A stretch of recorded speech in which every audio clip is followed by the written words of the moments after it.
Thank you so much for joining us today on this wonderful occasion of the Women Maker celebration of Tinkerhub.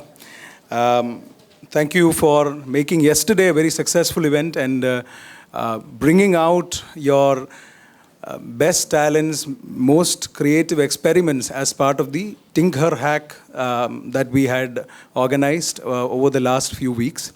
Out of 26 venues, we operated a Tinker as a women-only hackathon, and I think we are here to celebrate also the successes of the initiatives in the Women in Tech vertical of Tinkerhub that we had launched a few years back. And needless to say, it has been one of the most successful verticals of the organization. അപ്പോൾ നമ്മൾ ഇന്ന് ഇവിടെ വന്നു ചേർന്നിരിക്കുന്നത് വളരെ പ്രസക്തമായിട്ടുള്ള ഒരു ചർച്ചയിലേക്ക് കടക്കാനാണ്.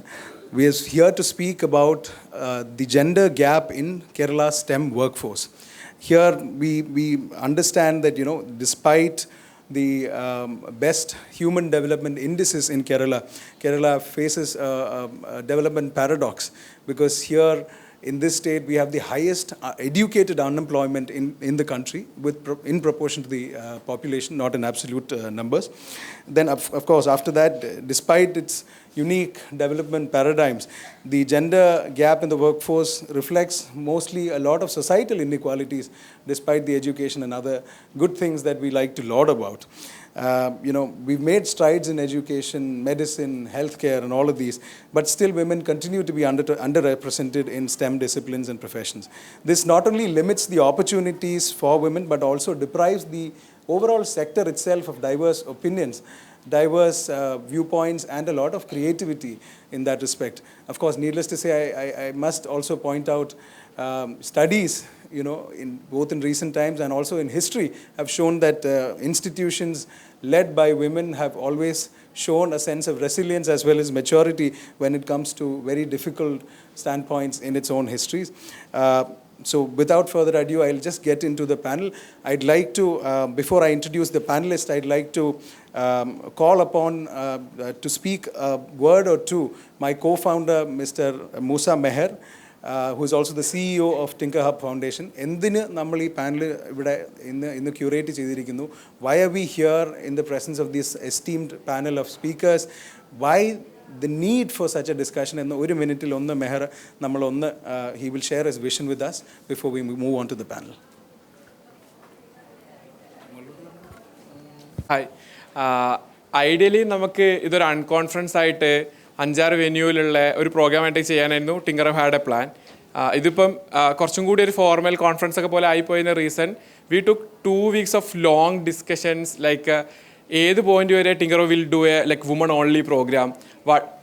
Four me like I have a bit of feminazi trait, so I was like, this is like നമ്മുടെ reservation പോലെ, like asking that question, when are you going to stop this reservation, is like there are more important questions to do.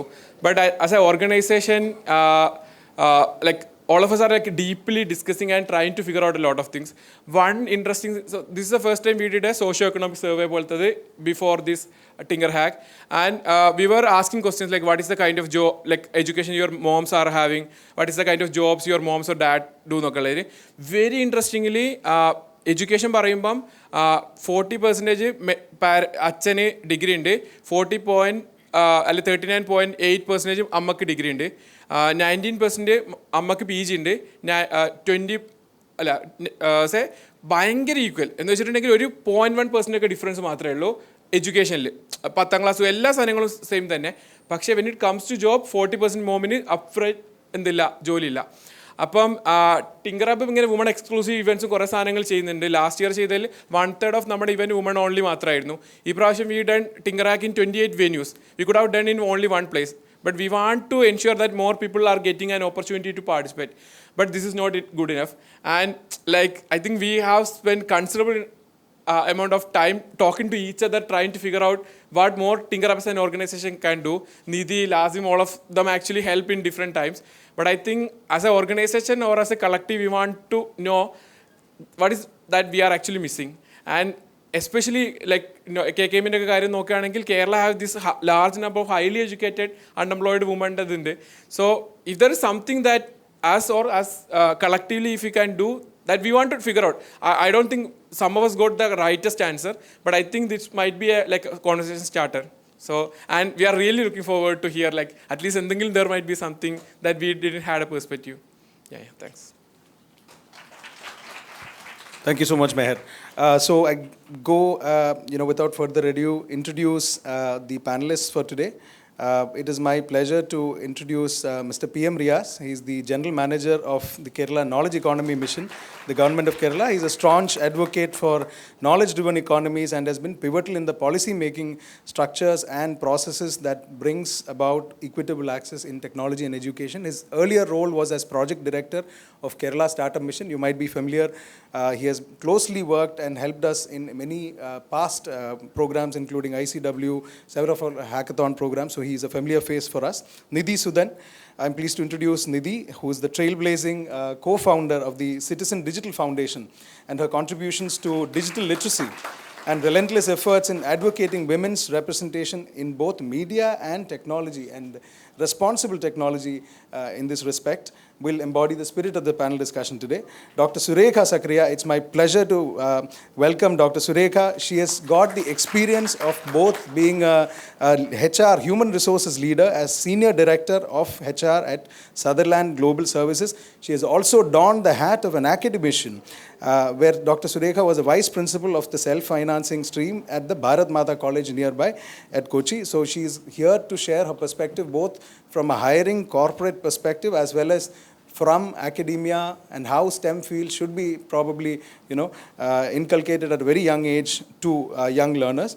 And of course, the fourth superstar on our panel today is Shreya Krishnan.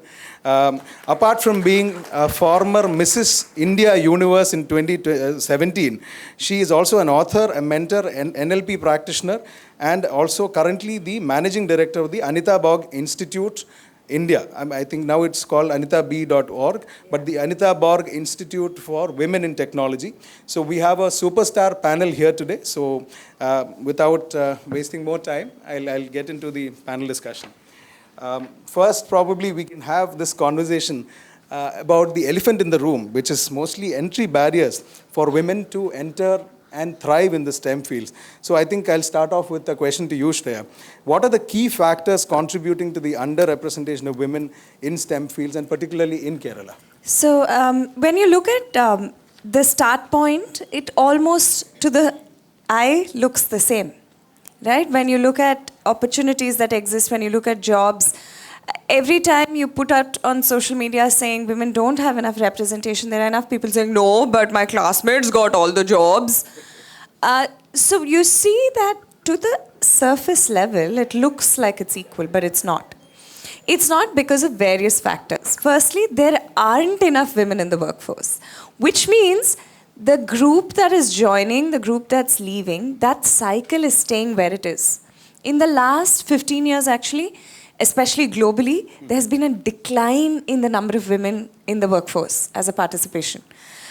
So that is an alarming trend, actually, when you look at it, especially COVID times, even more numbers dropped of women working, because the environments that we're looking at, we tend to look at them in silos, right? We tend to look at education as a silo, workplace as a silo, home as a silo, but there is so much of interconnectedness between this. Educationally, in homes, and there is research that shows that children as young as 4 and 5, and they take examples of a boy and a girl, they say when a girl is young, around 4 or 5, she has more strength and resilience, and the boys are more fretful and, little difficult to manage. But what happens is when each of these children fall, they say that the attention that an Olivia gets, she's taken, petted, pampered, soothed. But an Oliver will be said, get up, move, it's okay, no big deal. The whole boys don't cry idea. So when you're at 4 and 5 instilling this, whereas naturally it's the reverse, you see what you're doing is building an environment which is not congenial already to the women who are starting to apply for jobs, to the women who are trying to get back into the workforce. So there is an apparent issue, and there are many, invisible issues to the problem. But at the apparent level itself, there are so many things. There are entry barriers. There is. How many times do people ask this question of what are your family plans? Why? My uterus and my brain are not connected. Plus, I have the responsibility, as women in the society, we have the responsibility of birthing anyway. So there is something called the ambition penalty. Men make more money after they become fathers. Women end up earning less. So these barriers continue all the way through. And this question is one panel in itself. So I'll stop there. Thank you, Shreya. I think you've touched upon both at a very early age how, cultures and our families and how we behave with our children at a very young age mold these, and even to the extent that, masculinity or the early steps of, inducing toxic masculinity also comes into the play. So I think that is food for thought. The second question, following on from the, the generic issue of the underrepresentation and what are the top factors, we go into the workplace. There is a lot of bias. We were just speaking the kinds of bias, subconscious, unconscious, and sometimes very conscious bias also. So I want to ask this question to Dr. Surekha. How does unconscious bias and gender stereotypes affect hiring, promotions, and workplace dynamics in the IT sector in particular from your experience? Good morning, everybody. I would be addressing you for the first time because Niti and Shreya, and of course Riaz would be a common face, right? He's a leader of Knowledge Center. So I thought I'll give a very brief description of my background. I am a human resource development professional. I worked for, say, 40 years, after which, and I worked only in Kerala. Okay, but for companies which had branches outside where I was heading most of it and all that. But basically, I am from Kerala, and I'm proud to say that. And after my 40 years, I opted to work for this particular college. Right? So my work as an HR professional, the last 15 years, I used to work for Sutherland Global Services, where that particular organization came into Kochi, and I was one of their first leaders to be hired, and I had to start up that. You got it? So we had a shell, that's it.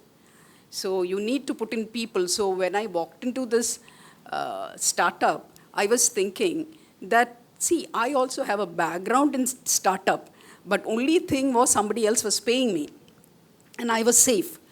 Okay, so, and I learned driving at the age of 42, and my 15 years, so the last 15 years, the last part of my career, I was in total night shift. Got it?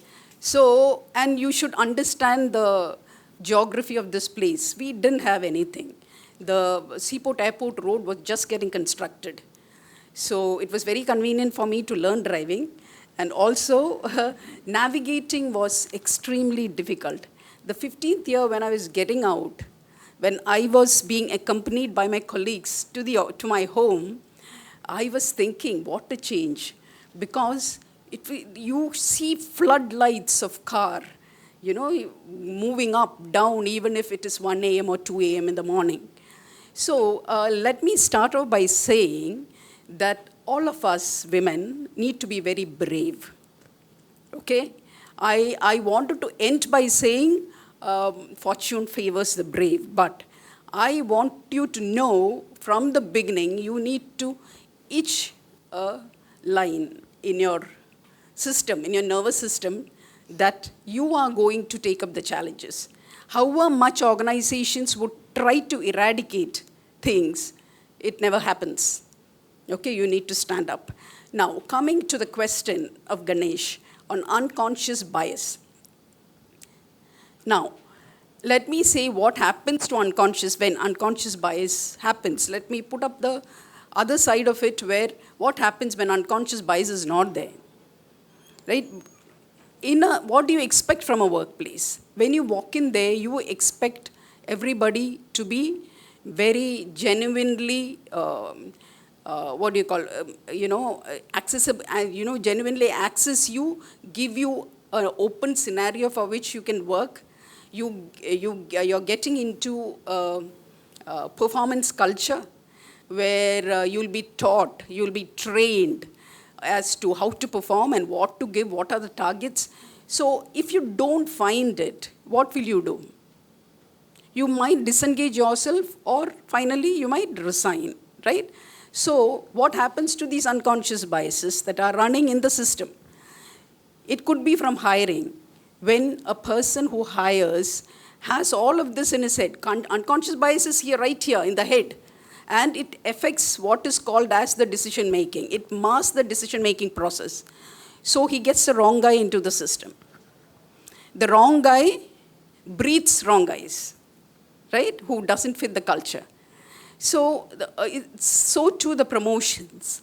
So how does an organization promote its good employees? They have a very robust employee performance management system, but that is disrupted.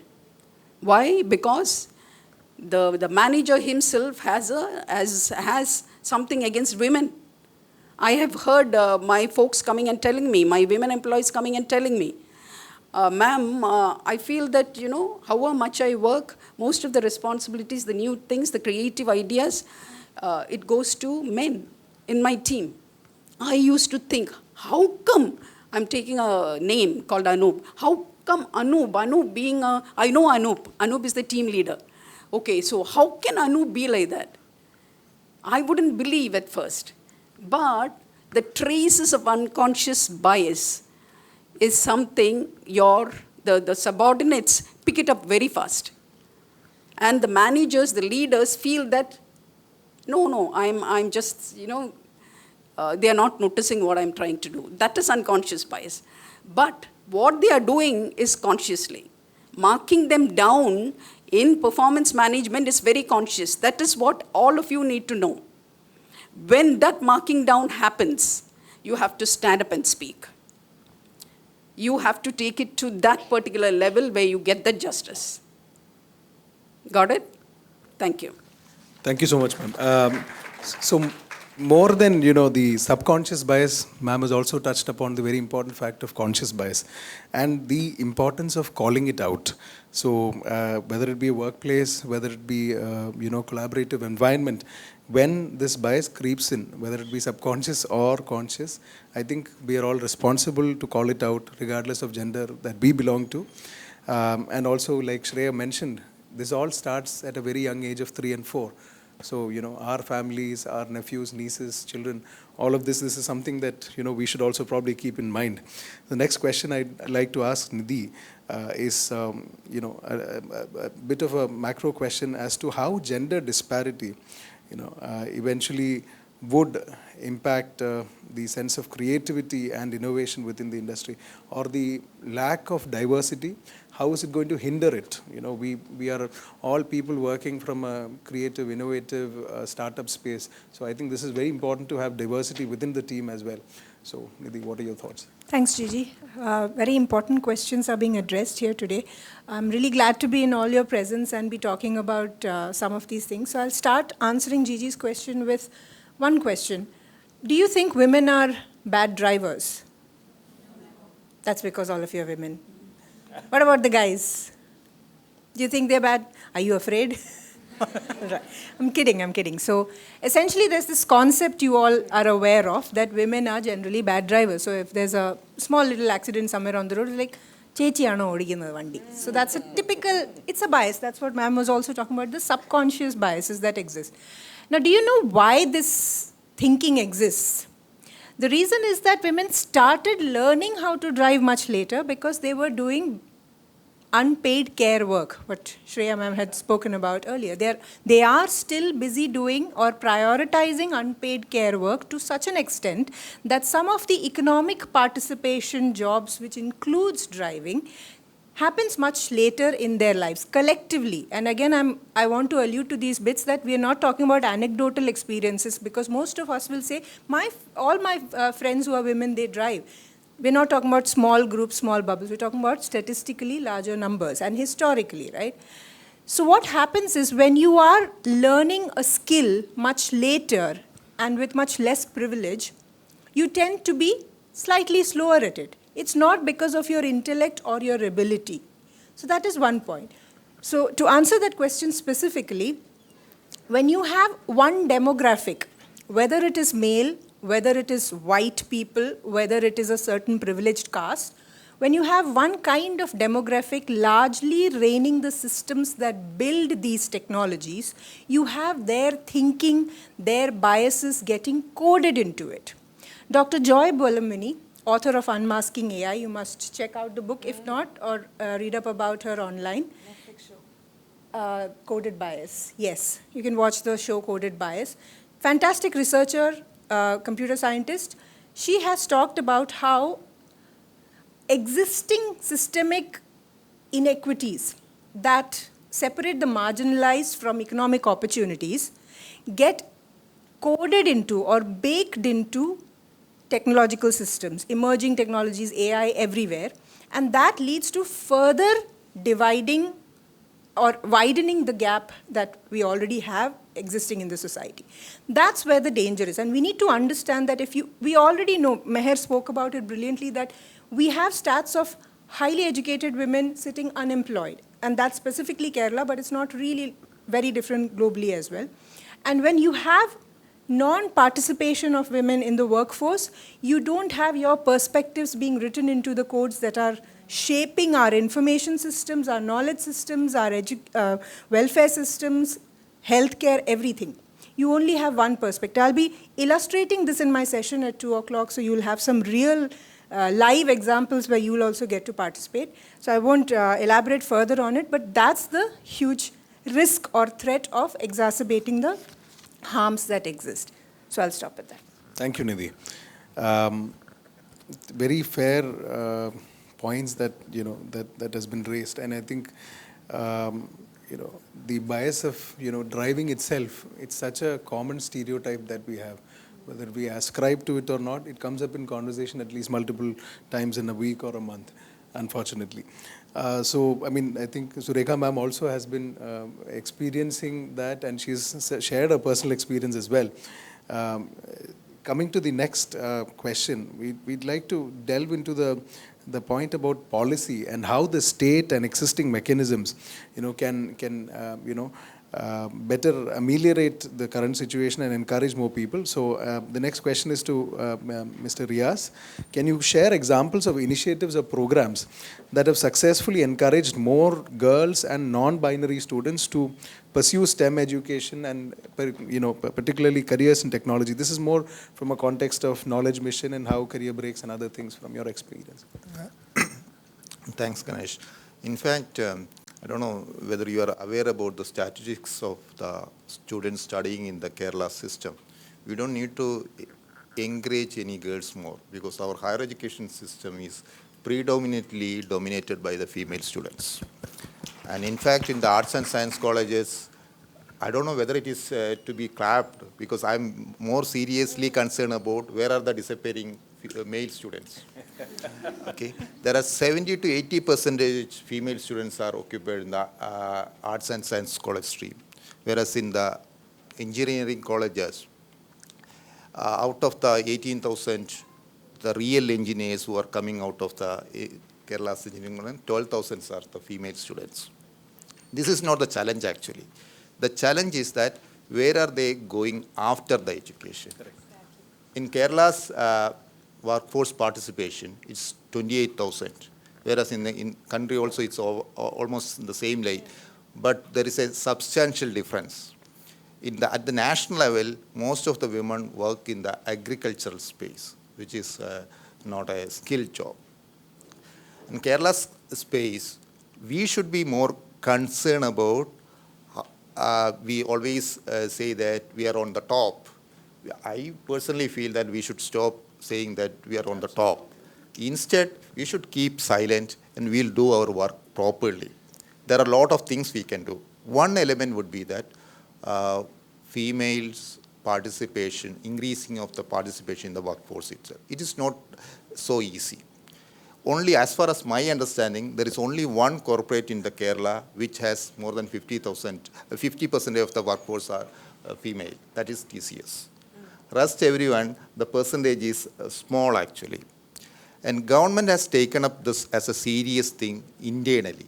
There are a couple of policy things taken. One would be that we have a rough estimate that there are 5 lakh women have taken a career break due to various reasons. That can we bring them on into back? There are a lot of issues. One issue is that their confidence level is eroding after a certain period. The second thing is that most important challenge we will face is the advancement in the technology. Many of the technologies like AI will take away most of the jobs. First victim will be the females. So how do we address this thing? This is a concern. And recently, as the mission I am heading, we partnered with the Women Inclusive in Technology, and we came up with a specific proposal to bring back 3,000 per year, 3,000 women, educated women into the IT space. This is a mission we have taken it. Back into the workspace. That is a mission we have taken, and we will work with the industry itself. And most importantly, because I see that all are youngsters, my humble request you would be you should work. You are the first point. The change start from your space itself.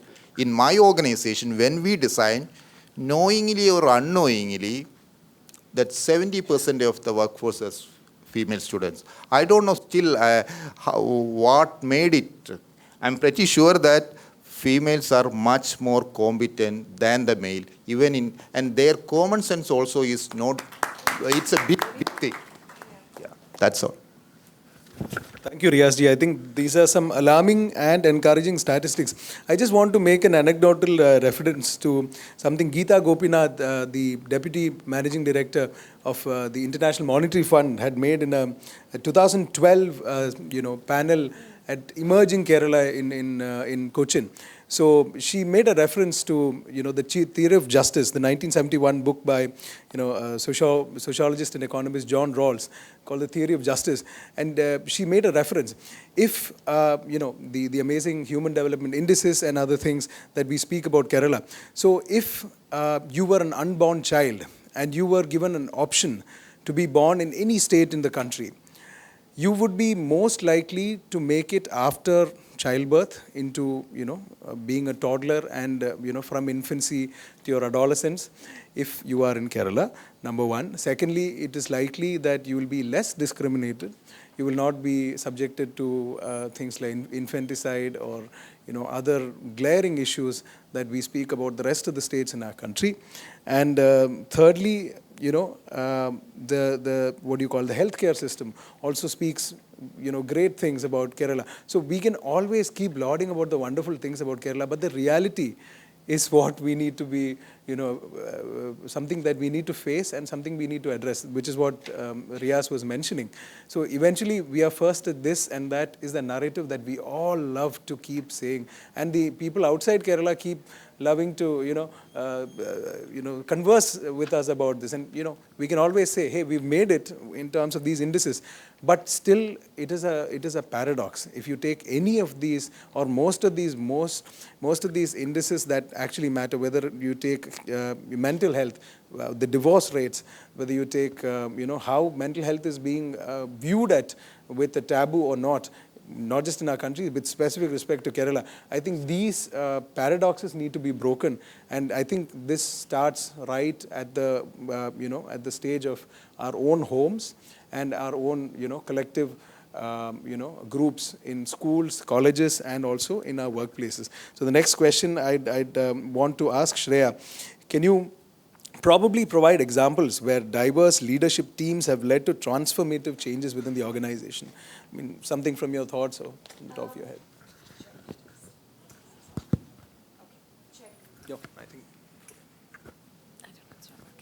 Okay, so when you look at ideas, the best ideas are the ones that have everybody at the table, right? And I will take the example of home. The best holidays that are planned are when you have everybody who's going on the holiday planning the holiday. Yeah? Keeping that analogy. Otherwise, somebody is upset, somebody is disgruntled, somebody doesn't want to go to a certain place. This happens with friends also, right? So if all friends get together and decide, I want to do this, I want to do this, I want to do this, I want to do this, everybody's been seen, everybody's been heard, everybody has had their piece to say. Similarly, when products are being built, when services are being created, if you don't have everybody at the table, the first problem is products that are built by non-diverse, non-inclusive teams make lesser money. That means there's so much money on the table which we're literally writing off because we're choosing to not be diverse. Okay? So the minute you're more diverse, your products and your services make more money. And why is that? Statistically, more diverse products means more of a consumer base. It's that simple. The more your product is diverse, the more people are going to buy it because it's for you also, you also, you also, you also. But if there is no woman or non-binary person at the table, the design is fundamentally flawed because our societal construct has enough male and female and non-binary consumers and disabled consumers. Now, when intersectionality comes into space, it talks about having, let's say, neurodivergence at the table. You have the disabled, you have the non-binary, you have the woman, you have the man, you have all of these people. Now imagine somebody who has ADHD, somebody who's an introvert, somebody who's an extrovert. Not only is diversity about gender and disability, diversity is also about ideation, thinking, thought process, and personality. Now there is more of that representation. You're able to build a better product for all of those representative types. Some of the best products that you can imagine that have been built or have been, worked on in terms of technology or product, I would love for you guys to look up Sangya Project. Sangya Project is by a bunch of it is a sexual wellness startup in India, okay? And it's India's first sexual wellness producer. They make their own products. That is led by a throuple. Okay, so there are 2 women and a man, and they are the people running this. And it's a phenomenal space because they share content, they build awareness, they talk about all of the aspects of sexual wellness and sexual health. There is representation there. And their team is also diverse. Right? So diversity and inclusion leads to creating an environment where everybody is able to share what they're thinking without the fear of being shut down. And that is true representation, where you have a voice, where you're able to share that voice. And when you're building teams, oftentimes, when you create environments of fear, what do we do usually, especially in our country? We are protective, and we were talking about this. When we're building, we're being protective. We're saying, oh, let the women go home at 8 o'clock. Why? Whatever time the woman goes home, she should be safe. We are prescribing to somebody what time they should go home because the environment we have allowed to exist is unsafe. Who's paying the penalty? Exactly. And then what happens as a result of that?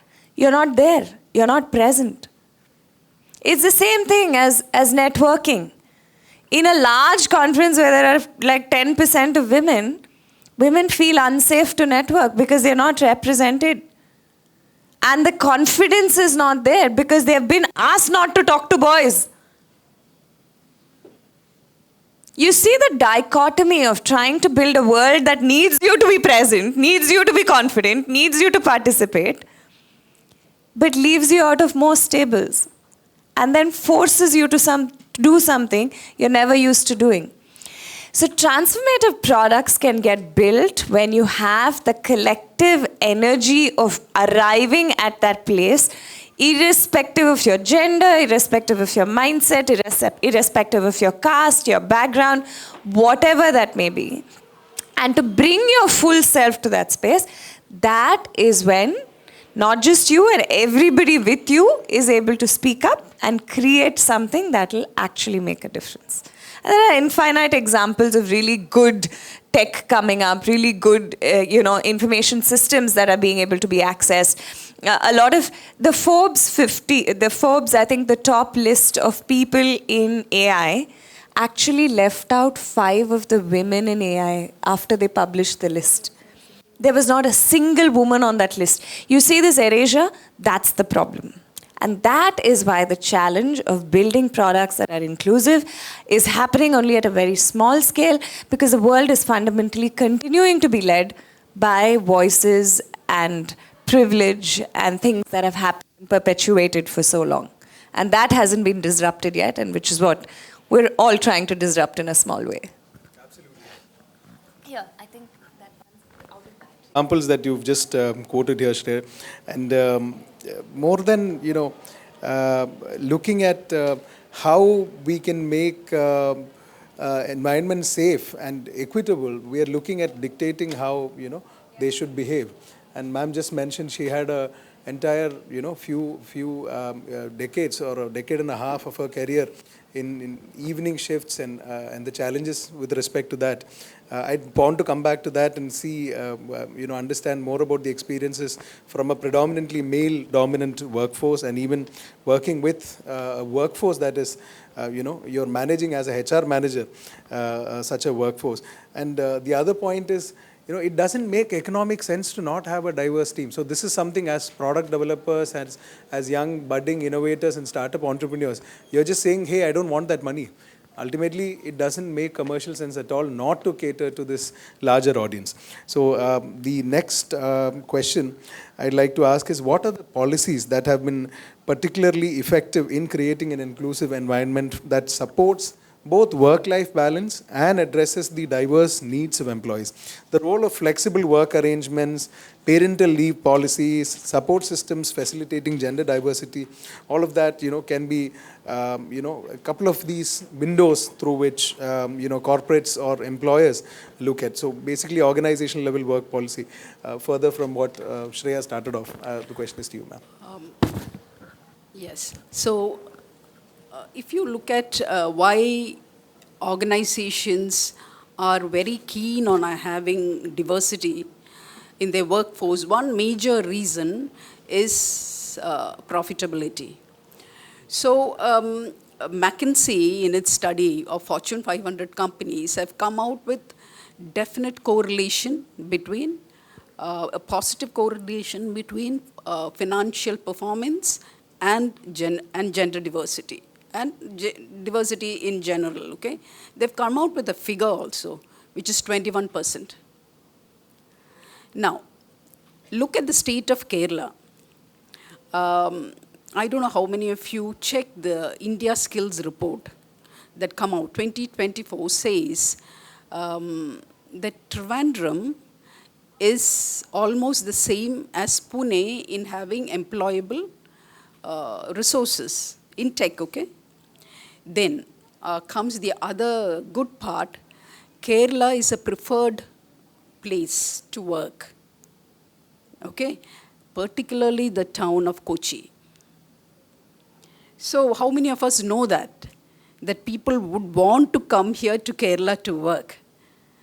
Now it's all there in the report. It's not anything that is made up. So when you have that kind of a scenario, and unfortunately, I am out of that excitement as of today. Organizations have really shown, or they have shown their commitment to gender diversity. How have they done that? They have done it by making policies, drafting policies, and implementing it.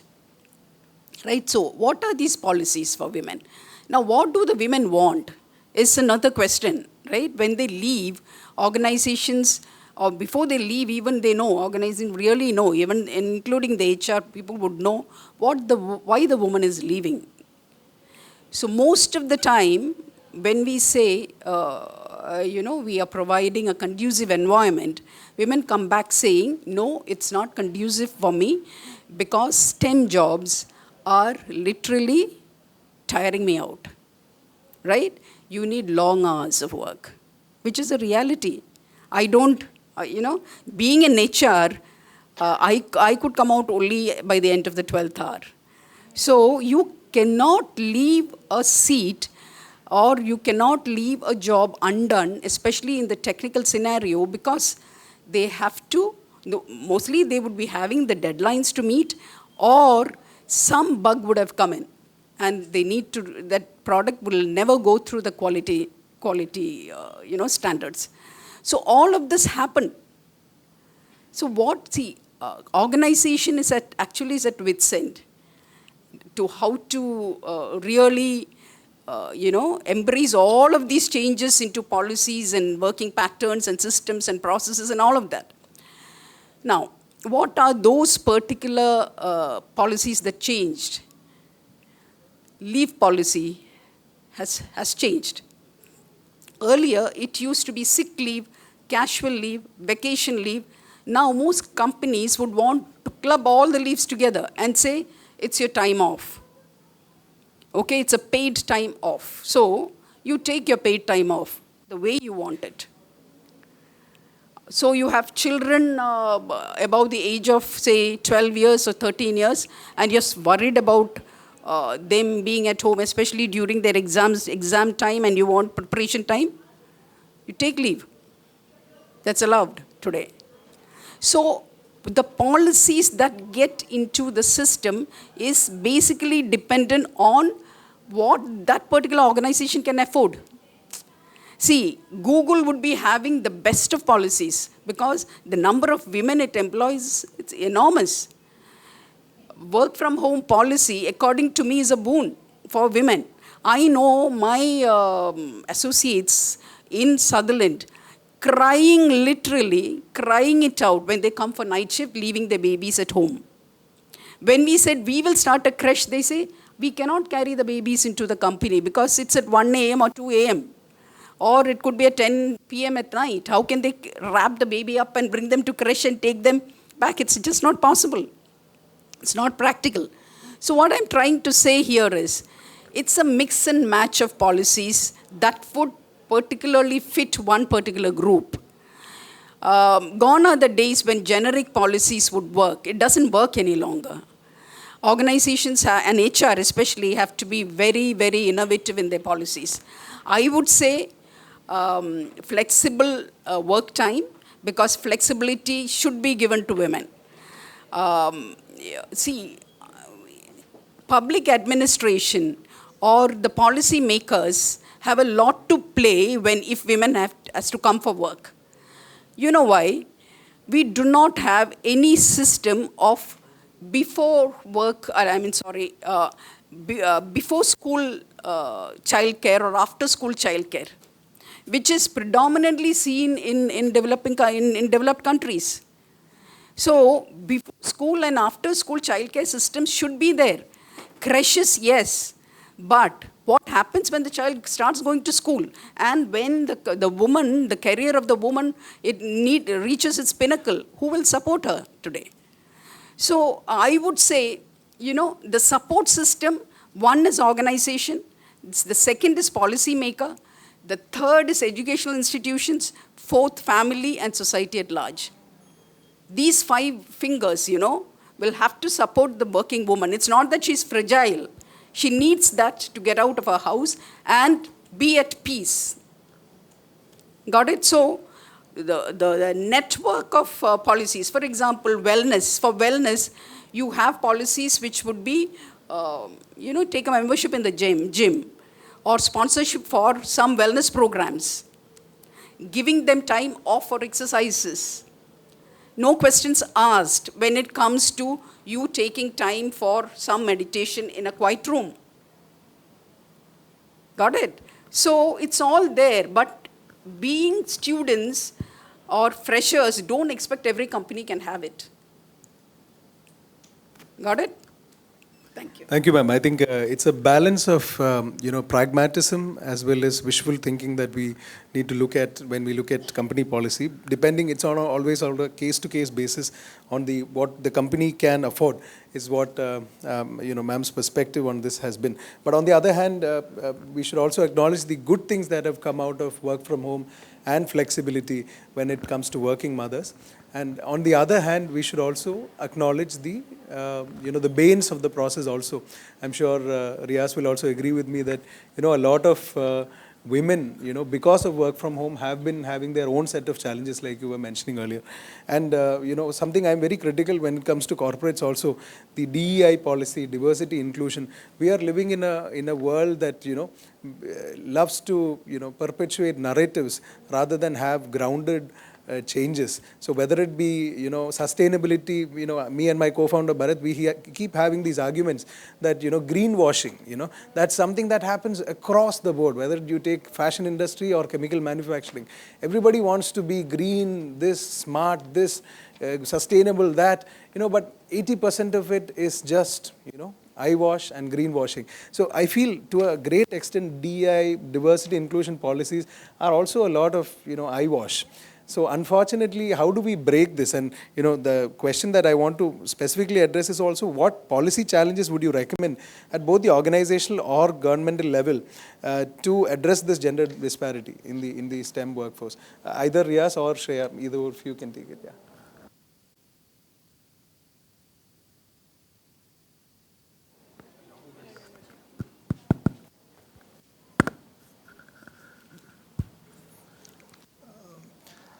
I think policies are on one side, because I was just thinking from a different perspective, because most of the participants are women. Actually, we should have more men in that room, because we need to sensitize the male force, in fact. On the policy side, say for example, how industries work or industry association. We see that most of our industry association meetings are happening in the evening or the night. That is one of the reasons that the female professions are less visible in the crowd. And the government side also, when we design the policies, we design beautiful policies. Recently, we came up with the AVG policy. We have a specific emphasis on the female workforce in the AVG sector itself. But having said that, while implementing, there are a lot of bottlenecks we'll have. One would be related to, in case of that is my experience or my observation, correct me if I'm wrong, the gender commutation gap is high. If women need to travel to most of our business houses in the cities, so women need to travel a lot. So traveling take a lot of time. This is one of the challenge. And government, at least from the state government perspective, this we realized. And we are coming up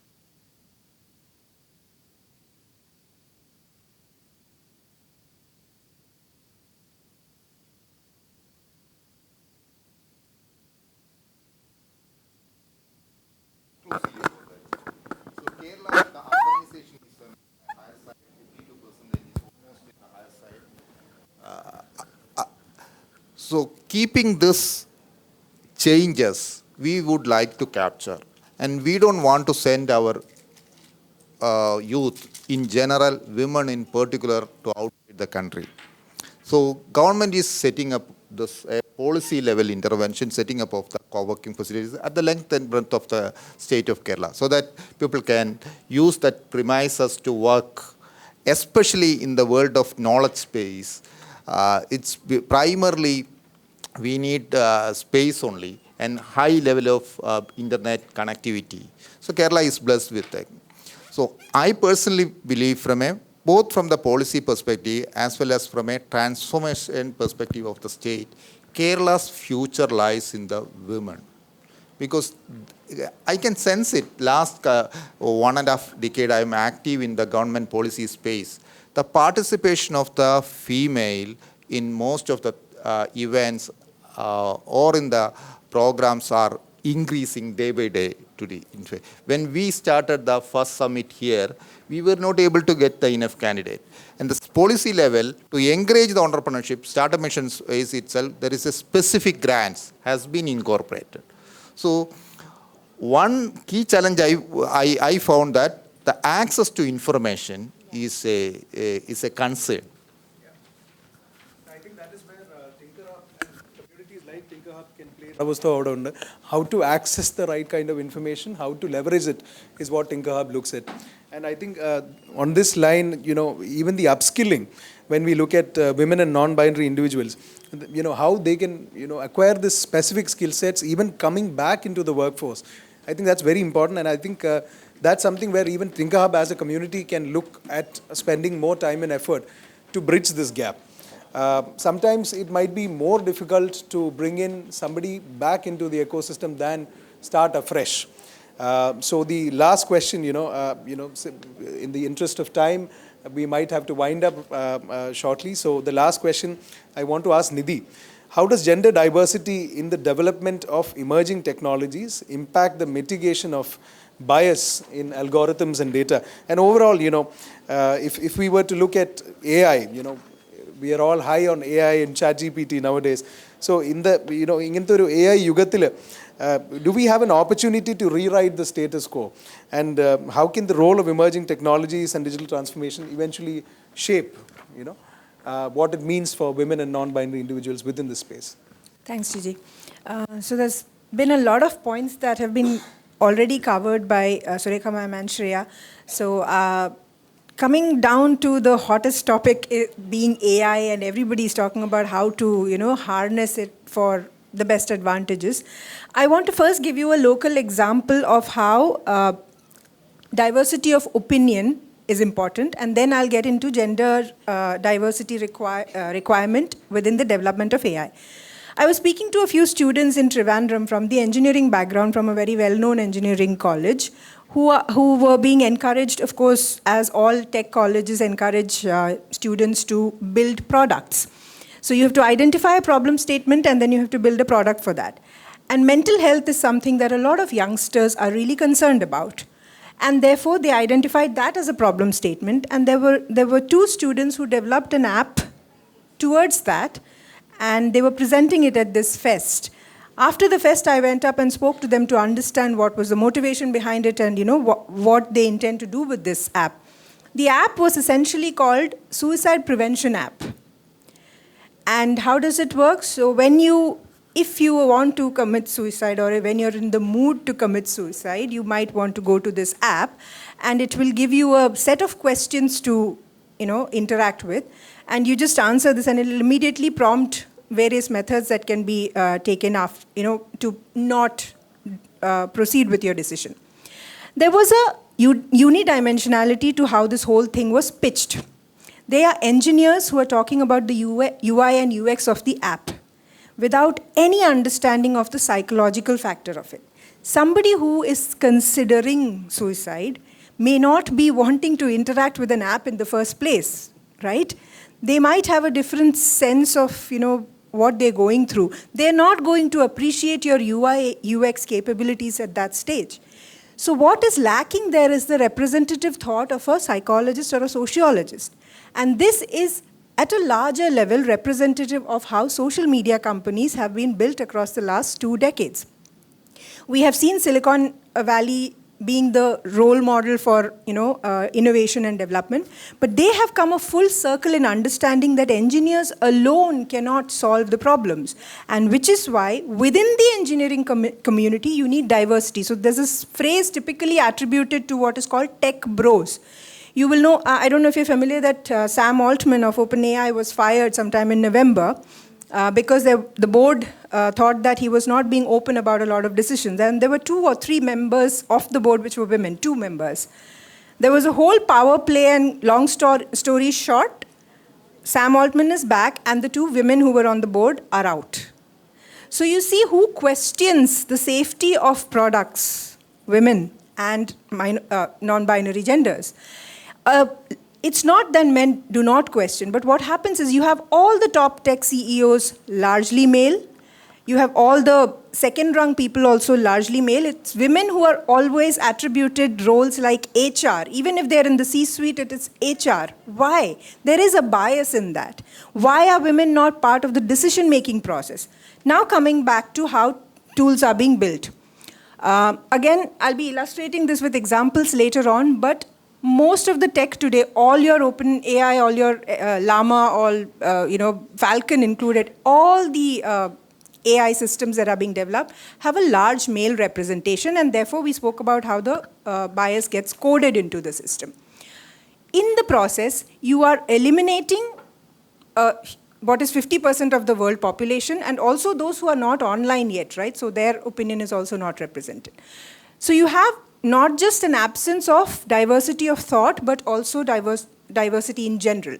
So this leads to what is known, already they have spoken about several issues, several examples that exacerbate biases and therefore discrimination, exploitation, loss of privacy, manipulation, and how all of us and our thoughts are expressed online. Everything gets a certain shade of color because one set or one demographic is deciding what.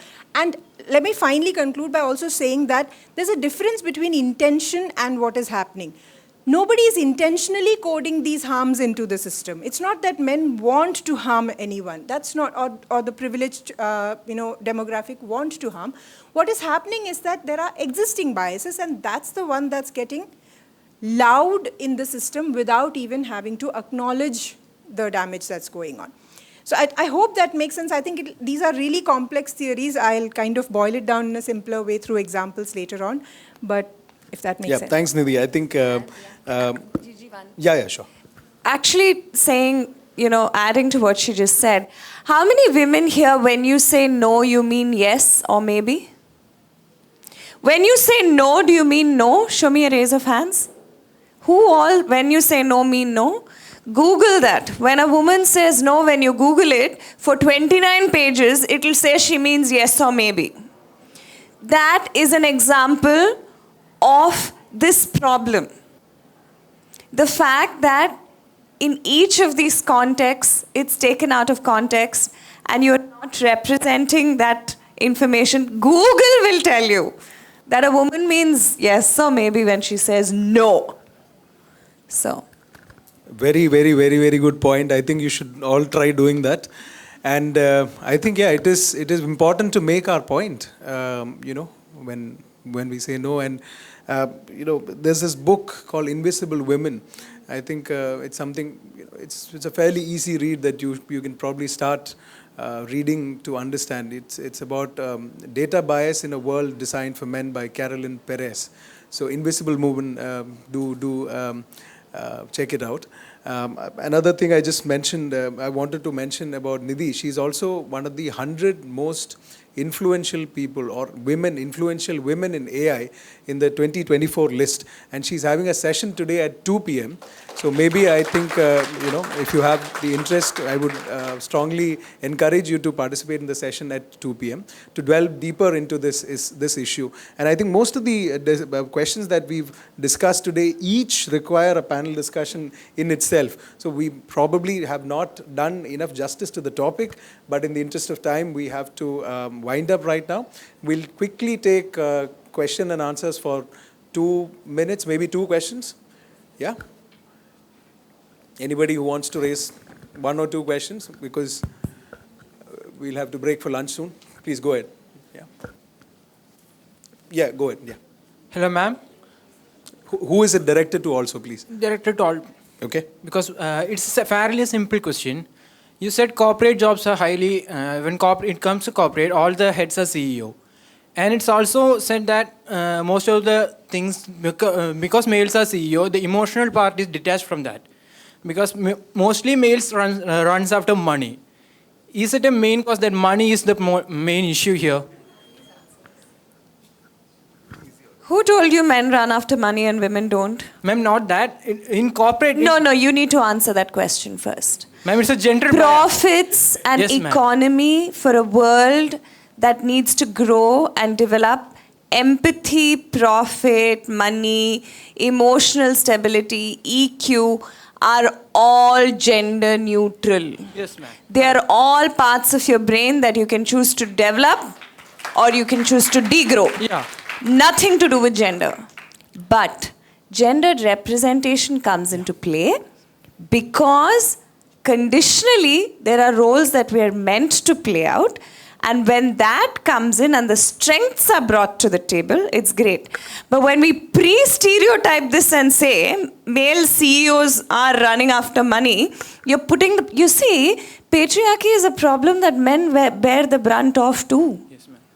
The minute a man is more softer or gentler, he is held accountable and ostracized for that same behavior. So this is a perpetuating problem for all genders. So let's stop leaving the other gender out of it and talk about the same issues that this causes on one side as many that it causes on the other. Thank you, Shreya. In fact, sensibilities are just thrown out of the window in that aspect. You know, that is why I think in terms of crisis, in terms of women leading organizations, they have been much better leaders. Even countries, for that matter. I'm not just talking about Scandinavian countries alone, but even the others, when in terms of crisis, they have been more sensible and mature. Probably because of, what, experiences or the journey that they've gone through already, but a variety of factors. COVID condition New Zealand, the best example. The last question, I think somebody had raised their hand.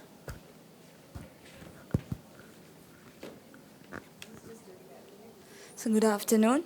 I have a question that actually every problem that women are facing starts from their home, right? So woman brings down women. That's a quote. So what are your guys' views on this? Even if it's in any kind of field. Okay. In a organizational setting, it may not be true. Because today you're all fortunate. Because you may walk into an organization where you're all accepted. But if you think of my generation, it may not have been true. Okay? It's both men and women putting down women. Right? So you are in an acceptable condition today. The space is acceptable. So you may not face that kind of, I can call it a bias. It's a very conscious bias where people, try and throw mud on you and say you're not good. But that is not a workplace scenario today. You will find it very rarely.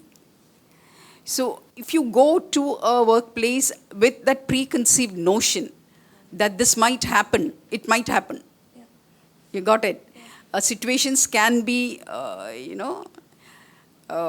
can be interpreted that way also.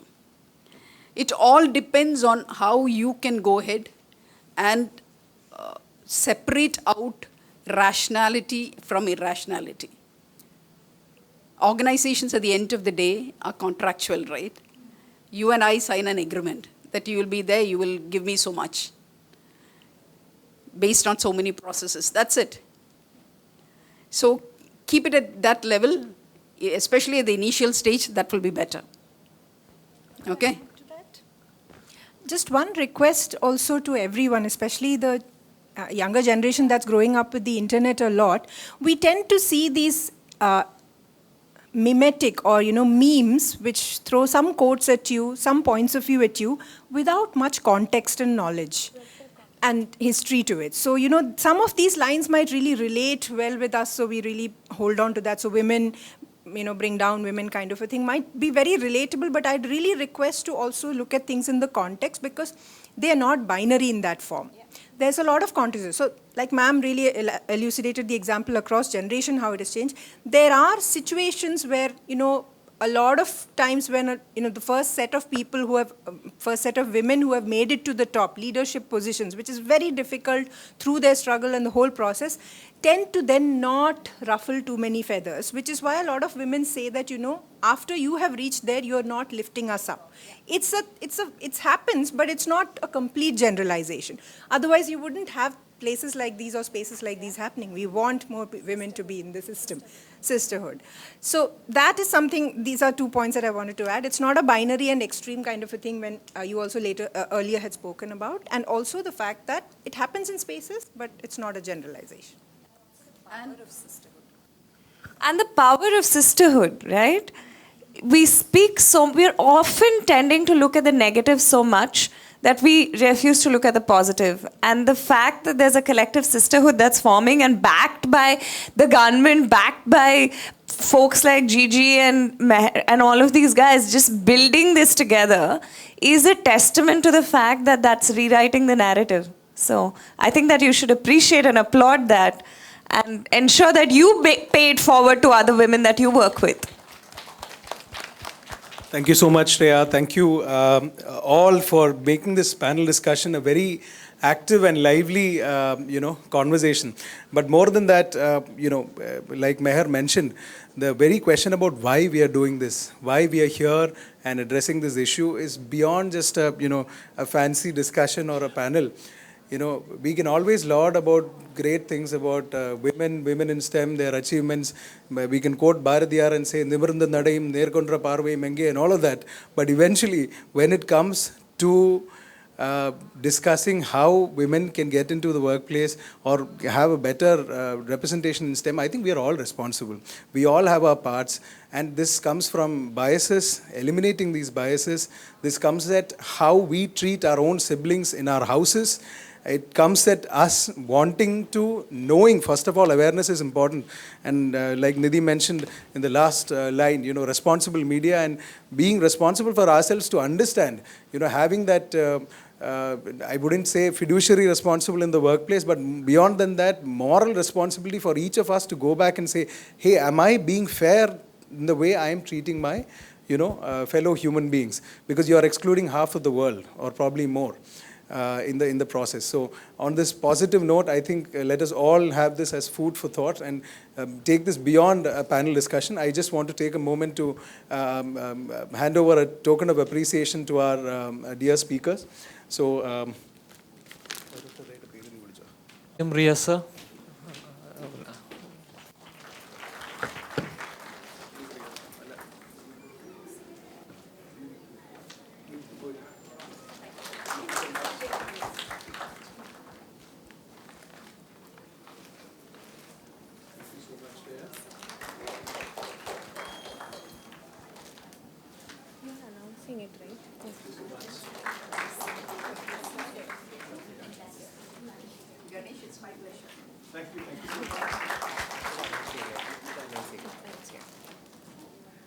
I'd like to take this opportunity for, staying till the end of the panel without any disruptions.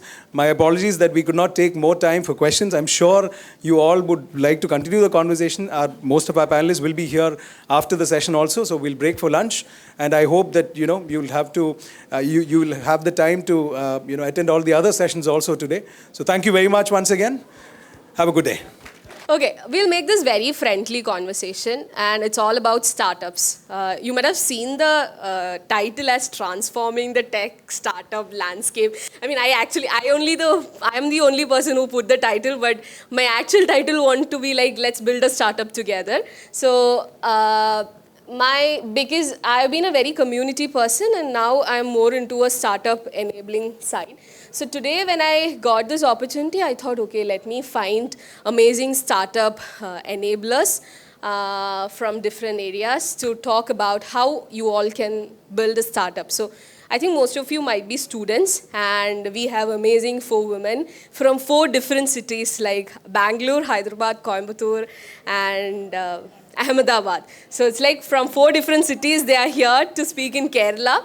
So they'll all be telling you from the basics of building startup, fundraising. I mean, that is the main thing you all want to know. How do I get money for my startup? Then how do I start building? How can I be an amazing entrepreneur, etc., things. Okay, so let's make it as simple and as conversation as possible. Before I start, thank you so much for joining us. You have all traveled so long, and sorry for the delay. It has to be half an hour before.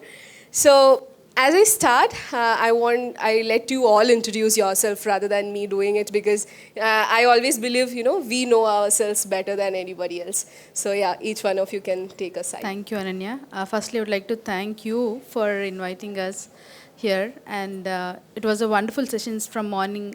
Being a woman, I could relate a lot of things, and I can also see how things are working in my case too. So that was more of a reflection to me in specific. So coming to my introduction, myself Annie, I'm from Hyderabad, as she mentioned that one of the city that I'm from. So I'm basically an MBA postgraduate and coming with 16 plus years of experience in the development sector. Maybe 2008, I started my professional career where the startup word was not existing in India, I would say. But only limited to Bangalore, Hyderabad kind of cities. But I started my career with the Tier 2 city. That's where I started. Presently, I head Atal Community Innovation Center, which is one of the first and only community innovation centers supported and funded by Atal Innovation Mission. In one of the engineering colleges that I had, we closely work with the unserved and underserved communities. We make sure that we take the innovation concept to the rural Telangana. So that's what I work for. Thank you. That's a little louder, little energy. Awesome. Thank you so much, first of all, Ananya, for getting me back to Kochi. There is some happiness in this. Not only the breakfast that I had, but just being here with each of you. I have the best memories of Kochi and Tinkerhub for putting this entire thing together. So I'm Ishita, I'm from Bangalore, been in Bangalore all my life, school, college, work. I've had 3 startups of my own over the last 6 to 8 years. Sounds amazing when you see it on LinkedIn. I can give you enough reasons during the panel and outside why you should not have your own startup and how you will sleep better if you don't. But also 10,000 other reasons on why you should. And now I have very closely been working with startups on understanding how they can get more business. Plus, I volunteer very closely with certain communities like Head Start to just see how I can share more of my experiences, because we all understand the lack of enough people talking about this. So yes, that's me. Thanks, Ishta, and thank you so much for inviting. And it has been a great day, I guess. Like, I was traveling from Coimbatore here. It was really nice. Hope you all should come visit Tamil Nadu, Coimbatore ecosystem maybe sometime when you're free. Yeah, I'm Shivaraghavi, and I help startups in the impact sector majorly, basically who are focused on sustainable development goals. And I work with corporate to solve the startup problems. So that's what I do. And I'm a founder of a company called the Startup Culture. Basically, it's a non-profit company which works on solving problems of the world. That's what we do. And on the knowledge sharing part, I also head a community called the Startup Grind. I don't know how many of you know that, but still, that's a community based out of US, and we help startup founders in that area. And thank you so much to each one of you for coming here and being an aspirant to being an aspirant to be an entrepreneur, because you guys are going to be the superheroes tomorrow, because you're going to solve world's pressing problem. Actually, thanks to you all, guys. Hello, everybody. I want to really thank Ananya for inviting me and getting me miles apart, I would say. But then it's great to see so many women over here who are really interested in startups and want to go ahead. So I will start by myself. I'm Tina Sachdev. I'm from one of the cities she mentioned. I'm from Ahmedabad, which is in Gujarat. So if I see over there, half of the people have to go, I would say 60% of the people want to go out. They want to go out and, do something, and not for the country. So then seeing here and seeing you people, want to do something, want to do startups, so that's really, really nice. So I'll just give a quick intro about myself. So I'm from a commerce background. And then I was with my 13 years, I would like to add this, that 13 years I was a homemaker. And after that, I joined my husband into his business.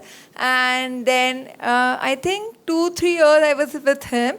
And at side, I mean, in part-time, I used to I had that passion about startups.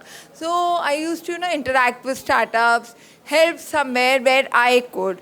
So then this opportunity came. Now I'm associated with Ignite. That's a non-profit association, but it's with a college. It's with a college, Silver Oak University. So our work is to basically sensitize students and give them knowledge about startups and help students who have ideas, to, how to make them a successful startup. Mostly ideation students come to us. So providing mentorship to them and then connecting them to industry mentors, then providing them knowledge about grants and everything. So yeah, that's me. Thank you so much. Amazing. Thanks for introducing all of you. So we might be sharing few, I've asked them to specifically share about the opportunities, investments, grants and everything. So you can all take a note about all these things because this is the best opportunity you will get to take notes about it. Maybe most of it are something new you're gonna hear about it. So yeah. And one important thing I asked them to share at the end is, maybe you might have all of you might have heard about developer roles, UI, UX, software, all these things. But I'm not sure how many of you actually heard about our roles. We are actually startup community enablers. There is actually something role like that. We all work in different organizations in different cities. So there is something apart from all these tech, coding, etc. roles. There are roles like what all 5 of us do. So starting from very basic, Shiva, I want to know, like for a student, any of them, if they want to start a startup or build a startup, what is the first thing? What are the few steps that they have to focus? Thanks for the question. To start with, any student, if they wanted to start with an idea, don't focus on an idea. If you wanted to start a startup, don't focus on an idea. Focus on a problem first. Make sure that your problem is really the pressing problem of the world, because almost you complete 50% of the startup over there itself. If you're finding the right problem, then your startup is almost 50% done. And after that, find a right team. Team is actually something. Okay, if you ask what is one thing which is required for the company to grow, that is not money, that is not idea, that is not problem, that is not iteration. It is actually the team. People think that they can actually build a product with an idea, amazing idea. It is not so. You can't develop a team. You can't develop anything without a team. It's like right artery, left ventricle. It's like a fusion of all the 4 parts together. You have to merge and fuse together and to start a company. And the next thing would be you have to focus on creating your minimum viable product. How many of you watch YouTube? So many of them, yes. And how many of you cook by watching YouTube? Yes. Okay. Who's your lab rat after cooking? Myself. Yourself. That's great, really. Who's your lab rat, by the way? Siblings. Great. Nice. Anything else? Like you test yourself, or like you go to someone? Parents, okay. So basically, it's something like how you create an MVP. You don't see the YouTube and build 10 kg of rice, right? You do it for some small amount and you almost reach 70% of it. And 70% of viability. And you cook it and you give it to your initial customers. So we call parents and siblings and herself as an initial customer.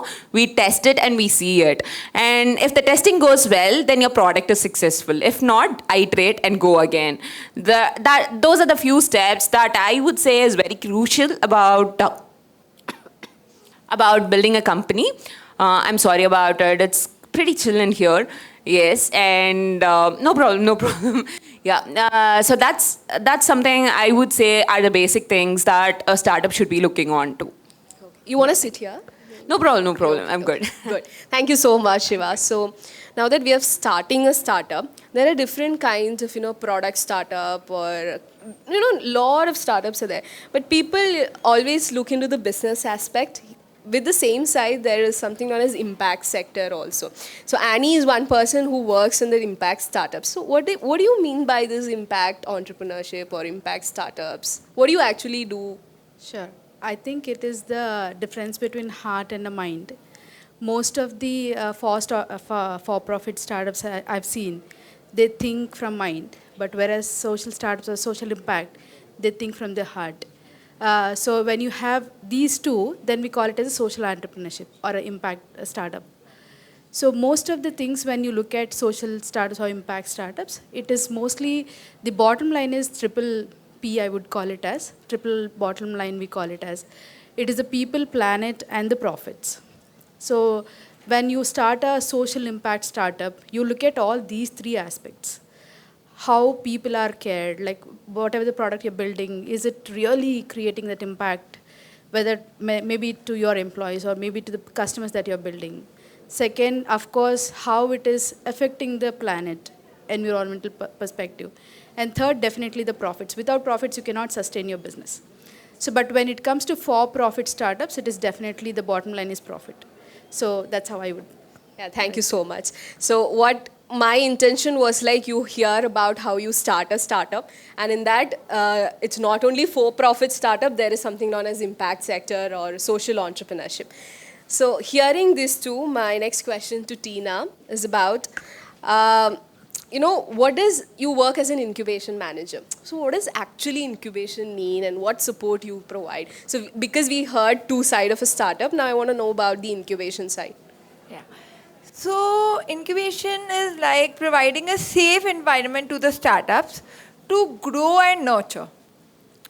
So like when, I do the early stage startups. I'll give an example here. Like when you are children, so so a family gives you a very safe environment, like they send you to the safe school, and then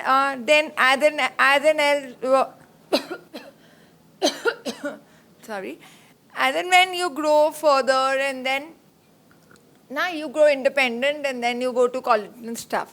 So in the same way, in the startup community, when they are early stage startups, so incubation center plays a role into that. So when I would say around 80% of the startups, when they come to incubation center, they are on ideation stage. So then we provide them with mentorship. Incubation center provides them with mentorship, one-on-one mentorship, then guidance, then a working space to work for them. So by this, what happens that when one-on-one mentorship, what happens that they define their business models, then they develop their prototype, then as Shiva said, then you have to test it. So they then test it, and then finally the product or the service that comes into the market is the final product. So the incubation, I would say the goal of the incubation center is that to nurture the innovative ideas and then see the successful business. That is the goal of every incubation center. Sure, thank you so much. So Ishita, now over to you. We spoke about incubation, startups and everything. Assume like one of them kickstarted a company. First thing I would ask, what are the common challenges that might come in the initial stage of starting, and how can we overcome them as a founder? Sure. So, Ananya, before we go into that, I want to do a quick check. One, it's been a very long morning, lots of information. Second is, let's also know that how many of you all actually want to be founders? How many of you all want to have your own companies? Sure. 100% sure. Why do you want to have your own company? Can some of you tell me? Okay, first thing, men, women, but especially girls, if y'all aren't talking, y'all are missing out. I've because told this multiple times. Yes, because they're going to be super enthu people like some of us, like me, who will be the first ones to put their hand up and talk, and then you all will miss out on the opportunity. So if you want to be a founder and you can't tell us why you want to be a founder, then you won't even make it to the incubation. You've lost out. Chalo, quickly, one or two of you all tell me what. And scream out, it's okay, we're in a small room. We don't have to be polite. We don't have to be soft. We can talk loudly. It's okay. I'm from Bangalore. I understand 25% Malayalam. You were saying Vellam and Vellam, Veshka, Vandi. Yeah, hi. An impact. So you want to be a founder to be in a position that you can make a strong impact. Yeah, my name is Luha, and I was also going to say same like this. I want to be a role model to someone who is not able to make themselves, or like those who don't have a voice of their own. I want to be a role model for them and make them believe that they can also achieve if they work hard. Okay. Do you all have ideas? How many of you all who said that you all want to be founders already have something that will trouble you so much that you're okay with waking up at 3 a.m. and being like, okay, I am all right with solving it? You are? You are? One person out of 20. Only one founder I have in the room now out of 20. So, you're ready to do it too? Okay. How many of you who might not want to wake up at 3 a.m., they're like, we'll work hard and whatever time we're up, are okay with not earning a single rupee for the first 2 to 3 years of your life? No, I can't. She's okay with it. You are okay with it. Y'all are okay with it. Okay, so one disclaimer, and I know it's being recorded, but that's okay. Please take everything that I'm saying as a personal experience, right? I'm not trying to say this or make assumptions about you because each one's situation is different. A lot of you over here, including myself, could be founders because we had, and I'm using the word very carefully and intentionally, the privilege to be founders, which meant that I stay in Bangalore with my family, where when I chose to be a founder, the first question I went and asked my parents were, if I'm not earning, do I have a house to come back to? Yes. If I'm not earning, will I still have food? Yes. Sometimes, girls, while I completely support everything we've been doing over the last few days, we also sometimes have that reverse privilege. Because our brothers or friends or boyfriends or husbands still need to earn and sometimes contribute to the house. We have that leeway. Make the most of it, right? It's okay. If our parents say, oh, anyway, she has to get married in 3 years, let her do a startup, make the most of it. Say, fine, I have a house to stay in, I have 3 meals, let me do that. Why I asked you all about, the timing. The other reason I asked you all about that is, that was another challenge that came up. Because in the startups that I had of my own, you can never choose to answer a client's phone call at a certain time or think of an idea. I can't tell an idea, no. I wake up at 6 in the morning. Till 8 o'clock, I'm working out and getting ready. Idea should only come between 8 a.m. and 8 p.m. After that, it is my dinner time and I want to sleep. No, most of my ideas come when I'm in the shower. I have always thought I need a pen and paper to put it down. I used to have a hostel in Goa where at 3 in the morning I would wake up and on CCTV check if the security is awake or not, otherwise I would call him. It had become a dangerous thing where security guards didn't want to work for us, saying that she's this thing. Why I asked you all about money? There were times I would walk into a supermarket and not pick up a 30 rupees chocolate because I knew that I had put every penny into my startup. There was a time I would walk into Decathlon, which is like a mall for me because I love sportswear. And I would sometimes not even pick up that 100 now, maybe it's become 130 rupee white or black t-shirt that's there, right? And I'm not telling you all to make it sound like, oh my God, such a sad life she's had. It is that when you are looking at being a founder, you have to be so passionate about it, you have to love it. I'm not a parent, but I'm sure parents on the panel will be able to say it. It is your child. You have to be, of course, smart about business and making money, but selfless to give it all that you have. I have missed weddings, birthdays. I have lived out of the oldest clothes that are there where people would never imagine that I'm a founder, but also needed to wear formals and walk into rooms when I was the most uncomfortable or on my period because I had to be seen like that. Right? So some of these challenges are always going to be there. My only take, I mean, while I know you said challenges, my only take is that each of us have different challenges as founders. The idea is, one, are we passionate about it and do we believe ourselves saying, and how I think Shreya mentioned the brave, not Shreya, I think the teacher, the ma'am that was there in the previous session, she mentioned, right, you have to be brave, right? Are you ready to challenge yourself? Then it's not a challenge, then it's an opportunity.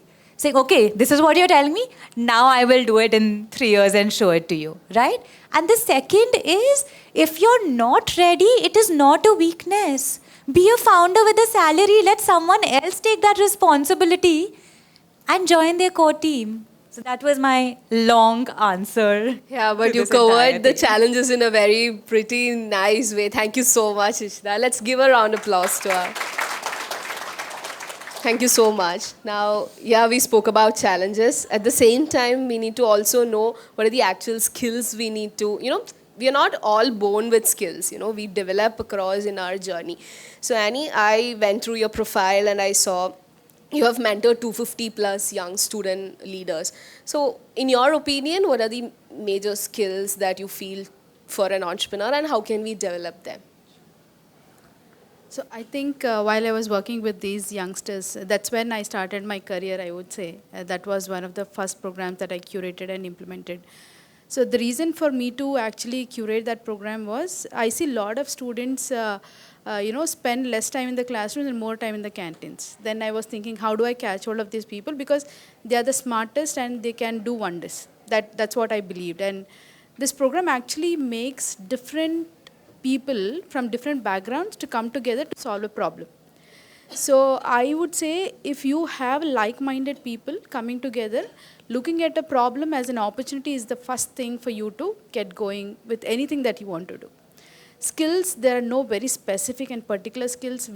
If you just Google and you will get a big list of, all the skills that an entrepreneur needs, risk-taking abilities, and, as she said, get up in the morning and compromise on a lot of your personal stuffs and all this. But apart from all these things, what I feel an entrepreneur should have the skill is understand your team better and give them that comfort, space for each one to contribute. Because each one is very, very important. It's not that you are the founder and then you know better than anything, but you are one among the team members.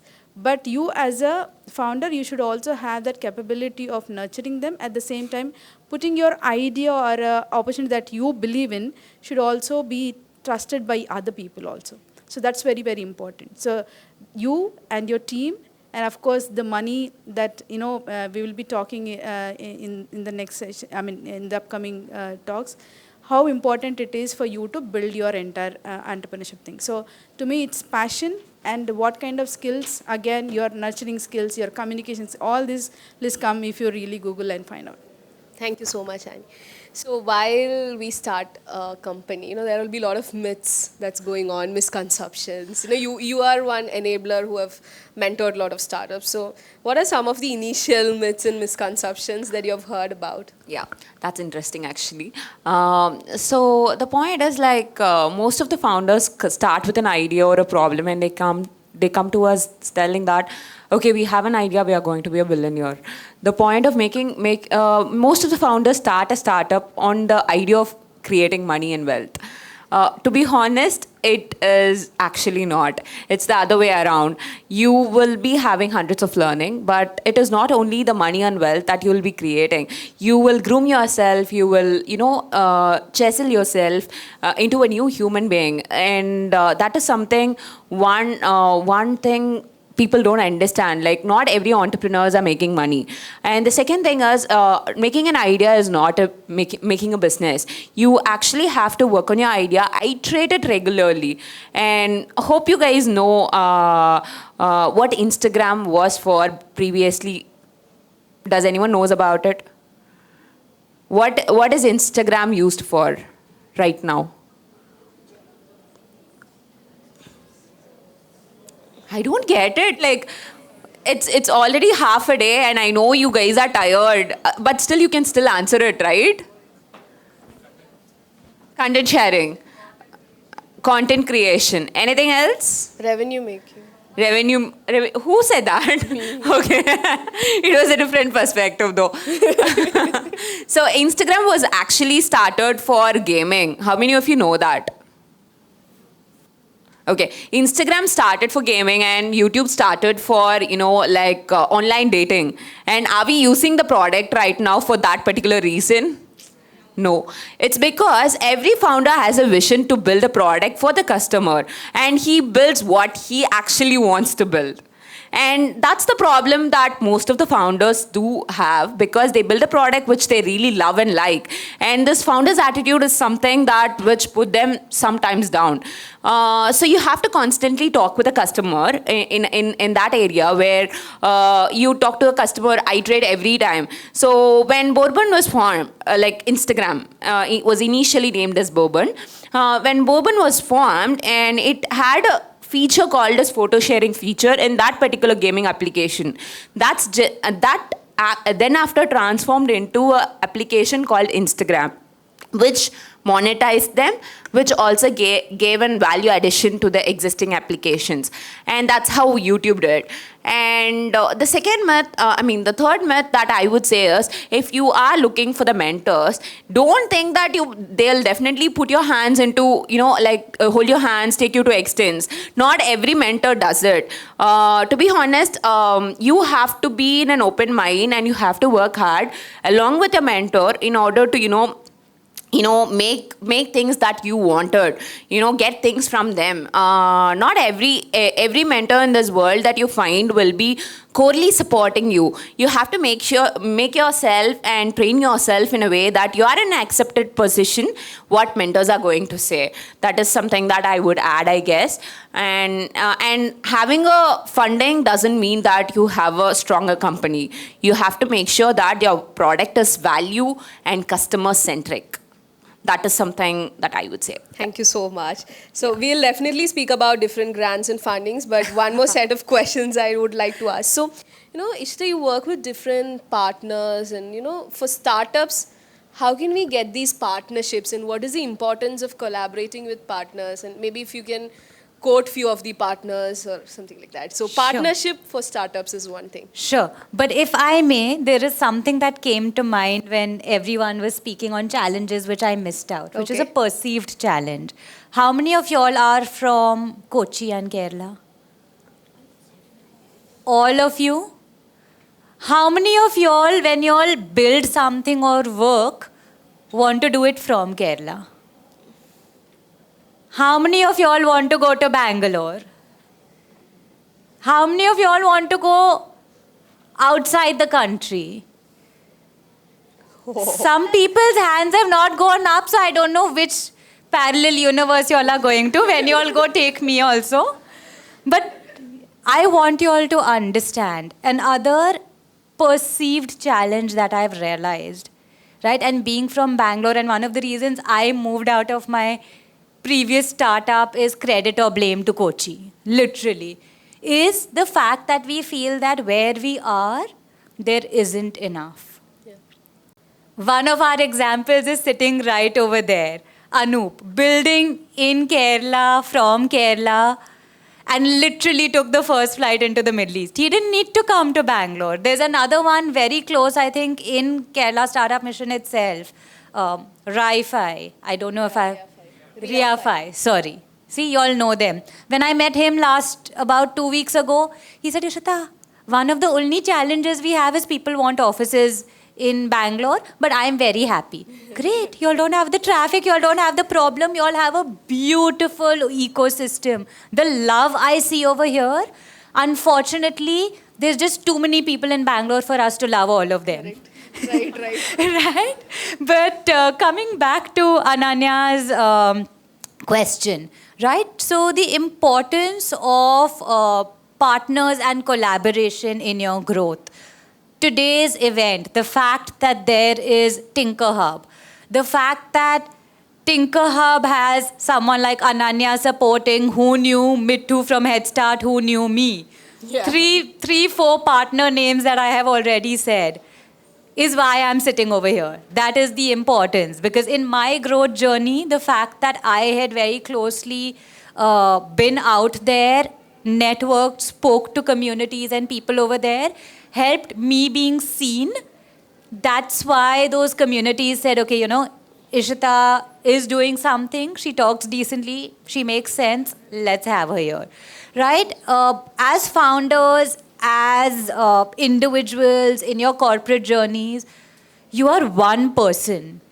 Right? Like Annie said, like everyone else mentioned, first of all, your core team is the most important. The second is, even as a company, you don't always need to build things on your own. Legal, find a good legal firm, partner with them, paid, barter, whatever. Sometimes in my previous company, for the initial 2 years, we didn't pay a single legal fee. Why? Because we partnered and told them, you give your expertise to us and I will give my network to you. That means every startup that I work with, I will be able to refer them to you. So understand your strengths and leverages that are there. Look at partners, understand the expertise they have. The second is, you know, the importance of communities, importance of networks and spaces. You all have something like the Kerala Startup Mission over here. The kind of programs, the kind of people, whichever level, right? Even just catching hold of some of them who meet hundreds of startups every month, communicating with them. Tinkerhub has done this entire thing. You have had ideally access to 1,500 plus people, mainly girls. Maybe your hackathons happen separately. Either they already have a WhatsApp group. If they don't, y'all can demand and say, hey, you know what? You know the hackathon happened, 100 of us came together. What happened to the 1,400 others? Can we all make a group and stay in touch? That is your initial network. I know Ananya very closely is a part of She Loves Tech, right? Again, women and technology. So we will be doing a longer version of this, I think at 3 o'clock, where I will pick up more hacks of leveraging community and networks and what has worked for me. But I would say that the entire thing of partnerships in your growth journey as an individual, as an organization, even when you're working, having a good network and partnering with people or being a part of a community can help you get a better job than someone who doesn't, because the world works on trust and references. Today, the reason I'm sitting here is not because Ananya personally knows me. She's known me for 3 hours. But she trusted someone who knew me. So she said, okay, I will bet on Ishita, because if I have to bet on someone, I'll bet on someone who's known to somebody that I trust. Yeah, thank you so much. But I know all others through LinkedIn only. I trust LinkedIn. Sorry. Which is a power tool also. Yeah, it's a partnership tool also. But thankfully, you know, most of them doesn't reply on LinkedIn. But thankfully, all three of you replied in LinkedIn as well. Cool. Thank you so much. You know, that the way of partnership you have quoted in a very good storyline. Thank you. Sure, please. Yeah, my next question was to you only. Please continue. So just now she mentioned about trust. So when, if there are two products, I often tell to my students also, we normally take example of Zomato. Everybody knows Zomato, Swiggy. So if there is this thing Zomato, if you want to order something, if you want to order something, first there's Zomato, and other option is something called as Magic Pin. I don't know whether it is here, but it's in Ahmedabad, and it's newly started now. So even if Zomato is charging you 20 rupees more or 30 rupees more, or maybe, a nominal charge, if Zomato charges you delivery charge more, then also we'll try to, we'll think, okay, 20 rupees is fine, we'll buy product from Zomato and not from Magic Pin. And that happens with everything, like travel industry, if we take Uber, Ola, or if we take something else also. So the point of me giving this example is trust is very, very important.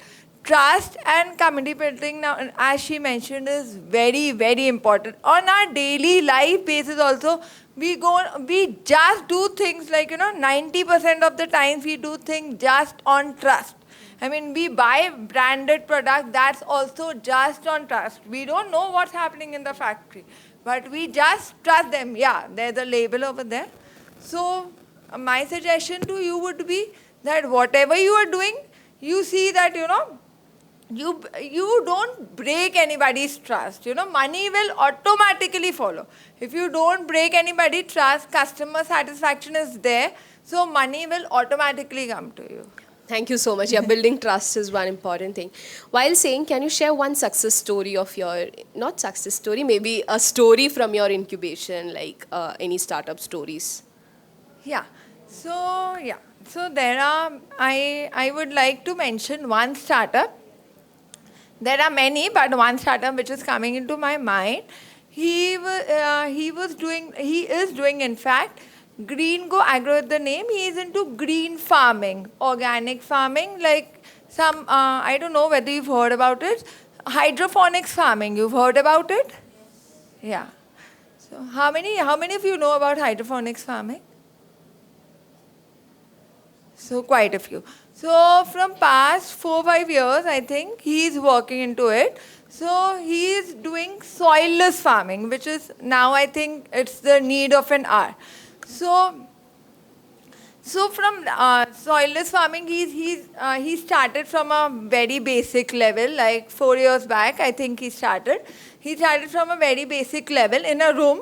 He did some soilless farming, and now they have around like 3-4 big lands on which they are doing soilless farming. And now recently, like I think around 2 months back, they secured a $180,000 funding for their startup. Wow, nice. So amazing. that is a success. Thank you so much. Yes, now moving on to the final 2 questions. Before that, the second last question is funding. I mean, as all of you said, money is not that important, but working with She Loves Tech also, when I say, I'm doing a VC office hours, I'm doing a one-on-one mentorship, do come. They'll say, no, I want money, please give me. If you have an investor in hand, just give me. So I don't know how many students know about venture capitalists or investment or portfolio companies. I'm not sure if you know about it. But yeah, I want to hear from each one of you on, like, it's not only funding, but when they do a startup, from where they can get money. Annie, you can start. Sure. So I think we closely work with very early stage startups, and money is required at every stage. The moment you think of an idea, you think that, okay, if I have to, design a poster, I need to pay a designer. It starts from there, right? Or if you want to go and talk to somebody, you need money to pay for your bus charge or whatever. So that is where your entire journey starts with respect to money. So my piece of advice to all of you is, even we tell most of our early stage startups is, bootstrap money is what we focus on at the early stage. When I say bootstrap grant, it is mostly about go and ask your parents, go and ask your friends who trust you, trust your idea, they believe in you and your ability, or sometimes they want to give you a chance to go and pursue your dream. So that's where you start off with. That's a very early stage funding, I would call it as. Apart from this, the second one, participate in many competitions where you have a prize money available, 2 lakhs, 3 lakhs. That's a good money for you to kickstart your idea. So these are the 2 things. But apart from this, I think other panelists will also agree with me. The government itself is coming up with a lot of funding. Even myself, when I was in Telangana State Innovation Cell, Government of Telangana, we initiated a fund called T-Siri. This is basically for early stage startups where they want to build prototype, do pilot or acquire first customers, and also some small seed fund. So only 30 lakhs we funded to 18 ideas. And now one of the idea, I think people who actually worked on the prototype, close to 6 ideas we funded, most of them are in market. So that small money we think that may or may not be helpful, but it is really makes a lot of difference in the startup, for the founder especially. Apart from this, the central government also has a lot of funding, especially for prototype grant. They give Nidhi Prayas, a lot of other grants my panelists will talk about. Thank you. So is there any specific funding from the state of Telangana, like that is for everybody can apply? For early stage, especially in the social impact space, this is what one funding that we have, TCD funding. But apart from this, we have T fund, which is one of the fund for the startups, which is given as a seed fund, which comes with the equity, or sometimes it also comes with the interest, kind of a debt equity as well. So these are few funding we have at this point of time from the government of Telangana. Thank you so much. I would actually like to go last. I would like the two of you to go because this is yours. Okay. So I don't know how many of you are planning to create a social impact startup, but we actually work with corporates. So I have worked with a company called Walmart, hope you all know, and we worked with Visa cards, the cards that we use now. So most of the corporates does want people to solve their problems in some areas too, as a research and development either, or as an company that they could acquire, or as a company that they can fund it through CSR. As corporates are can also be one of your go-to positions where if you are looking for funding. There are a few examples, like Walmart is looking for startups like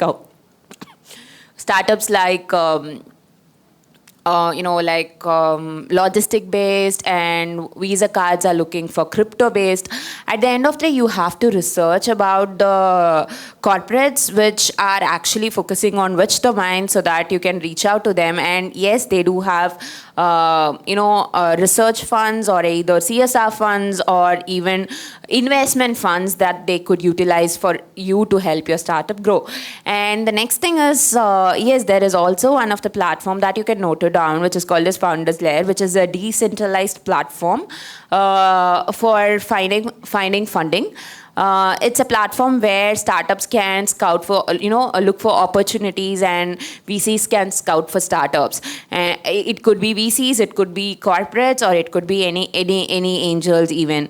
So you can look onto that particular website. It's called as Founders Layer, and I guess it would be useful. Yeah. Thank you.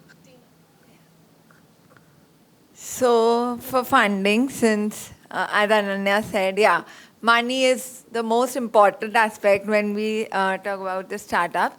So government grants, like as Annie ma'am also said, that government grants and bootstrapping would be one of the things that we can do.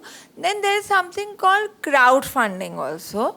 There are some platforms, one of them is Kickstart, where you can go and just put on your ideas onto that, and then a large crowd can, they can fund, small fund they can put onto your idea. There are a number of crowdfunding platforms. So, and this is very important, like you can do this. This is very important to validate your idea. So, if somebody, small funds if you get for their idea, so you know that people are finding your idea to be very useful. So one of those things you can do that also.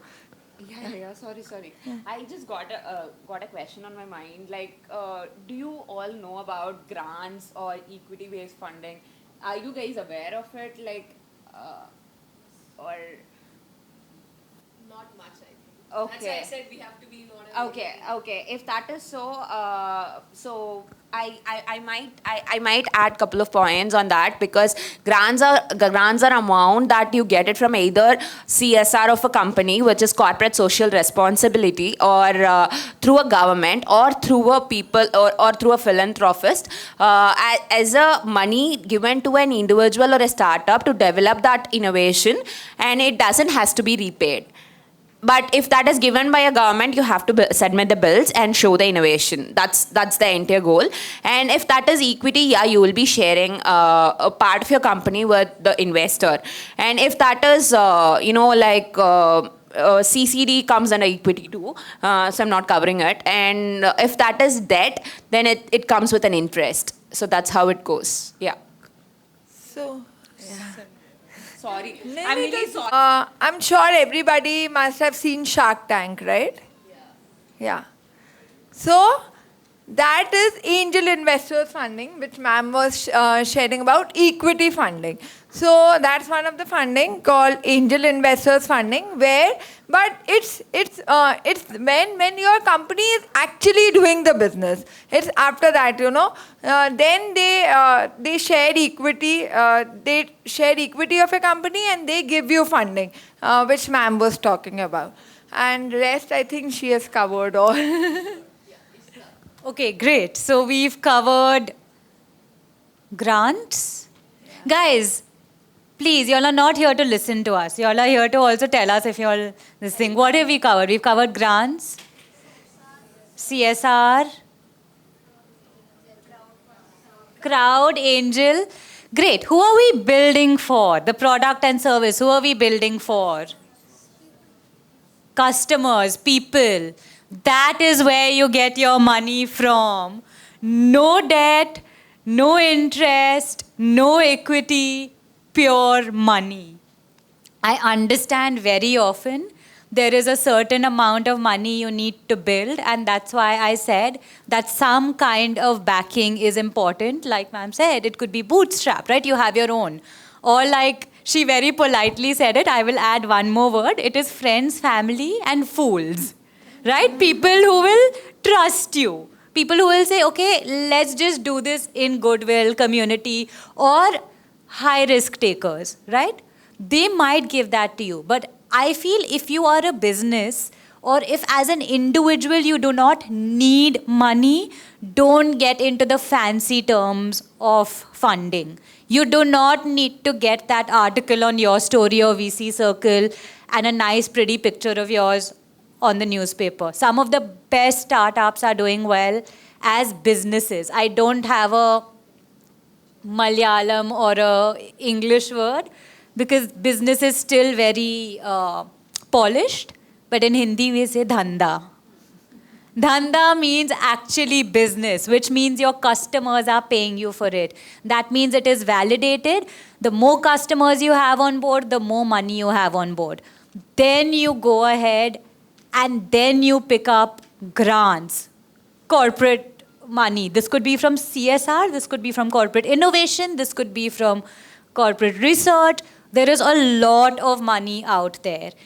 Then you look at, depending on the sector that you're building on, you see that, okay, do I then need to go into doing something which is debt, which means that I am taking a loan and I will pay it with an interest back. That means you're still not necessarily always giving equity or a higher percentage of your company.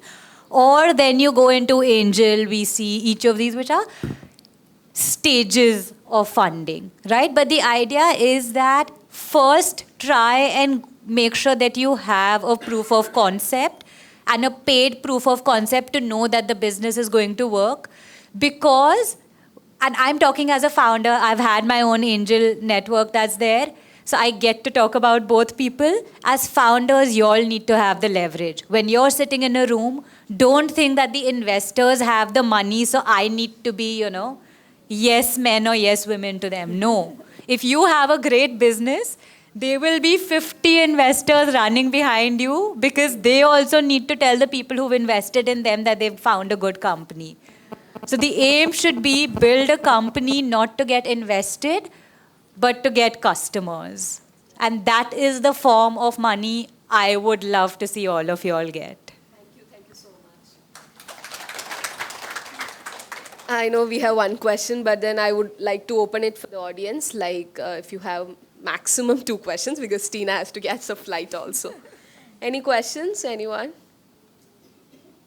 Now it's like everybody is hungry and nobody wants to. Sorry? Guys, if you all For any company, they're creating a product, right? So, how will you know which is the best way to reach the right customer? As you told, customer is the right way of getting money, right? So, how will you find the right customer for our product? Is there any kind of how will you find it? There are many. So you go ahead. There are many customers in the sense it's globally. There are many kind of people. So we don't know which customer required our product or which maybe our product may be good, but we are reaching to a customer where the customer don't want our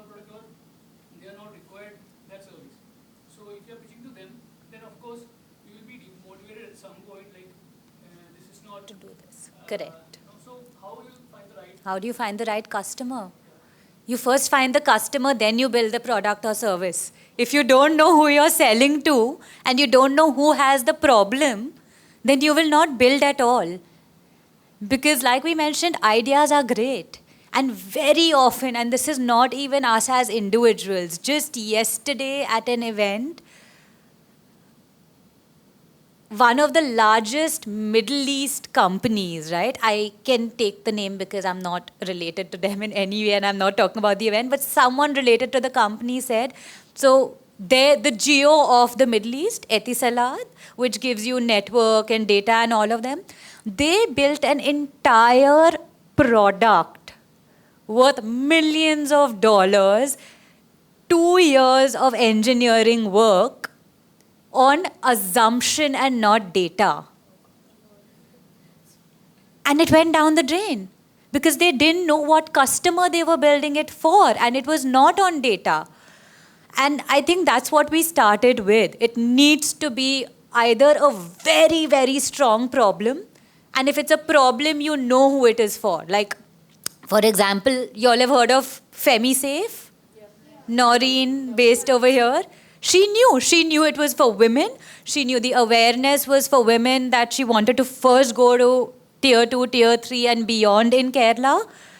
That was the audience. Then she said, what do I build? How do I build? How do I communicate it to them? So it's always the other way around. It's never building and going the other way. Or unless you are so disruptive and so confident that I will build this and I will change the market. Like ID. ID makes dosa batters and all of that. Did we ever imagine buying, like today also, if I tell my mom, no, that I'm going to buy dosa batter from outside, she will make batter of me only and make me a dosa. Right? But imagine, his thing was, I know convenience is needed. I know filter coffee, dosa, each of these things will work. So you're creating a whole mindset shift. You're creating a whole category shift. But still that confidence should be there that even to create that shift of a mindset or category, they exist people. So it's always customer to innovation, never innovation and then you go and tell 50 people in the room, someone buy, no please, are you my right customer? Never. Always the other way around. I would like to add to her. So I've seen, like we closely work with grassroots innovators. I've seen most of the, when I say grassroots innovators, they are the people who live in the community and they identify problem, then they build the solutions. They have huge market and the only thing stopping them to reach these customers is the money. Now we are helping them because they are not from a very organized sector. They can't speak English like all of us and all that. But there is definitely. So whenever any student or anyone who comes to us with an idea, we tell them, please go back and do your research first. Research plays a very, very critical role here. So if you come with an idea, please go back and see and go to your drawing room and then see whom you're building for. Is there real pain, what they're going through? Without this particular solution, can they still live, right? So there are two types. One is, as she said, disruptive. One more is, most of us who are seeing the innovation is only incremental innovation. Incremental. You take iPhone, you take anything, it's only incremental innovations that we see in the world happening. They add one feature, they say this is novel, come buy it, right? They increase you 1 rupee extra for that. So you need to understand what is that novelty I'm bringing. For example, COVID is a disruptive, right? So it's a breakthrough innovation. We're looking at a ChatGPT again. No, none of us knew about this, right? So I want you to look at which one you are choosing. Are you looking at incremental innovation that you are looking at? If it is incremental innovation, go back and find out and talk to you. And when you go and talk to people, take a good sample size. Don't say that 10 people say, baat kya hai, theek hai. So these people say that, fine, this is a wonderful idea.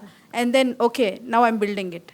And when you're going and talking to the people whom you are building, don't ask them prompting questions, because always in the back of your mind, you have your idea. You want to communicate to them. Tell them that, hey, do you think something like this would work for you? Don't ask these questions. Ask them, try to understand what actually they are going through. for example, I'll tell you, recently a bunch of students whom we took for a field visit, they went, it's like more of a design thing. I'm sorry, I'll just take 1 minute. So we took them to one of the village there, and we made them just observe things. This is one of the design thinking, like empathy part of it. They were observing, and most of the women were plucking flowers because it's a village that grows more flowers and vegetables. When they saw women, they were like getting hurt while they were because if you pluck rose flowers especially, if it is 10-20, you're okay. But imagine if you have to harvest a big garden, it hurts more. They were observing, and they went and spoke to a couple of them, asking like, what is happening? They said, when we pluck the flowers, it hurts. By the time we go in the evening, because women have to cook, while we are cooking, it hurts again. While we are eating, it hurts again. The pain they felt, the students, and they felt to an extent that, women is not happy while having her meal. When they felt this empathy, they came to me and said, ma'am, we want to build something for them. Now, they built a small gloves which can easily cut the flowers. So there are two things. One, which can make money for you. Second, when it comes to social impact, you just gift the solution to the people whom you feel for. It's not always the money. Thank you. Yeah, I think most of us covered by Annie ma'am. Market research, as ma'am said, I was going to cover that point only, is very, very important.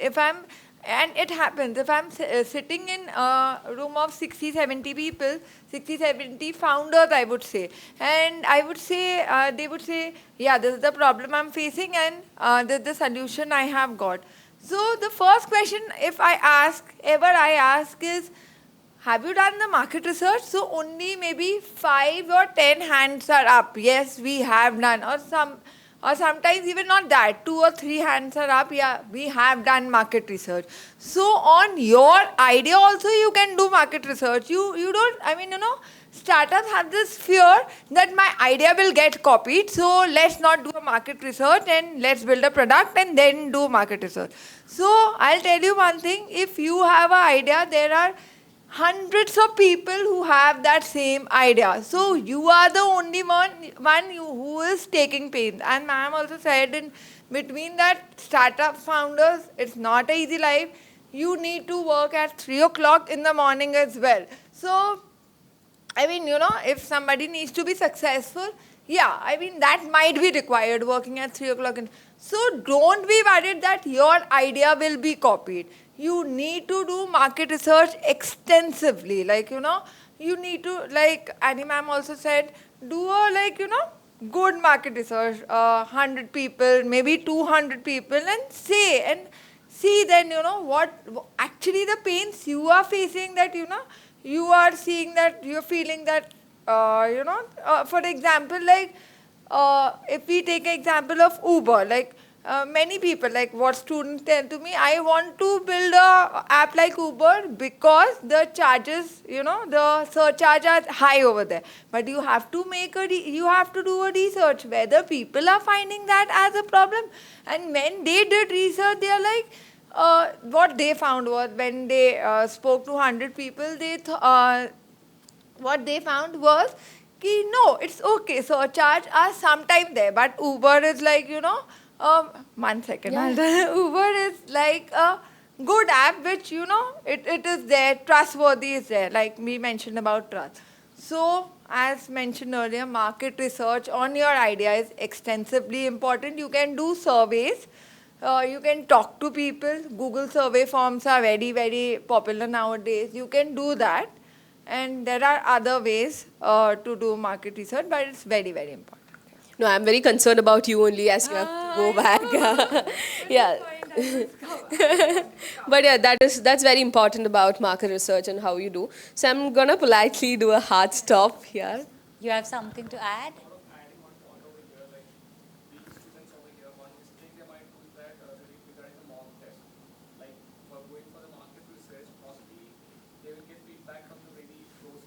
Yeah.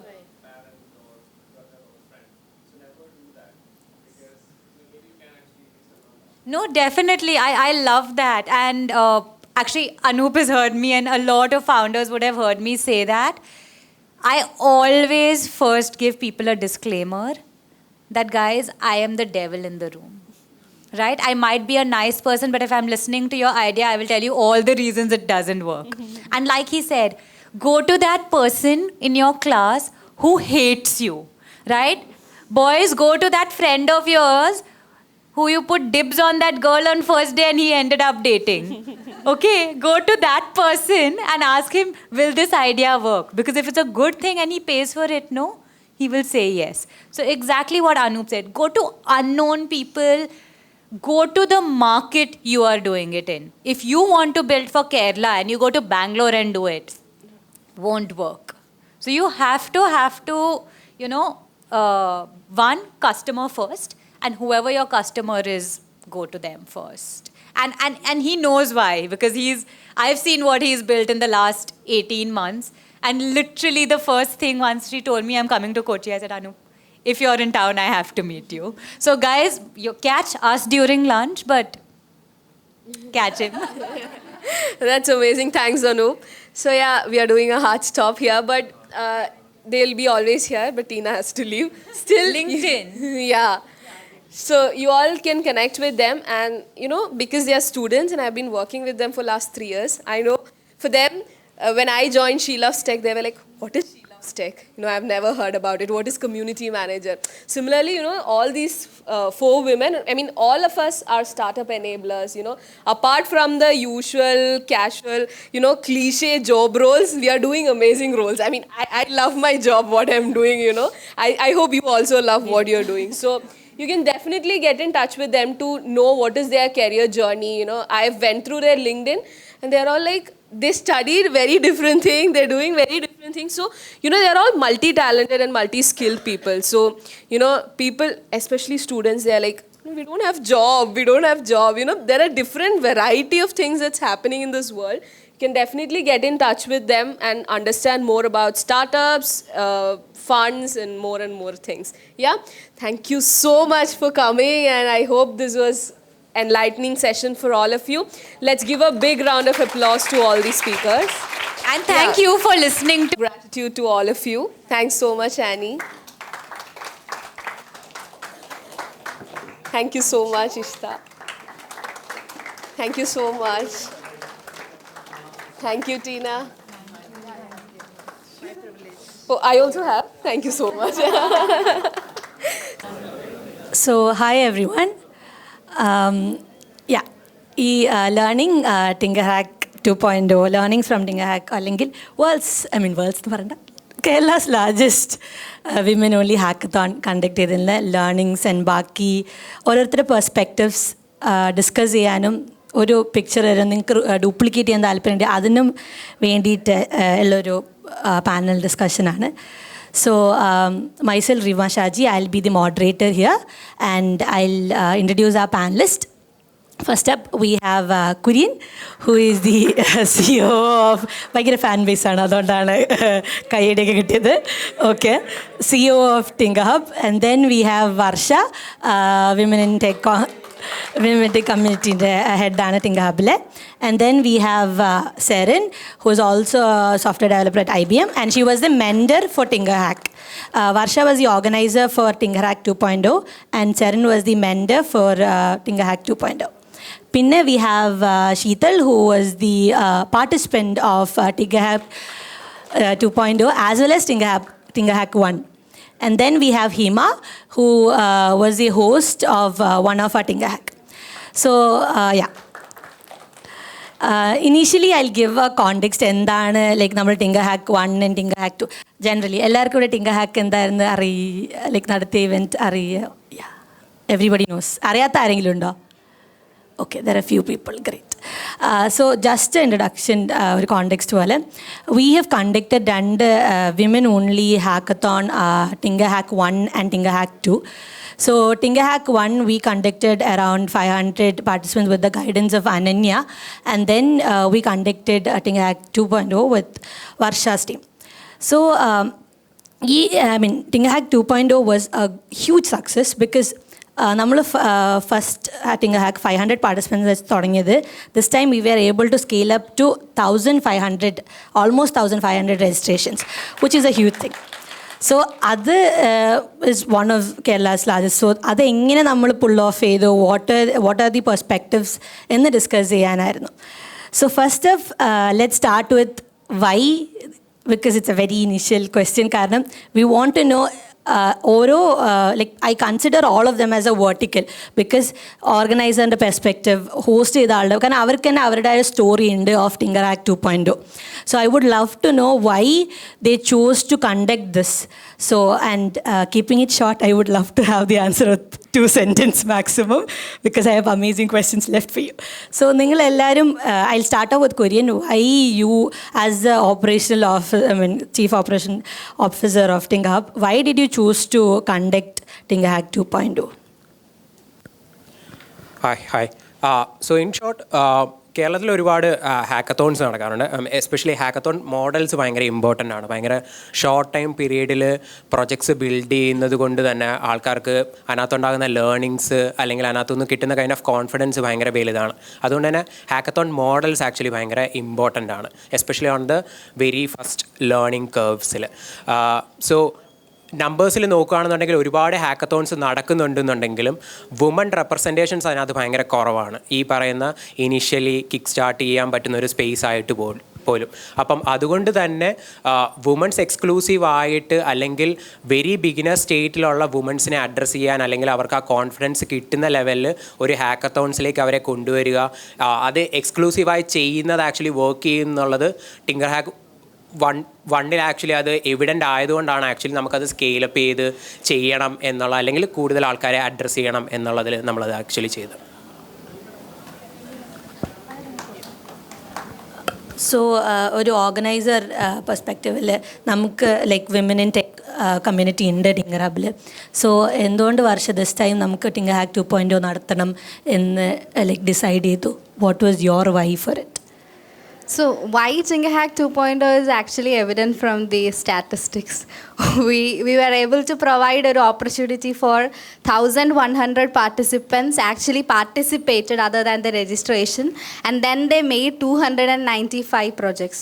So ഇത്രയും പ്രൊജക്റ്റുകൾ ഒരൊറ്റ ദിവസം കൊണ്ട് build ചെയ്യുക. And we wanted a hackathon where ഏറ്റവും ബിഗിനേഴ്സിന് participate ചെയ്യാൻ പറ്റും. There was in any prerequisites for Tinkerhack 2.0. And along with that നമ്മൾ ഇവർക്ക് എത്ര വലിയ സാധനം ഉണ്ടാക്കി എന്നുള്ളതൊന്നും ഡിപ്പെൻഡഡ് ആയിരുന്നില്ല. സോ ഒരു safe space for all the techie women out there who can come, ഒരു പ്രീ റിക്വസൈറ്റ്സും ഇല്ലാതെ can build something and can tinker about the logic. So അതിന് വേണ്ടിയിട്ടുണ്ടായ ഒരു വണ്ടർഫുൾ സ്പേസ് ആയിരുന്നു. That is the why for me. So Seren, the best part about Seren is Seren actually Tinkerhack 1-ലും Tinkerhack 2-ലും മെൻറ്ററായിട്ട് പോയിട്ടുള്ള ഒരാളാണ്. So you would love to know why you went again for Tinkerhack 2 മെൻറ്ററായിട്ട്, and why you have been there. Okay, so Tinkerhack 1 എനിക്ക് ഒത്തിരി ഇഷ്ടപ്പെട്ടായിരുന്നു. And എൻ്റെ ലൈഫിൽ തന്നെ ഈവൻ ഞാൻ മെൻറ്ററായിട്ട് പോയതിൽ എൻ്റെ ഏറ്റവും ഫസ്റ്റ് ഹാക്കത്തോൺ ആയിരുന്നു, ഓഫ്ലൈൻ ഹാക്കത്തോൺ. സോ അതെനിക്ക് കുറേ എക്സ്പോഷർ ഉണ്ടായിരുന്നു. And I met so many wonderful people. ഇപ്പം ഇൻഡസ്ട്രിയൽ പേഴ്സൺസ് ആണെങ്കിലും അല്ലാണ്ട് ടെക്ക് പഠിക്കാനായിട്ടൊരു ബിഗിനേഴ്സിനാണെങ്കിലും. ആൻഡ് ഐ അണ്ടർസ്റ്റുഡ് എനിക്ക് അവരുമായിട്ട് കണക്ട് ചെയ്യാൻ പറ്റുന്നുണ്ടായിരുന്നു. And I could help them. അപ്പം എനിക്കാണെങ്കിൽ കുറച്ച് ഹെൽപ്പ് ചെയ്യാൻ ഇഷ്ടമായിരുന്നു. So I thought why not Tinkerhack 2.0യ്ക്കും ട്രൈ ചെയ്തോടാ. എനിക്കൊരു കുറച്ച് അറിയായിരുന്നു, എനിക്ക് ഹെൽപ്പ് ചെയ്യാൻ പറ്റും. അതാണ് ഫസ്റ്റ് മോട്ടീവ് Tinkerhack 2.0യ്ക്ക് മെൻറ്ററായിട്ട് വിളിച്ചപ്പോൾ പോയത്. ആൻഡ് Tinkerhack 1-ൽ കുറേ കൂടെ ഞാൻ കോളേജിലായിരുന്നു. അപ്പോൾ ഞാൻ ഒരു കോളേജ് സ്റ്റുഡൻ്റ് ആയിട്ടാണ് മെൻറ്ററായി പോയത്. അപ്പോൾ അന്ന് എനിക്ക് കുറച്ച് ഡൗട്ട്സ് ഉണ്ടായിരുന്നു. ബട്ട് നമ്മൾ മെൻറ്റേഴ്സ് എല്ലാം കോളേജിലെ സ്റ്റുഡൻസ് ആയിരുന്നു. Tinkerhack 2 ആയപ്പം എനിക്ക് കുറച്ചുകൂടെ ടെക്നിക്കലി ഇൻഡെപ്ത് നോളജ് ഉണ്ടായി. കാരണം ഞാനിപ്പോൾ ഒരു വർക്കിംഗ് പ്രൊഫഷണൽ ആയതുകൊണ്ട് കുറച്ചും കൂടെ എനിക്ക് ഹാൻഡിൽ ചെയ്യാൻ പറ്റും എന്നുള്ളൊരു കോൺഫിഡൻസ് ഉണ്ടായിരുന്നു. അതാണ് ഞാൻ Tinkerhack 2.0യ്ക്ക് മെൻറ്ററായിട്ട് തന്നെ പറഞ്ഞത്. സോ റിഗാർഡിങ് ശീതൽ, ഞാൻ ശീതളിനെ സംസാരിച്ചപ്പോൾ ഞാൻ ചോദിച്ചു ശീതൽ എത്ര ഹാക്കത്തോണിന് പോയിട്ടുണ്ടെന്ന്. അപ്പോൾ പറഞ്ഞു അല്ല, ഞാൻ ചോദിച്ചു ഫസ്റ്റ് ഹാക്കത്തോൺ ആണോ ചോദിച്ചു. അപ്പോൾ ശീതൽ പറഞ്ഞു അല്ല എന്ന് പറഞ്ഞു. അപ്പോൾ ചോദിച്ചു ഓക്കെ, കുറേ ഹാക്കത്തോണിന് പോയിട്ടുണ്ടാവും. അപ്പോൾ ചോദിച്ചു വേറെ എത്ര ഹാക്കത്തോണിന് പോയിട്ടുണ്ട്? 2 hackathon. First hackathon, Tinkerhack won. Second hackathon, Tinkerhack 2. So I was very proud. Like, I was happy that, she wanted to, come back and do it again. So what is your perspective on why you wanted to do Tinkerhack 2.0? Hello ടിങ്കർഹാക്ക് വണ്ണും ഞങ്ങൾക്ക് first experience ആയതുകൊണ്ട് തന്നെ ഞങ്ങൾക്ക് അറിയില്ലായിരുന്നു ഞങ്ങൾ എന്ത് ചെയ്യണം ഒന്നും അറിയാതെയാണ് ഞങ്ങൾ അങ്ങോട്ട് പോയത്. And we were given the topic 1 week before and ഞങ്ങൾക്കൊരു മെൻറ്ററും ഉണ്ടായിരുന്നു. ബട്ട് ആ ഡേയിൽ ആ മെൻറ്ററിന് വരാനും പറ്റിയില്ല. ദെൻ ഞങ്ങൾ ടിങ്കർഹാക്ക് 1 അങ്ങനെ സക്സീഡ് ആയിട്ട് ചെയ്തു. ദെൻ ടിങ്കർഹാക്ക് 2നെ പറ്റി കേട്ടപ്പോൾ ഞങ്ങൾ ഓക്കെ മെൻറ്റർ ഉണ്ടാവും, നമുക്കങ്ങനെ പഠിച്ച് പ്രിപ്പയർ ചെയ്ത് പോകേണ്ട ഒന്നുമില്ല, ആരെങ്കിലും വരും നമ്മളെ ഹെൽപ്പ് ചെയ്യും, നമുക്ക് തന്നെ എന്തെങ്കിലും ഒന്ന് ബിൽഡ് ചെയ്ത് കാണിക്കാൻ പറ്റും. ആ ഒരു ഇത് മനസ്സിൽ തോന്നിയപ്പോൾ ഞങ്ങൾ വിചാരിച്ചു ഓക്കെ അതിന് അപ്പിയർ. അതും ഞങ്ങളുടെ കോളേജിലായിരുന്നു.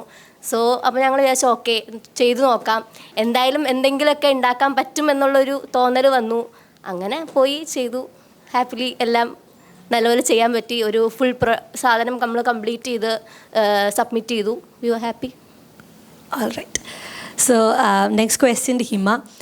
നമുക്കറിയാം കോളേജസ് എത്രത്തോളം സപ്പോർട്ടീവ് ആണ് ലൈക്ക് ഇങ്ങനെ പരിപാടി നടത്താൻ, അല്ലെങ്കിൽ അതിൻ്റെതായിട്ടുള്ള കോംപ്ലിക്കേഷൻസ് വരും.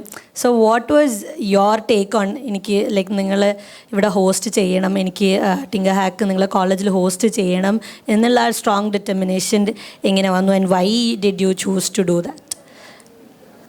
ലൈക്ക് ഞങ്ങളുടെ കോളേജ് മൊത്തത്തിൽ ഇത് അത്യാവശ്യം നല്ല അടിപൊളിയായിട്ട് എല്ലാവരും ചെയ്തൊരു ഇവൻ്റ് തന്നെയായിരുന്നു.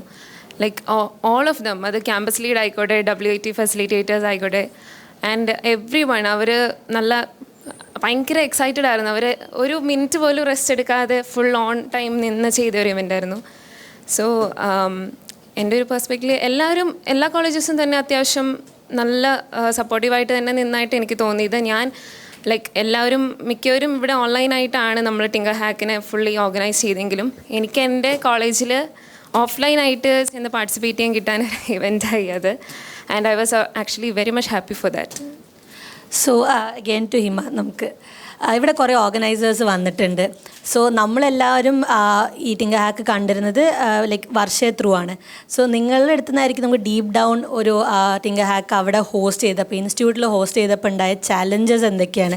കാരണം we want to hear that real what were the reasons, അല്ലെങ്കിൽ what are the challenges that you faced, one of the biggest challenges you faced. കാരണം lot of organizers are here and they could relate to what is it, and ബാക്കി ടീമിനും ഓർഗനൈസേഴ്സിനും better ക്ലാരിറ്റിയും കിട്ടും how they could tackle them. Like coming to colleges എനിക്ക് തോന്നുന്നു ഭയങ്കര വലിയ ചാലഞ്ചസ് ഒന്നും ഉണ്ടായിരുന്നില്ല.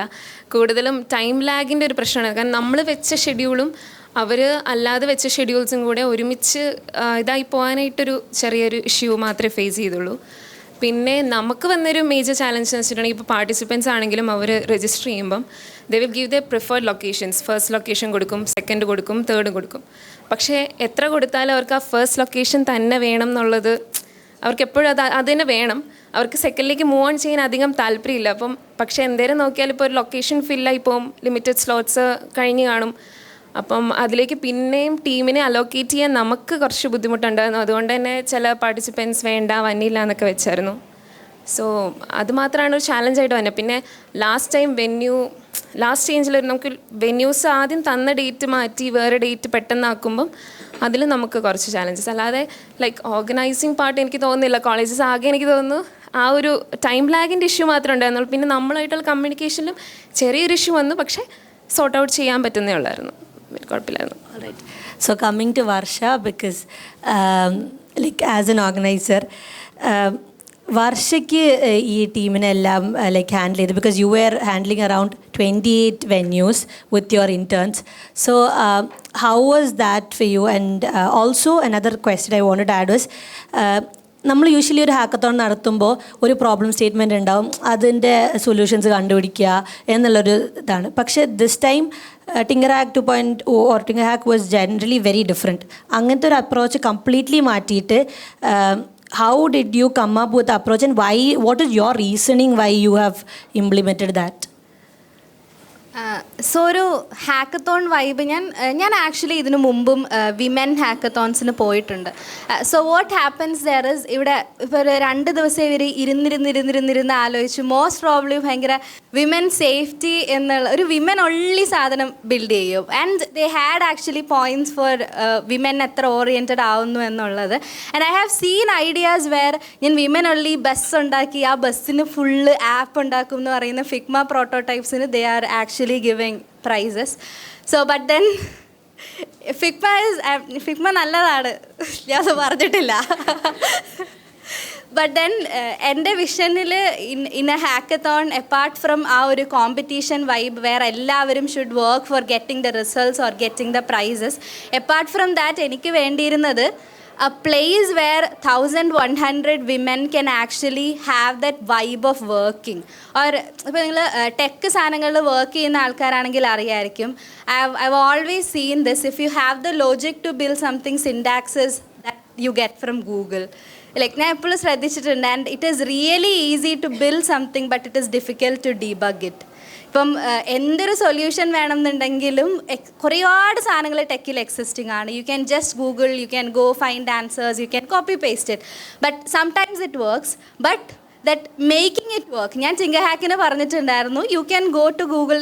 ഇത് ഒരു ആക്ച്വൽ വർക്കിംഗ് മോഡലായിരുന്നു. ഐ ഡോണ്ട് വോണ്ട് നിങ്ങൾ രാവിലെ കുത്തിയിരുന്ന് ഒന്നും AI ടൂൾസ് ഒന്നും യൂസ് ചെയ്യാതെ നിങ്ങൾ കോഡ് എഴുതണം എന്ന് എനിക്ക് ആഗ്രഹമൊന്നുമില്ല. യു ക്യാൻ ബേസിക്കലി യൂസ് ഒരു റിയൽ വേൾഡിൽ നിങ്ങൾ എങ്ങനെ ബിൽഡ് ചെയ്യുന്നു അങ്ങനെ എഴുതിയാൽ മതി. ബിക്കോസ് അവരത് കോപ്പി പേസ്റ്റ് ചെയ്യുവാണെങ്കിൽ അത് വർക്ക് ചെയ്യിപ്പിച്ചെടുക്കണം എന്നുണ്ടെങ്കിൽ they should know what that thing really is. And ടിങ്കർഹാക്കിൽ ഇപ്രാവശ്യം നമ്മൾ പിടിച്ച ഒരു ലൈൻ വാസ്, നിങ്ങൾക്ക് പ്രോബ്ലം സ്റ്റേറ്റ്മെൻറ്റിൻ്റെ സ്ട്രക്ചർ നോക്കിയാൽ കാണാൻ പറ്റും. The first milestone was logic ആലോചിക്കുക, റീഡ് മീൽ എഴുതി വെക്കുക, ഫസ്റ്റ് സൈഡ് പാസ്സായി. പിന്നെ നിങ്ങൾ ബാക്കറ്റ് എഴുതുക, അവസാനം സമയം ഉണ്ടെങ്കിൽ മാത്രം ഡിസൈഡ് ചെയ്യുക, അല്ല ഫ്രണ്ട് എൻഡ് എഴുതുക. അത് ബേസിക്കലി എനിക്ക് ഫ്രണ്ട് എൻഡിനോട് വിരോധം ഉള്ളത് കൊണ്ടല്ല. But then the concept is actually, എപ്പം ഒരു ബിഗിനറിനോട് ടെക്ക് പഠിക്കണമെന്ന് പറഞ്ഞാലും, and mostly women, there is that one path they always follow. എപ്പോഴും they'll start in HTML, they'll go to CSS, then they'll go to JavaScript, then they'll go to something. But then what I have realized through many people is, ഈ സാധനങ്ങൾ is ഭയങ്കര syntactical, and that is something if you have logic that right now ChatGPT could write it for you. അത് വായിച്ച് മനസ്സിലാക്കാൻ പറ്റിക്കഴിഞ്ഞാൽ it can be actually generated, and the underlying thing is how well you understand your code. So അതിനെനിക്ക് importance കൊടുക്കണം എന്നുണ്ടായിരുന്നു. So അതിന് വേണ്ടിയിട്ടാണ് നമ്മൾ ആ ഒരു ലോജിക് ബിൽഡിംഗ് സ്ട്രക്ചറിന് കുറച്ച് ഇമ്പോർട്ടൻസ് കൊടുത്ത് ടിങ്കർഹാക്ക് നടത്തിയത്, and evaluation was also based on that part. So, Korean actually, ഈ ഹാക്കത്തോൺ ഞാൻ വർഷയോട് ചോദിച്ച പോലെ തന്നെ നമ്മൾ ലൈക്ക് ഇത്രയും ഫണ്ട് കൊടുത്ത ഒരു സ്ഥലത്ത് ഇങ്ങനത്തെ ഒരു ഹാക്കത്തോൺ ചെയ്യാതെ we did it very differently, like different parts of സ്പേസിൽ ചെയ്തു. So what was your thought on it and how did you implement it, ആ ഒരു സ്ട്രക്ചർ? സോ സ്ട്രക്ചർ ഞാൻ ഇംപ്ലിമെൻറ്റ് ചെയ്ത സാധനമല്ല. സ്ട്രക്ചർ കുറച്ചുകൂടെ ടിങ്കർഹാക്ക് 1 ഓൺവേർഡ്സ് ആക്ച്വലി അങ്ങനെ ഒരു സ്ട്രക്ചറാണ് ആക്ച്വലി ഫോളോ ചെയ്തിരുന്നത്.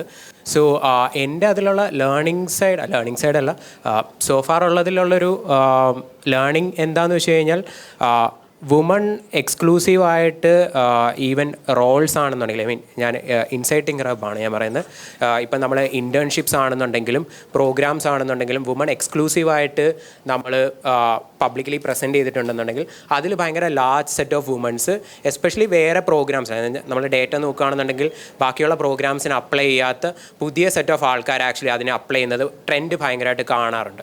അപ്പോൾ അതിനകത്ത് ആക്ച്വലി ആൾക്കാരെ ഫോളോ അപ്പ് ചെയ്യുമ്പോഴത്തേക്ക് ആൾക്കാർ പറയുന്നൊരു റീസൺ എന്താണെന്ന് വെച്ച് കഴിഞ്ഞാൽ, അവിടെ കോമ്പിറ്റൻസ് ഭയങ്കര കുറവായിരിക്കും, പിന്നെ ഇത് എന്താണെങ്കിലും അവർക്ക് കിട്ടാനുള്ള ഒരു പ്രോബബിലിറ്റി ഭയങ്കര കൂടുതലാണ് എന്നുള്ളൊരു ഒരു റീസണിങ് എപ്പോഴും ഭയങ്കര ജനറലി കണ്ടിട്ടുണ്ട്. അപ്പോൾ അതുകൊണ്ട് തന്നെ പിന്നെ ആക്ച്വലി ആൾക്കാർക്ക് ട്രാവൽ ചെയ്യാനുള്ള ഇഷ്യൂസും ഭയങ്കരമായിട്ടുണ്ട്. ഇപ്പം നമ്മൾ കൊച്ചി അറൗണ്ട് വെച്ചിട്ടുണ്ടെങ്കിൽ ഇപ്പം ഇങ്ങനൊരു പ്രോഗ്രാം അല്ലെങ്കിൽ ഒരു വുമൺ സെലിബ്രേഷൻ ഇവിടെ കണ്ടക്ട് ചെയ്യുമ്പോഴാണെന്നുണ്ടെങ്കിലും മേ ബി ഒരു 2 ആൾക്കാരോ 3 ആൾക്കാരോ വിളിച്ച് അവരുടെ വീട്ടിൽ വിളിച്ച് കൺവീൻസ് ചെയ്ത് ഇവിടെ എത്തിക്കുന്ന ഒരു ഹാർഡ് ചലഞ്ചുണ്ട്. അപ്പം അവിടെ എപ്പോഴും ഉണ്ടാകുന്ന പ്രശ്നം എവിടെയാണെന്ന് വെച്ച് കഴിഞ്ഞാൽ, പാർട്ടിസിപ്പേറ്റ് ചെയ്യണമെന്ന് ഇൻഡിവിജ്വലിന് ആഗ്രഹം ഉണ്ടാവും. പക്ഷേ വേറെ കുറേ സോഷ്യൽ കൺസ്ട്രെയിൻസ് കാരണം ഒരിക്കലും എന്ത് ചെയ്യാൻ പറ്റിക്കണമെന്നില്ല, ആ ഹാക്കത്തോൺ നടക്കുന്ന സ്ഥലത്തേക്ക് എത്താൻ പറ്റണമെന്നില്ല. പിന്നെ അവർക്കൊരു കോൺഫിഡൻസ് ബിൽഡിങ്ങും കൂടാണ് ഹാക്കത്തോൺ എന്ന് പറയുമ്പം. അവർ ആ ഫസ്റ്റ് ബിൽഡ് ചെയ്ത് അവരുടെ പ്രോജക്റ്റ് ഓക്കെ എന്നെക്കൊണ്ടൊരു ടെക് പ്രോഡക്റ്റ് ബിൽഡ് ചെയ്യാൻ പറ്റും എന്നുള്ള കോൺഫിഡൻസ് കിട്ടിക്കഴിഞ്ഞാൽ ചിലപ്പോൾ അവർ വീട്ടുകാരുമായിട്ട് ഇടിയും ബഹളമൊക്കെ ഉണ്ടാക്കി അടുത്ത പ്രാവശ്യം പോകുന്നുണ്ടാവും. പക്ഷേ ആദ്യത്തെ പ്രാവശ്യം ആ ഫൈറ്റ് വീട്ടിലുണ്ടാക്കണം എന്നുണ്ടെന്നുണ്ടെങ്കിൽ അത് കുറച്ചൊരു ഒരു കൺഫ്യൂസ്ഡ് സ്റ്റേറ്റ് ആയിരിക്കും. ശരിക്കും എനിക്ക് ഈ പണി അറിയാവോ അറിയത്തില്ല എന്നുള്ള കൈൻഡ് ഓഫ് സ്റ്റേറ്റ്. അപ്പോൾ അതുകൊണ്ട് തന്നെ ഒരു ഭയങ്കര വർഷം നേരത്തെ പറഞ്ഞ രീതിയിൽ ഒരു ബിഗിനർ ഫ്രണ്ട്ലി ആയ പ്രോഗ്രാം ആയതുകൊണ്ട് തന്നെ മാക്സിമം ആൾക്കാരെ അവരുടെ കംഫർട്ടബിൾ സ്റ്റേറ്റിലെത്തി അല്ലെങ്കിൽ അവർ കംഫർട്ടബിൾ പൊസിഷനിൽ ഇരുത്തിയിട്ട് തന്നെ ഇങ്ങനെ ഒരു എക്സ്പെരിമെൻറ്റ് ചെയ്യണം എന്നുള്ളതാണ് ആക്ച്വലി ഇതിൻ്റെ ഒരു ഹോൾ തോട്ട് എന്നുള്ളത്. അതുകൊണ്ട് തന്നെയാണ് മോസ്റ്റ് ഓഫ് ദ ക്യാമ്പസുകളിൽ അത് ഓർഗനൈസ് ചെയ്തിട്ട് ആ ക്യാമ്പസിലുള്ള സെറ്റ് ഓഫ് സ്റ്റുഡൻസിന് അല്ലെങ്കിൽ ആ ഡിസ്ട്രിക്റ്റിലുള്ള സ്റ്റുഡൻസിന് മോസ്റ്റ്ലി ആക്സസിബിൾ ആയിട്ടുള്ളൊരു സ്പേസ് ആക്കി അത് ക്രിയേറ്റ് ചെയ്തത്. സോ ഈ ഒരു തോട്ടിൽ will you be conducting next Tinkerhack 3.0? I mean, of course. Numbers ഭയങ്കര ഇമ്പാക്റ്റ് ചെയ്യുന്നത് കൊണ്ട് തന്നെ ഇപ്പം ഞാൻ പറഞ്ഞില്ല, ഇപ്പം ടിങ്കർഹാക്ക് 1 വന്ന ഒരാൾ 2 പിന്നെയും പാർട്ടിസിപ്പേറ്റ് ചെയ്യുന്നത് ഒരു ഐഡിയൽ സാധനമായിട്ട് ഞാൻ ഒരിക്കലും കൺസിഡർ ചെയ്യുന്നില്ല. പാർട്ടിസിപ്പേറ്റ് ചെയ്യരുതെന്നാണ് എൻ്റെ പേഴ്സണൽ ഒപ്പീനിയൻ. എന്നാന്ന് വെച്ച് കഴിഞ്ഞാൽ വൺസ് നിങ്ങൾക്ക് ആ കോൺഫിഡൻസ് കിട്ടിയിട്ടുണ്ടെന്നുണ്ടെങ്കിൽ നിങ്ങൾ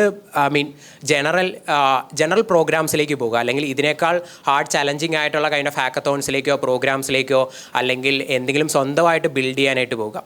ഇത് കംപ്ലീറ്റ്ലി ഒരു ബിഗിനർ ഫ്രണ്ട്ലി സ്പേസ് ആയിട്ട് ക്രിയേറ്റ് ചെയ്തിരിക്കുന്നതുകൊണ്ട് തന്നെ ഇവിടെ ഉണ്ടാകുന്ന ചലഞ്ചസും അഡ്രസ്സ് ചെയ്യുന്ന സാധനങ്ങളും എല്ലാം ഭയങ്കര ബിഗിനർ ഫ്രണ്ട്ലിയാണ്. അപ്പോൾ നിങ്ങൾ ഒരിക്കലും ആ ലൂപ്പിൽ കടന്നു പോകരുത്. ഓക്കെ, ഇതൊരു എൻ്റെ ഒരു ഭയങ്കര കംഫർട്ടബിൾ പൊസിഷനാണ് അല്ലെങ്കിൽ ഒരു കംഫർട്ടബിൾ സ്പേസ് ആണ്, അതുകൊണ്ട് എപ്പോഴും ഞാൻ എന്നാൽ അടുത്ത 3 വരാം, എന്നാൽ 4 വരാം, 5 വരാം, ഒരിക്കലും അവിടുന്ന് ഒരു ഗ്രോത്ത് ഉണ്ടാവില്ല ആർക്കും. അതിനകത്ത് മാത്രം പാർട്ടിസിപ്പേറ്റ് ചെയ്യുന്നത് കിക്ക് സ്റ്റാർട്ട് ചെയ്യുക അല്ലെങ്കിൽ ഒരു ഹെഡ് സ്റ്റാർട്ട് സാധനമാണ്. സ്റ്റാർട്ട് ചെയ്ത് കഴിഞ്ഞാൽ പിന്നെ അടുത്ത സാധനങ്ങൾ നോക്കി പോകുക എന്നുള്ളതാണ്. So coming to Serin from follow up question കൂടി, കാരണം സെറിൻ 2 വട്ടം മെൻറ്റർ ചെയ്തു.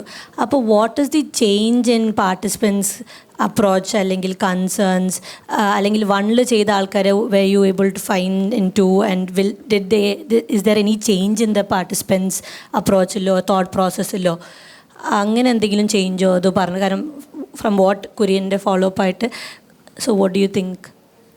ഓഫ് കോഴ്സ് ഉണ്ടായിരുന്നു. ടിങ്കർഹാക്ക് 1ഉം 2ഉം തമ്മിൽ എനിക്ക് ഭയങ്കര ഡിഫറൻസ് ഫീൽ ചെയ്തിട്ടുണ്ട്. ടിങ്കർഹാക്ക് 1 നമുക്കൊരു 3 വീക്സ് പ്രയർ ഒരു ഹാക്കത്തോണിന് നമുക്ക് പ്രിപ്പറേഷൻ ഉണ്ടായിരുന്നു. സോ നമ്മളവിടെ ഗിറ്റ് പഠിപ്പിച്ചു. ലൈക്ക് നമുക്ക് പേഴ്സണലായിട്ട് 1-on-1 പോലെ കോൾസ് വരെ ഞാൻ വെച്ചു. അപ്പം നമ്മൾ അത് ഞങ്ങൾക്ക് അതിനനുസരിച്ച് ഇങ്ങനെ പറഞ്ഞായിരുന്നു അത് എന്തായാലും അത് വേണം. കാരണം നമുക്ക് അവിടെ ചെല്ലുമ്പോൾ നമ്മളും ആ കുട്ടികളും തമ്മിൽ ഒരു ബന്ധം ഇല്ലാണ്ടാവരുത്. We should know what they are really doing. നമുക്ക് അവരെ ഗൈഡ് ചെയ്യാൻ പറ്റണം. സോ നമ്മളൊരു 3 വീക്സ് കൊണ്ട് അവർക്ക് ഐഡിയ കൊടുത്തായിരുന്നു. ഓക്കെ, നിങ്ങളിത് പഠിക്കണം, ഇതാണ് നിങ്ങൾ അവിടെ ഇരുന്നാലും ചെയ്യേണ്ടത് എന്ന് പറഞ്ഞു. ആൻഡ് അന്ന് അവരുണ്ടാക്കിയത് കുഞ്ഞു പ്രോജക്ട്സ് അല്ല, സീരിയസ്ലി അത് ഇപ്പം വർഷം അത് എടുത്ത് ബിഗിനർ ഫ്രണ്ട്ലി ആയിട്ടാണ്. പക്ഷേ അന്ന് നമ്മളൊരു സ്ക്രീനിങ് ഉണ്ടായിരുന്നു, കുറച്ചുകൂടെ നല്ല പ്രോജക്ട്സ് ആയിരുന്നു ഉണ്ടാക്കിയത്. സോ കാരണം 3 വീക്സ് ട്രെയിനിങ് ഉണ്ടായിരുന്നു. ആൻഡ് ടിങ്കർഹാക്ക് 2 24 hours കൊണ്ട് അവർ നമ്മൾ ഗിറ്റപ്പും വരെ പഠിപ്പിക്കണമായിരുന്നു. വളരെ ബിഗിനേഴ്സാണ് വന്നത്. Like first year second years ഒക്കെ ഉണ്ടായിരുന്നു, ഈവൻ തേർഡ് ഇയേഴ്സും ഉണ്ടായിരുന്നു. അവർക്കും ഗിറ്റ് അറിയാത്തവരുണ്ടായിരുന്നു. സോ അതൊരു ചാലഞ്ചായിരുന്നു. അവരെ അത് പഠിപ്പിച്ചിട്ട് വേണം അവർക്ക് അത് കഴിഞ്ഞ് അവരുടെ പ്രോജക്റ്റ് ബിൽഡ് ചെയ്യാനായിട്ട്. സോ ഫസ്റ്റിലെ ആൾക്കാർ പ്രിപ്പയർഡ് ആയിരുന്നു. അന്ന് ഇത്രയും എനിക്ക് തോന്നുന്നു ChatGPT ഇല്ലായിരുന്നു. സോ അത് 2022 ലാസ്റ്റ് ആയിരുന്നു. അവർ ഭയങ്കര ഡോക്യുമെൻറ്റേഷൻ റീഡ് ചെയ്താൽ. സെക്കൻഡിൽ വന്നപ്പം ChatGPTയാണ്. വർഷം പറഞ്ഞൊരു കാര്യം കറക്റ്റാണ്, ChatGPT യൂസ് ചെയ്യാം, പക്ഷേ ഡീബഗ് ചെയ്യാൻ അറിയാത്ത കുറേ പേരുണ്ടായിരുന്നു. പിന്നെ ഞാൻ പറഞ്ഞു ഓക്കെ നമുക്കിത് റീറൈറ്റ് ചെയ്യാം ഫുള്ള്. ChatGPT ചോദിച്ചാൽ കുഴപ്പമില്ല. ChatGPT ചോദിച്ചിട്ട് തുടക്കത്തിൽ നിന്ന് എഴുതാൻ പറഞ്ഞാൽ ചേച്ചി ഞങ്ങൾ ഇവിടം തൊട്ട് ഇവിടം തൊട്ട് ഞങ്ങൾക്ക് ചെയ്യാൻ അറിയത്തുള്ളൂ, ഇവിടം തൊട്ട് വേണം ChatGPT ചോദിക്കാം. അങ്ങനെ ChatGPT പറഞ്ഞു തരത്തില്ല. സോ കംപ്ലീറ്റ്ലി ChatGPTയെ ഡിപ്പെൻഡ് ചെയ്യുന്നതായിട്ട് തോന്നി. ആൻഡ് അതൊരു കണക്ക് എനിക്ക് ChatGPT ഡിപ്പെൻഡ് ചെയ്ത് ഞാൻ പറഞ്ഞില്ല, കാരണം ഇപ്പം ഗ്രോയിങ് ആണ്, AI വേണം. ബട്ട് അത് കുറച്ച് എക്സ്റ്റെൻഡ് ആയിരുന്നു. ഇപ്രാവശ്യം കുട്ടികൾ ഭയങ്കരമായിട്ടും GPT ഫോളോ ചെയ്യുമായിരുന്നു. സോ അതെനിക്കത് അത്രയ്ക്ക് അങ്ങോട്ട് ലൈക്ക് പ്രശ്നങ്ങളുണ്ടായിരുന്നു. ഐ മീൻ വഴക്കായിട്ടല്ല, എന്ന് വെച്ചാൽ അവരുടെ പ്രൊജക്റ്റ് കംപ്ലീറ്റ് ആവാതെ വന്നായിരുന്നു. ആൻഡ് അപ്പോൾ അവർ ഇമോഷണലിയും എല്ലാം തീരുമോ, ബാക്കി എല്ലാവരും തീർന്നു, അങ്ങനെ ഒരു ചാലഞ്ചിങ് അവർക്ക് അവിടെ ഫീൽ ചെയ്തു. പക്ഷേ അവരോട് എനിക്ക് ഓപ്പണായിട്ട് പറയാൻ പറ്റത്തില്ല നിങ്ങൾ ChatGPT യൂസ് ചെയ്തുകൊണ്ടാണ് എന്ന് പറയാൻ പറ്റില്ല. പിന്നെ മാക്സിമം അവരോട് പറയാൻ ട്രൈ ചെയ്തു, പിന്നെ ഹെൽപ്പ് ചെയ്തു. പക്ഷേ അവർ ആ ChatGPT നോക്കി ചെയ്ത ഭാഗം വരെ അവർ വൃത്തിക്ക് പഠിച്ചിട്ട് ബാക്കി കുറച്ചൊരു പ്രശ്നം ഉണ്ടായിരുന്നു ChatGPTയുടെ. All right. So, as a participant's perspective, Sheetal പറഞ്ഞല്ലോ 2 ഹാക്കത്തോണെ കൂടിയിട്ടുള്ള രണ്ടും ടിങ്കർ ഹാക്കാണെന്നുള്ളത്. അപ്പോൾ അത് രണ്ടും വിമൻ ഓൺലി ഹാക്കത്തോണാണ്. സോ ശീതളുടെ പെർസ്പെക്റ്റീവിൽ എത്ര റെലവൻസ് ഉണ്ട് വിമൻ ഓൺലി ഹാക്കത്തോൺ കണ്ടക്ട് ചെയ്യുന്നതിൽ as A participant? As A participant women only hackathon conduct ചെയ്ത് മീൻസ് 2 ഹാക്കത്തോണിൽ ഇരുന്നതും നമുക്ക് ഫസ്റ്റ് ഹാക്കത്തോണിൽ അധികം ആൾക്കാർ പരിചയപ്പെടാൻ പറ്റി. പിന്നെ ഇവർ കുറച്ചും കൂടെ നമ്മൾ ആസ് എ വിമൻസ് നമ്മൾ കുറച്ചും കൂടെ ഫ്രീ ആയിരിക്കും. ലൈക്ക് നമ്മളിപ്പോൾ എന്തെങ്കിലും റിക്വസ്റ്റ് ചോദിക്കുകയാണെങ്കിലും എന്താണെങ്കിലും നമ്മളൊന്ന് വോയിസ് റേസ് ചെയ്യാനൊക്കെ ഭയങ്കര ഫ്രീ ആയിരിക്കും. എനിക്ക് ഈ കോമൺ അല്ലെങ്കിൽ മിക്സഡ് ഹാക്കത്തോണുള്ളത് തോന്നില്ല. കാരണം ടീമിൽ ഒരു മെൻ ഹെൽപ്പ് ഉണ്ടെങ്കിൽ നമ്മൾ അവരെ കൂടുതൽ ഡിപ്പെൻഡ് ചെയ്യും. ഇതിപ്പോൾ ഫുൾ വിമൻസ് ആയതുകൊണ്ട് നമ്മളെ തന്നെ ഡിപ്പെൻഡ് ചെയ്തു. നമുക്ക് തന്നെ എല്ലാം വിമൻസാണ്, മെൻറ്റേഴ്സും വിമൻസാണ്, നമ്മൾ സംസാരിക്കുന്നതിനും എല്ലാം നമ്മൾ ഡിപ്പെൻഡ് ചെയ്യുന്ന എല്ലാം വിമൻസ് ആയതുകൊണ്ട് എൻ്റെ ഉള്ളിലുള്ള ഒരു പേടി കുറേ കുറഞ്ഞു. ലൈക്ക് നമുക്ക് എന്തൊക്കെയോ അറിയാം, അല്ലെങ്കിൽ നമുക്ക് എന്തെങ്കിലുമൊക്കെ പഠിക്കാൻ പറ്റും ഇങ്ങനെ ചെയ്താൽ, അല്ലെങ്കിൽ ഇവരുടെ കൂടെ കൂടിയാൽ, അങ്ങനെ ഒരു തോന്നൽ വന്നു. എനിക്ക് എന്തൊക്കെയോ ബിൽഡ് ചെയ്യാൻ പറ്റുന്നുണ്ട് എന്നുള്ളൊരു തോന്നൽ എവിടെ നിന്നൊക്കെയോ വന്നു. അതൊരു അച്ചീവ്മെൻ്റ് ആയിട്ട് തോന്നുന്നു. കാരണം മെന്നുണ്ടെങ്കിൽ എനിക്കത് പറ്റില്ല. ലൈക്ക് അവർക്കായിരിക്കും സൂപ്പർമസി, അല്ലെങ്കിൽ അവർക്കത് ചെയ്യാൻ പറ്റും. അപ്പോൾ നമ്മളത് ഒന്നില്ലെങ്കിൽ നമ്മൾ പ്രസൻറ്റേഷൻ ഉണ്ടാക്കണമെങ്കിൽ ഹെൽപ്പ് ചെയ്യുക, അല്ലെങ്കിൽ കോഡ് ചെയ്യണമെങ്കിൽ ഹെൽപ്പ് ചെയ്യേണ്ട, അത് അവർ ചെയ്തോളും. അങ്ങനത്തെ ഒരു വ്യൂവിൽ നോക്കാതെ ഇത് നമ്മളാണ് എല്ലാം ചെയ്യുന്നത്. കോഡ് ഉണ്ടാക്കണം നമ്മളാണ്, അതിൽ ഡീബഗ് ചെയ്യുന്നത് നമ്മളാണ് ഡോക്യുമെൻറ്റ് ചെയ്യുന്നത് എല്ലാം നമ്മളാണ്. അപ്പോൾ നമുക്ക് കുറച്ചും കൂടെ എക്സ്പോസ് ആവാൻ പറ്റി, ടെക്നോളജി കൂടുതൽ പഠിക്കാൻ പറ്റി. അതുകൊണ്ട് I feel it's better women's. 2 women ആയതുകൊണ്ടാണെന്ന് എനിക്കറിയില്ല, but I like to be in this. Is there any thoughts on അതെങ്ങനെ ടാക്കിൾ ചെയ്തിട്ട് ഒരു ഇൻക്ലൂസീവ് ആയിട്ടുള്ള മെൻ ആൻഡ് വിമൻ ഉള്ള കാരണം നമുക്കറിയാം we do not live in a space where there only women. So ആ ഒരു സ്പേസിൽ, ഒരു കോമൺ സ്പേസിൽ നമുക്ക് like will have to face it one day. So how will you be able to tackle it? അല്ലെങ്കിൽ എന്തെങ്കിലും ശീതളുടെ പെർസ്പെക്റ്റീവിൽ ഇങ്ങനെ ചെയ്ത് നോക്കിയാൽ I will be able to have attend an inclusive hackathon എന്ന് തോന്നിയിട്ടുണ്ടോ? Because we would love to do that. അതുകൊണ്ട് ലൈക്ക് ആദ്യമേയൊക്കെ ഞാൻ ആക്ച്വലി ഒരു കമ്പ്യൂട്ടർ സയൻസ് സ്റ്റുഡൻ്റ് ആയിരുന്നില്ല. I was a biomax student. അപ്പോൾ എനിക്ക് ടെക്നിക്കലി ഭയങ്കര വീക്കായിരുന്നു. ആൻഡ് ഞാൻ കോഡിങ് പഠിച്ചതും എല്ലാം എൻ്റെ ഇഷ്ടത്തിൽ കഷ്ടപ്പെട്ട് മീൻസ് അങ്ങനെ ഞാൻ ഗൂഗിൾ നോക്കി പഠിച്ചു, പിന്നെ ഫ്രണ്ട്സിനോട് ചോദിച്ചു പഠിച്ചു. അപ്പോഴും ഹെൽപ്പ് ചെയ്തൊരു ഫ്രണ്ട്, ബോയ്സ് ആയിട്ടുള്ളൊരു ഫ്രണ്ട് തന്നെയാണ് ഹെൽപ്പ് ചെയ്തത്. ബട്ട് സ്റ്റിൽ അവൻ സപ്പോർട്ട് ചെയ്തുകൊണ്ടാണ് നമുക്ക് പഠിക്കാൻ പറ്റുന്നത്. അപ്പോൾ ഒരിക്കലും ഇൻക്ലൂസീവായിട്ടുള്ളൊരു ഹാക്കത്തോൺ മോശമാണെന്നൊന്നും പറയത്തില്ല, അത് ഹെൽപ്ഫുള്ളായിരിക്കും. പിന്നെ ഇൻക്ലൂസീവായിട്ട് ഇപ്പോൾ ഞാനൊരു ഇൻക്ലൂസീവായിട്ട് means both men and women ഉള്ള ഒരു ഹാക്കത്തോൺ പോയാലും എനിക്ക് ആ ടെക്നിക്കൽ സൈഡിലും ഹെൽപ്പ് ചെയ്യാൻ പറ്റും. ടെക്നിക്കലി എനിക്ക് എന്തെങ്കിലും ഇൻവോൾവ്മെൻറ്റ് ഉണ്ടാവും, അല്ലെങ്കിൽ എനിക്ക് കോഡ് ഡീബഗ് ചെയ്യാനോ അല്ലെങ്കിൽ കോഡ് എഴുതാനോ, അല്ലെങ്കിൽ അത് ഒരു കോഡ് കണ്ടാൽ ഓക്കെ ഇതിനാണ് അതിനാന്നൊക്കെ ഡിഫറൻഷ്യേറ്റ് ചെയ്ത് പറയാൻ പറ്റും. ബട്ട് ഏർലിയർ സ്റ്റേജ് എനിക്കത് പറ്റില്ലായിരുന്നു. ഈ വിമൻ ഓൺലി ഹാക്കത്തോൺ വന്നിട്ടാണ് ഞാനത് പഠിച്ചത്. ഇങ്ങനെ ചെയ്യാൻ പറ്റും, ഇതൊക്കെയാണ് ഒരു പ്രോസസ്സ് എന്ന് പഠിച്ചു. ഇനിയിപ്പോൾ എനിക്കൊരു ഇൻക്ലൂസീവായിട്ടൊരു ഹാക്കത്തോണിൽ പോയി കഴിഞ്ഞാൽ I think I could help more. One more question I don't. What is stopping you for? Our question will be very common. കാരണം ഞാനിത് ഭയങ്കര റോ ആയി ചോദിക്കാൻ കാരണം എന്താ വെച്ചാൽ ഇവിടെ കുറേ പേരുടെ മൈൻഡിലുള്ള ക്വസ്റ്റ്യൻസ് ആയിരിക്കും അത്. What is stopping you to go for an inclusive hackathon? അങ്ങനെ സ്റ്റോപ്പ് ചെയ്യാൻ പ്രത്യേകിച്ച് എനിക്ക് റീസൺസ് ഒന്നുമില്ല. ലൈക്ക് ഫാമിലി ഇഷ്യൂസ് അങ്ങനെ ഒന്നുമില്ല. ഇൻക്ലൂസീവായിട്ട് പോയാലും എനിക്ക് family support is always the. ഞാൻ ആക്ച്വലി ഞങ്ങൾ ഇതൊരു ഗ്രൂപ്പ് തുടങ്ങിയത് ഈ ടിങ്കർഹാക്ക് 1 വേണ്ടിയിട്ട് തുടങ്ങിയ ഗ്രൂപ്പായിരുന്നു. ദെൻ അവിടെ നിന്ന് ഞങ്ങൾക്ക് ചെയ്യാൻ പറ്റി, ഞങ്ങൾ ഇങ്ങനെ ചെയ്തു, ഞങ്ങൾക്ക് അതിന് ഒരു പൊസിഷനിൽ എത്താൻ പറ്റി. ദെൻ വേറൊരു ഹാക്കത്തോൺസും ഞങ്ങൾ അങ്ങോട്ട് അത് ശ്രദ്ധിച്ചില്ല. പിന്നെ ഈ ടിങ്കർഹാക്ക് വന്ന് ഞങ്ങളുടെ കോളേജിലായതുകൊണ്ടാണ് ഞങ്ങൾ ടിങ്കർഹാക്ക് 2 ആക്ച്വലി പാർട്ടിസിപ്പേറ്റ് ചെയ്യാനായിട്ട് ഒരു ഇനീഷ്യേറ്റീവ് എടുത്ത് വന്നത്. അത് ഞങ്ങളുടെ കോളേജിലും ആയിരുന്നു. അപ്പോൾ വിചാരിച്ചു ഓക്കെ വി കുഡ് ട്രൈ, ഞങ്ങൾ അടുത്തുള്ളവരായാലും അപ്പോൾ നമുക്ക് പെട്ടെന്ന് ട്രൈ ചെയ്യാമെന്ന് വിചാരിച്ചിട്ട് എടുത്താണ്. പിന്നെ ഇൻക്ലൂസീവ് ഹാക്കത്തോണിൽ ചിലവർക്ക് ഇതുണ്ടാവാം, ലൈക്ക് നമുക്ക് കുറച്ച് ഓപ്പൺ അപ്പ് ആവാൻ, ഞാൻ പറഞ്ഞ പോലെ നമുക്ക് ഓപ്പൺ അപ്പ് ആവാൻ ഭയങ്കര ബുദ്ധിമുട്ടുണ്ടാവും.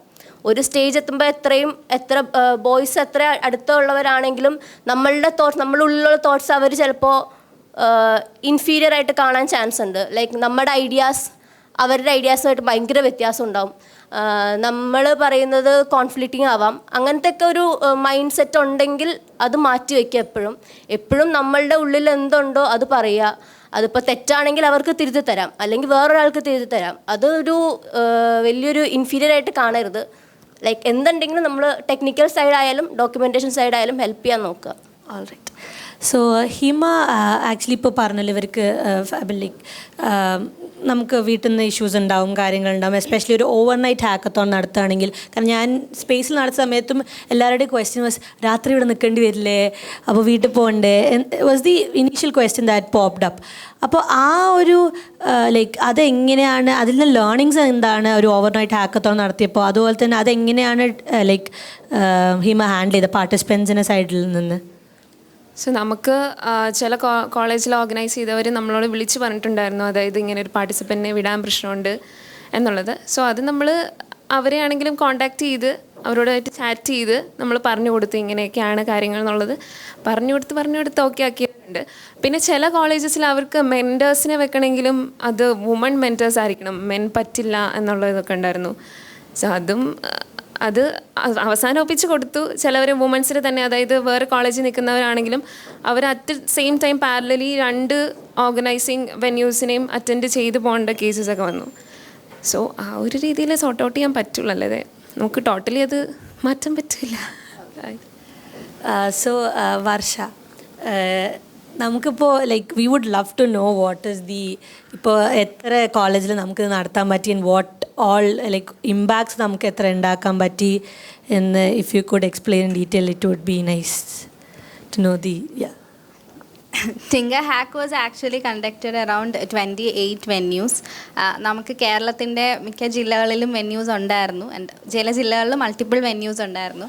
And it was actually registered ആയിട്ടുള്ള participant was 1470, and the number of people actually attended is 1105, and there is 295 projects that actually they build overall in ഇപ്രാവശ്യത്തെ Tinkerhack. A personal question.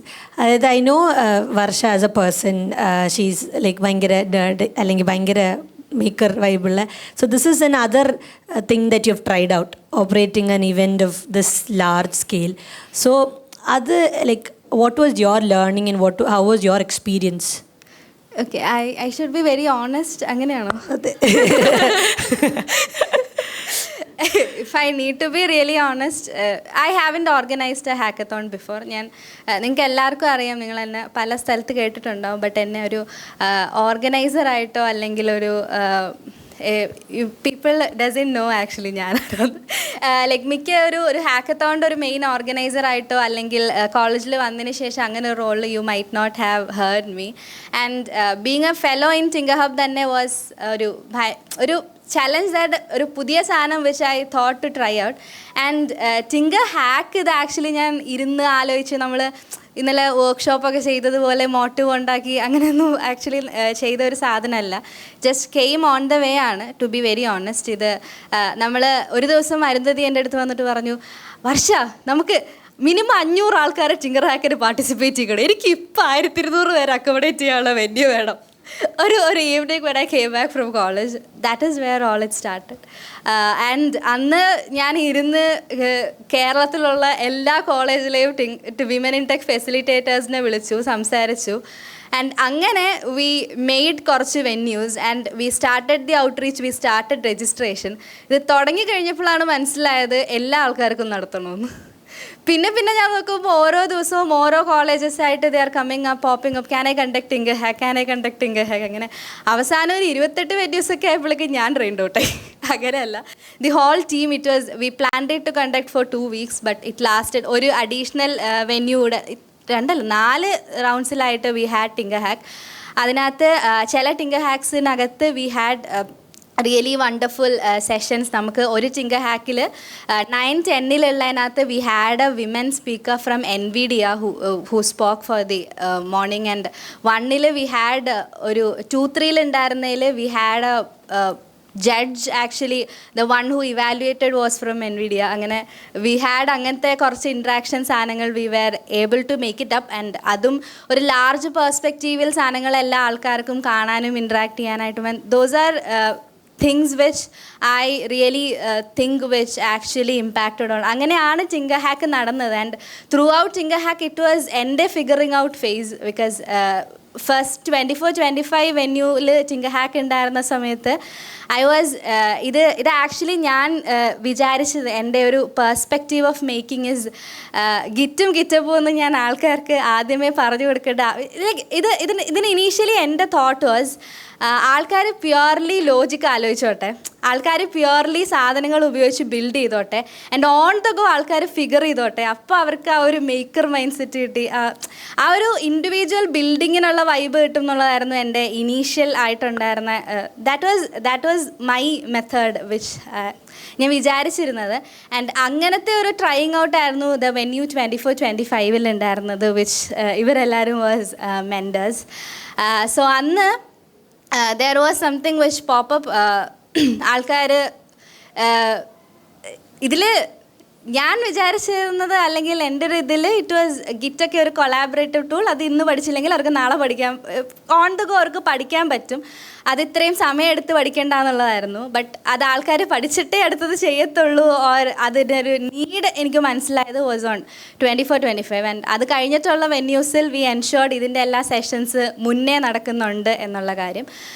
So everything through out Tinkerhack was actually ഒരു figuring out. But then എനിക്ക് കുറേ കാര്യങ്ങൾ ഇൻട്രസ്റ്റിങ്ങും and എനിക്ക് personally അച്ചീവ്മെൻ്റായി തോന്നിയത് in Tinkerhack was, ഞാൻ ഒരുപാട് വെന്യൂസിലെ ആൾക്കാരുമായിട്ട് പേഴ്സണലി സംസാരിച്ചു.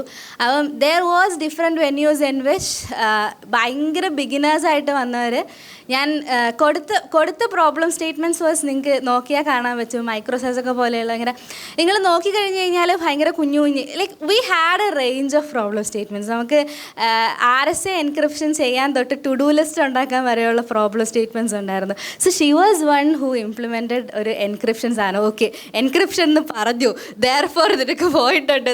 നമ്മൾ ആൾക്കാരെ കോണ്ടാക്ട് ചെയ്യുന്ന സമയത്ത് ആൾക്കാർ ഐ വാസ് റിയലി വണ്ടറിങ്, അവർ they heard about all these things. ഇപ്പോൾ നിങ്ങൾ പ്രൊജക്റ്റ് എടുത്ത് നോക്കിക്കഴിഞ്ഞാൽ Tinkerhackലെ എല്ലാം ബിഗിനേഴ്സ് ആണെങ്കിലും every project will be different. They tried out ഭയങ്കര ഡിഫറെൻറ്റ് തിങ്സ്. ദർ ആർ ഒരു team actually they trained a full machine learning model. അതുപോലെ ഒരു ടീം ഫോർ ഒരു സെർച്ചിങ് ടൂൾ ഉണ്ടാക്കാൻ പറഞ്ഞായിരുന്നു. ദേ ലേൺ സെലേനിയം ആൻഡ് എന്നിട്ട് the whole workflow they implemented in Selenium. അങ്ങനെ ആ ഒരു സമയത്ത് അത് എങ്ങനെ ഫിഗർ ഔട്ട് ചെയ്യാമെന്ന് ആലോചിച്ച് ചെയ്ത കുറേ ആൾക്കാരുണ്ട്. സോ അത് എന്നെ സംബന്ധിച്ചിടത്തോളം എനിക്ക് തോന്നിയിട്ടുള്ള Tinkerhack നടന്നതുകൊണ്ടുള്ള ഉപകാരമാണ്. ആൻഡ് കുര്യൻ പറഞ്ഞതുപോലെ ഐ റിയലി ഡോണ്ട്, എനിക്ക് പേഴ്സണലി ആദ്യം Tinkerhack നടത്തിയ സമയത്ത് ഒരു വിമൻ മാത്രമുള്ള ഹാക്കത്തോൺ ഓർ ഒരു വിമൻ മാത്രമുള്ള സ്പേസ്, അത് ഭയങ്കര ഇൻക്ലൂസീവായ ആൾക്കാരെ പാമ്പർ ചെയ്യുക എന്ന് പറയുന്നത് was not my intention in the beginning. But then പിന്നീടാണ് I realized why actually women spaces ഉള്ളത് കൊണ്ട് ഇത്രയും ആൾക്കാർക്ക് വരാൻ പറ്റി. ആൻഡ് ദാറ്റ് വാസ് ഒരു മോട്ടീവ് ഫോർ മീ. പക്ഷേ അങ്ങനെ വന്നാലും something which I was very focused on is, ഞാൻ ഒരു ടെക് സ്പേസിൽ വന്നപ്പോൾ തൊട്ട് I have been bullied a lot. ഒരു സത്യം, ഇത് ഞാൻ വന്ന സമയത്തുണ്ടല്ലോ, എൻ്റെ അടുത്ത് മറ്റേ റിയാക്ട് എന്താണെന്ന് ചോദിച്ചാൽ ഞാൻ റിയാക്ട് ചെയ്ത് കാണിക്കുമായിരുന്നു. I didn't ever know all these things existed, and അന്ന് തൊട്ട് I have been listening this thing that women is not good in tech. എന്നെ എത്ര അപമാനിച്ചിട്ടുണ്ടെന്ന് ചോദിക്കുക. You know, there are spaces where we all sit together and people അങ്ങോട്ടും ഇങ്ങോട്ടും കളിയാക്കും. ബുദ്ധിയുള്ള ആളെ മാത്രമേ കബയിലെടുക്കുള്ളൂ, പെണ്ണുങ്ങൾക്ക് ബുദ്ധിയില്ല. ആൻഡ് ഞാൻ നോക്കിയ സമയത്ത് എൻ്റെ അറൗണ്ട് നടക്കുന്ന എല്ലാ വിമൻ ഇൻ ടെക് ഇവൻറ്റ്സും was concentrated on base things. ഇവർ പറയുമ്പം ഐ ഹാവ് ടേക്കൺ അപ്പ് കുറേ വിമൻ ഇൻ ടെക് ഇവൻറ്റ്സിൻ്റെ പ്രോജക്ട്സ് എല്ലാം നോക്കുമ്പോൾ I can see prototypes, I can see ഭയങ്കര കുഞ്ഞു കുഞ്ഞു സാധനങ്ങൾ. ആൻഡ് ആൻഡ് മെൻ ഡു, അതൊരു കോമൺ ഇൻസ്റ്റിങ്ക്റ്റ് ആണ്. മെൻ ഡു വണ്ടർ, ഞങ്ങൾ ഹാക്കത്തോണ്ട് പോയി ഇത്ര വലിയ സാധനം ഉണ്ടാക്കുന്നു, ഇവർ ഈ കുഞ്ഞു സാധനം ഉണ്ടാക്കി സവാലമാകുന്നു, ദെയർഫോർ എന്നുള്ളൊരു കാര്യം. സോ ദാറ്റ് ഈസ് വാട്ട് എനിക്കപ്പോൾ ഒരു വാശിയായിരുന്നു. ഞാനൊരു ഇവൻറ്റ് കണ്ടക്ട് ചെയ്യുമ്പം it will be technical, whoever whatever പറഞ്ഞു. I wanted to show that women can also build something.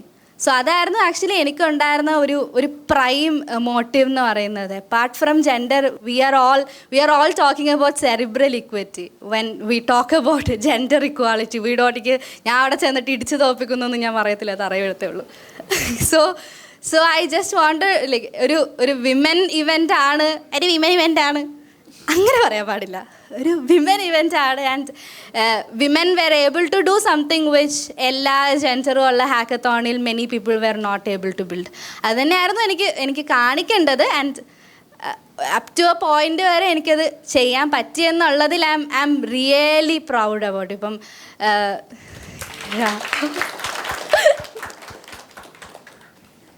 All right, so now we'll move on to Q&A.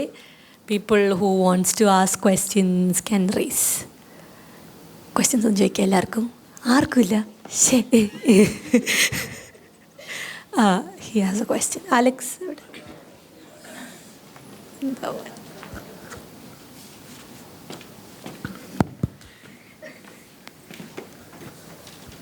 So it's not just about the woman, like സ്ത്രീകളെ കുറിച്ച് മാത്രമല്ല എനിക്ക് ചോദിക്കണ്ടേ, like when you talk about beginner friendly hackathons, so what happens is that I have participated in 2 or 3 hackathons before. So ഞാൻ പുതിയ ഹാക്കത്തോൺസിന് apply ചെയ്യുമ്പോൾ mostly we get rejected because ഞങ്ങളുടെ കോളേജിൽ ഇനിയും ഇതിലേക്കാട്ടും കൂടുതൽ നോളജുള്ള ടീംസ് ഉണ്ടല്ലോ. സോ ഈ ഇങ്ങനെ ഒരു വിമൻ ഓൺലി ഹാക്കത്തോണിൻ്റെ പോസ്റ്റർ റിലീസ് ചെയ്തപ്പോൾ first of all 5 to 10 boys എനിക്ക് ടെക്സ്റ്റ് ചെയ്തു, what about men? So can we make a provision for I'm not just talking about just for men, beginner friendly ഇനിയും കുറച്ചും കൂടി opportunities ഉണ്ടായിരുന്നെങ്കിൽ it would be fun. To who? ഇഷ്ടംപോലെ events ഉണ്ട്. എല്ലാ മാസവും ഫസ്റ്റ് സാറ്റർഡേയും സെക്കൻഡ് സാറ്റർഡേയും സാറ്റർഡേ ഹാക്ക് നൈറ്റ് റൺ ചെയ്യുന്നുണ്ട്. I mean go participate in that എന്നുള്ളതാണ് ക്ലിയർ ആൻസർ. എന്ത് വുമൺ സ്പെസിഫിക് ഇവൻറ്റ്സ് നടത്തി കഴിഞ്ഞാലുള്ള ജനറൽ ക്വസ്റ്റ്യനാണ് ഞങ്ങൾ ആണുങ്ങൾ ഇനി എന്ത് ചെയ്യും എന്നുള്ളത്. ആണുങ്ങൾക്ക് പങ്കെടുക്കാനും ജനറലായിട്ട് ഇഷ്ടം പോലെ ഇവൻറ്റ്സ് ഉണ്ട്. എൻ്റെ ഒരു ഫ്രണ്ട് പുള്ളിക്കാരി ഒരു വുമണോളി ട്രെക്കിങ് നടത്തിയിരുന്നു വുമൻസ് ഡേയുടെ പാർട്ടായിട്ട്. ഞങ്ങൾ നാട്ടിൽ ആണുങ്ങൾക്ക് ആർക്കും ട്രെക്ക് ചെയ്യാൻ പറ്റില്ല, അതുകൊണ്ട് ട്രക്കിങ് ഇഷ്ടംപോലെ ഉണ്ടാക്കണം എന്നുള്ളത്. അത് ഭയങ്കര ജനറൽ ക്വസ്റ്റ്യൻ ആണ്. പക്ഷേ ഞാൻ പറഞ്ഞതെന്ന് വെച്ച് കഴിഞ്ഞാൽ ഇപ്പം സാറ്റർഡേ ഹാക്ക് നൈറ്റ് പോലുള്ള ജനറൽ ആയിട്ടുള്ള അല്ലെങ്കിൽ ബിഗിനർ ഫ്രണ്ട്ലി ആയിട്ടുള്ള ഇഷ്ടംപോലെ ഹാക്കത്തോൺ പ്രോഗ്രാംസ് മന്ത്ലി നടക്കുന്നുണ്ട്. അതിനകത്തും ലാർജർ പാർട്ടിസിപ്പേഷനും ആക്ച്വലി മെന്നാണ്. ഓൺലൈൻ ആണ്, ജസ്റ്റ് ബിക്കോസ് എല്ലാവർക്കും പാർട്ടിസിപ്പേറ്റ് ചെയ്യാൻ പറ്റണം എന്നുള്ളതാണ് അതിൻ്റെ thought. So just as a joke, വോളണ്ടിയേഴ്സിന് ഒരു ക്ഷാമവും ഇല്ലായിരുന്നു. ഇവൻറ്റിന് പുറകെ നടക്കുമായിരുന്നു, എങ്ങനെയെങ്കിലും ഒന്ന് വോളണ്ടിയർ ആക്കി തരണം എന്ന് പറഞ്ഞിട്ട്.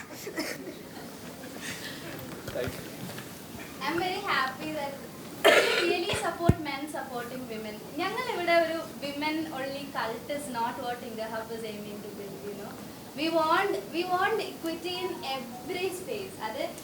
As we all know, it is very evident that in technology women's participation is low. അതുകൊണ്ടാണ് we are conducting ഇങ്ങനത്തെ basic events where women's participation എന്തുകൊണ്ട് low is something as a community we should address.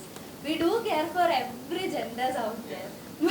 But as you all know, അതുകൊണ്ടാണ് as നമ്മൾ women in ടെക്കിൻ്റെ events conduct ചെയ്യുമ്പോൾ we make sure that അത് അവർക്കൊരു safe space ആണ്. And Tinkerhack is a kick start.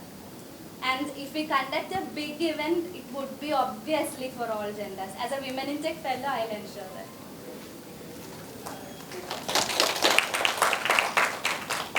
Any more questions? ആർക്കൊന്നും ചോദിക്കാനില്ല?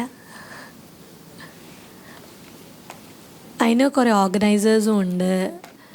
So people who wants to ask any question can raise. എന്തായിരുന്നു ഈ questions ചോദിക്കാൻ എന്തെങ്കിലും ഉണ്ടോ ആർക്കും? ഒന്നും ചോദിക്കില്ല. വുമൺ ഇൻ സെലിബ്രേഷനിലാണെന്നുണ്ടെങ്കിലും എൻ്റെ പ്രസൻസ് ഭയങ്കര കുറവാണ് ആക്ച്വലി. ജനറലി കേൾക്കും ഇവർ അരുന്ധതി ആണെങ്കിലും റീമ ആണെങ്കിലും വർഷമാണെങ്കിലും അല്ലെങ്കിൽ ടീമിലുള്ളവർ വന്നിട്ട് പറയും അങ്ങനെ ചെയ്തിട്ടുണ്ടെങ്കിൽ ഇങ്ങനെ വെച്ചാൽ ഞാൻ പറഞ്ഞാൽ ഓക്കെ ഗുഡ് യാ ഗോ ചൽ സാധനം തന്നെ മാത്രമാണ്. പക്ഷേ ഐ മീൻ ഇതുപോലത്തെ ലാർജ് പ്രോഗ്രാംസ് ഓർഗനൈസ് ചെയ്യുന്നതുകൊണ്ട് ഭയങ്കര ഹാർഡാണ്. എന്ന് വെച്ച് കഴിഞ്ഞാൽ ആൾക്കാരെ കൺവീൻസ് ചെയ്യുക, എസ്പെഷ്യലി ഫ്രീ ഇവൻറ്റ്സ് ആയതുകൊണ്ട് തന്നെ ആൾക്കാർക്ക് ഭയങ്കര വാല്യൂലെസ് പ്രശ്നമുണ്ട്. എന്ന് വെച്ച് കഴിഞ്ഞാൽ ആൾക്കാർക്ക് ഒരിക്കലും അതിൻ്റെ വാല്യൂ അറിയില്ല. ഇത് ഫ്രീ ആയിട്ട് കിട്ടുന്നത് കൊണ്ട് ഓക്കെ എല്ലാം രജിസ്റ്റർ ചെയ്യാൻ ചുമ്മാ കാണുന്ന എല്ലാ ഫോമിലും പിടിച്ച് രജിസ്റ്റർ ചെയ്യുകയും എന്നാൽ ഒരു പരിപാടിക്ക് അറ്റൻഡ് ചെയ്യാത്തതായിട്ടുള്ള ഇഷ്ടം പോലെ ആൾക്കാരുണ്ട്. അപ്പം അവിടെ ഒരാൾ അല്ലെങ്കിൽ ഇപ്പോൾ നമ്മൾ 50 പേരുടെ ഒരു ഇവൻ്റ് ആണെന്നുണ്ടെങ്കിൽ അതിനകത്ത് 51 അല്ലെങ്കിൽ ഒരു 60 ആകുമ്പോഴത്തേക്കും ഓർഗനൈസേഴ്സിൻ്റെ സൈഡിലുണ്ടാകുന്ന ഒരു പ്രഷറുണ്ട്. ഓക്കെ ഈ 5 പേരെയും കൂടെ അല്ലെങ്കിൽ ഈ 10 പേരെയും കൂടെ നമ്മൾ എങ്ങനെ ഇൻക്ലൂഡ് ചെയ്യും, എങ്ങനെ ആ ക്വാളിറ്റി കീപ്പ് ചെയ്ത് ആ സാധനങ്ങൾ ചെയ്യും എന്നുള്ള സാധനം. അപ്പം എസ്പെഷ്യലി ഇത് ഇത്രയും 28 ലൊക്കേഷൻസിൽ ഭയങ്കര ഡിഫറെൻറ്റ് ടൈം പീരീഡ്സിൽ മിക്കതും ഓവർനൈറ്റാണ് റൺ ചെയ്യുന്നത്.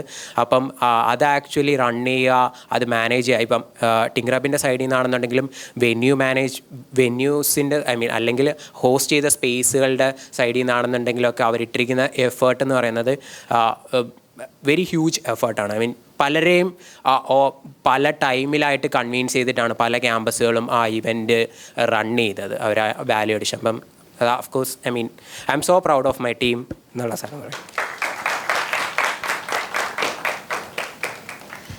So we'll wrap up. നമ്മളാണോ നേരത്തെ തീർത്തൊരു panellist?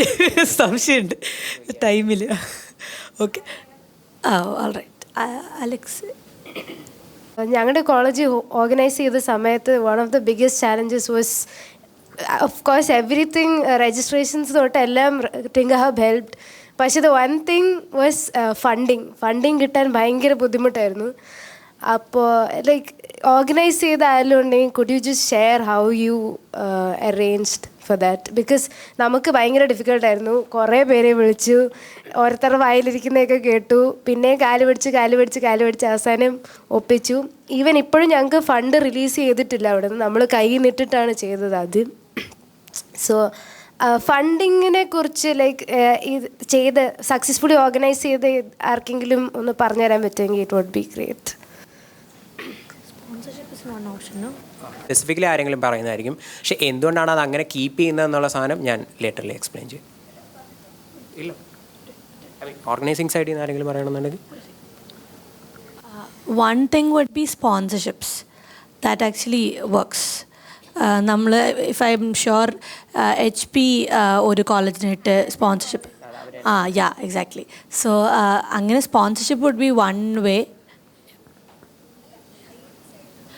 So another way would be നിങ്ങളുടെ കോളേജിൽ വേറെ ഓർഗനൈസേഷൻസ് ഉണ്ടല്ലോ, IDC, IEEE. They usually have fund for conducting events. Especially IDC hackathon conduct ചെയ്യുന്നത് ഓൾമോസ്റ്റ് കമ്പൽസറി ആണ്. സോ അങ്ങനത്തെ ഓർഗനൈസേഷനായിട്ട് കൊളാബറേറ്റ് ചെയ്ത് കണ്ടക്ട് ചെയ്യാൻ it would be easier for you to do it as well. So അവരോടൊരു ടേംസിൽ എത്തിയിട്ട് ചെയ്യും. Because there are other organizations who have collaborated with IDC and അങ്ങനെ conduct ചെയ്തവരുണ്ട്.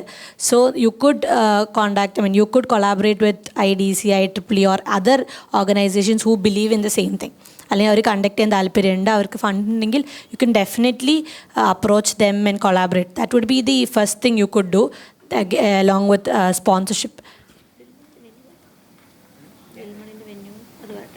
So there was one college who did it, like അവർക്ക് permissions കിട്ടാൻ ഭയങ്കര ബുദ്ധിമുട്ടായതുകൊണ്ട് they did the whole thing, arrangement, registration എല്ലാം ചെയ്തത് സിൽമണി പറഞ്ഞിട്ടുള്ളൊരു വെന്യൂവിൽ വെച്ചിട്ടാണ്. IDC MAC അവർ actually ചെയ്യാൻ താല്പര്യം ഉണ്ടായിരുന്നു. സോ അവർ ചെയ്തത് ആക്ച്വലി അവർക്ക് കുറേ പെർമിഷൻ ഇഷ്യൂസ്, ഓവർനൈറ്റ് വിമൻ, എൻ്റെ കോളേജാണ്, വിമനെ നിർത്താൻ ഭയങ്കര ബുദ്ധിമുട്ടും പ്രശ്നങ്ങളൊക്കെ ഉണ്ടെന്ന് പറഞ്ഞ് പെർമിഷനൊന്നും കിട്ടിയില്ല. സോ എന്നിട്ട് അവർ they were not ready to give up. അപ്പോൾ അവർ എന്താ പറയുക ജൽമണിയിൽ പോയിട്ടാണ് നടത്തിയത്. So that is one another way of conducting it. So these are the 3 insights from my knowledge. Anything to add on? നിങ്ങളുടെ ക്വസ്റ്റ്യന് the one thing you asked was why didn't TinkerHub എന്താണ് അത് തള്ളി അല്ല ഇത് the thing is to all venue partners in the responsibility in Tinkerhack was providing a venue and food and something I really something interesting I really noticed from that is, if you want to conduct an event, money is not a barrier. ഇത് ഞാനും കുര്യനും discuss ചെയ്ത സമയത്ത് V wanted ഇങ്ങനെ നമുക്ക് കൊടുക്കാം. So നമ്മൾ അന്ന് MEC actually ഒരു ഹാക്കത്തോൺ കണ്ടക്ട് ചെയ്തു ടിങ്കർഹബിൻ്റെ ആയിട്ട്. ആൻഡ് ഭയങ്കര എക്സ്ട്രാ ഓർഡിനറി ആയിട്ട് ഇവർ ഫണ്ടിങ് കണ്ടുപിടിച്ചു. അപ്പോൾ വി വെർ ഭയങ്കര ക്യൂരിയസ്. ഓക്കെ, കോളേജിലെ ആൾക്കാർക്ക് ഇത്ര നന്നായിട്ട് ഫണ്ടിങ് കണ്ടുപിടിക്കാറ്, എന്നാൽ പിന്നെ അത് കുറച്ച് ആൾക്കാർക്കെല്ലാം കൂടെ എക്സ്പെരിമെൻറ്റ് ചെയ്ത് നോക്കാം. വി വാണ്ടഡ് ദാറ്റ് ഒരു ഓർഗനൈസിങ് വൈബിൽ എങ്ങനെ ആൾക്കാർ ഫണ്ടിങ് കണ്ടുപിടിക്കും, ഓർ എങ്ങനെ ആൾക്കാരെ അപ്രോച്ച് ചെയ്യും, how you speak to them, how you speak to corporates, ആ സാധനങ്ങളെല്ലാം വി എപ്പാർട്ട് ഫ്രം ടിങ്കർഹാക്കിൻ്റെ organizing, we want every organizers to be ഭയങ്കര ലൈക്ക് ഒരു പരിചയം വിത്ത് all these things. So അതുകൊണ്ടിട്ടാണ് we actually promoted that. Okay, when you will find ഫുഡിനുള്ള സാധനം. And അതിൽ നിന്ന് എനിക്ക് ഒരു കാര്യം മനസ്സിലായത്, ഒരു ഇവൻറ്റ് കണ്ടക്ട് ചെയ്യാനായിട്ട് അധികം പൈസ വേണ്ട എന്നുള്ളതാണ്. We had many venues where collaboration was 150 രൂപ. അതായത് they really conducted event with 150 rupees. അല്ലേ George? They really conducted event with just 150 rupees or 300 rupees. We had venues where they really work for പുറത്തുനിന്നുള്ള സ്പോൺസേഴ്സിനെ നോക്കി and അവരെ കണ്ടുപിടിച്ച്. And SEMS is one of that അടിപൊളി venues who did that.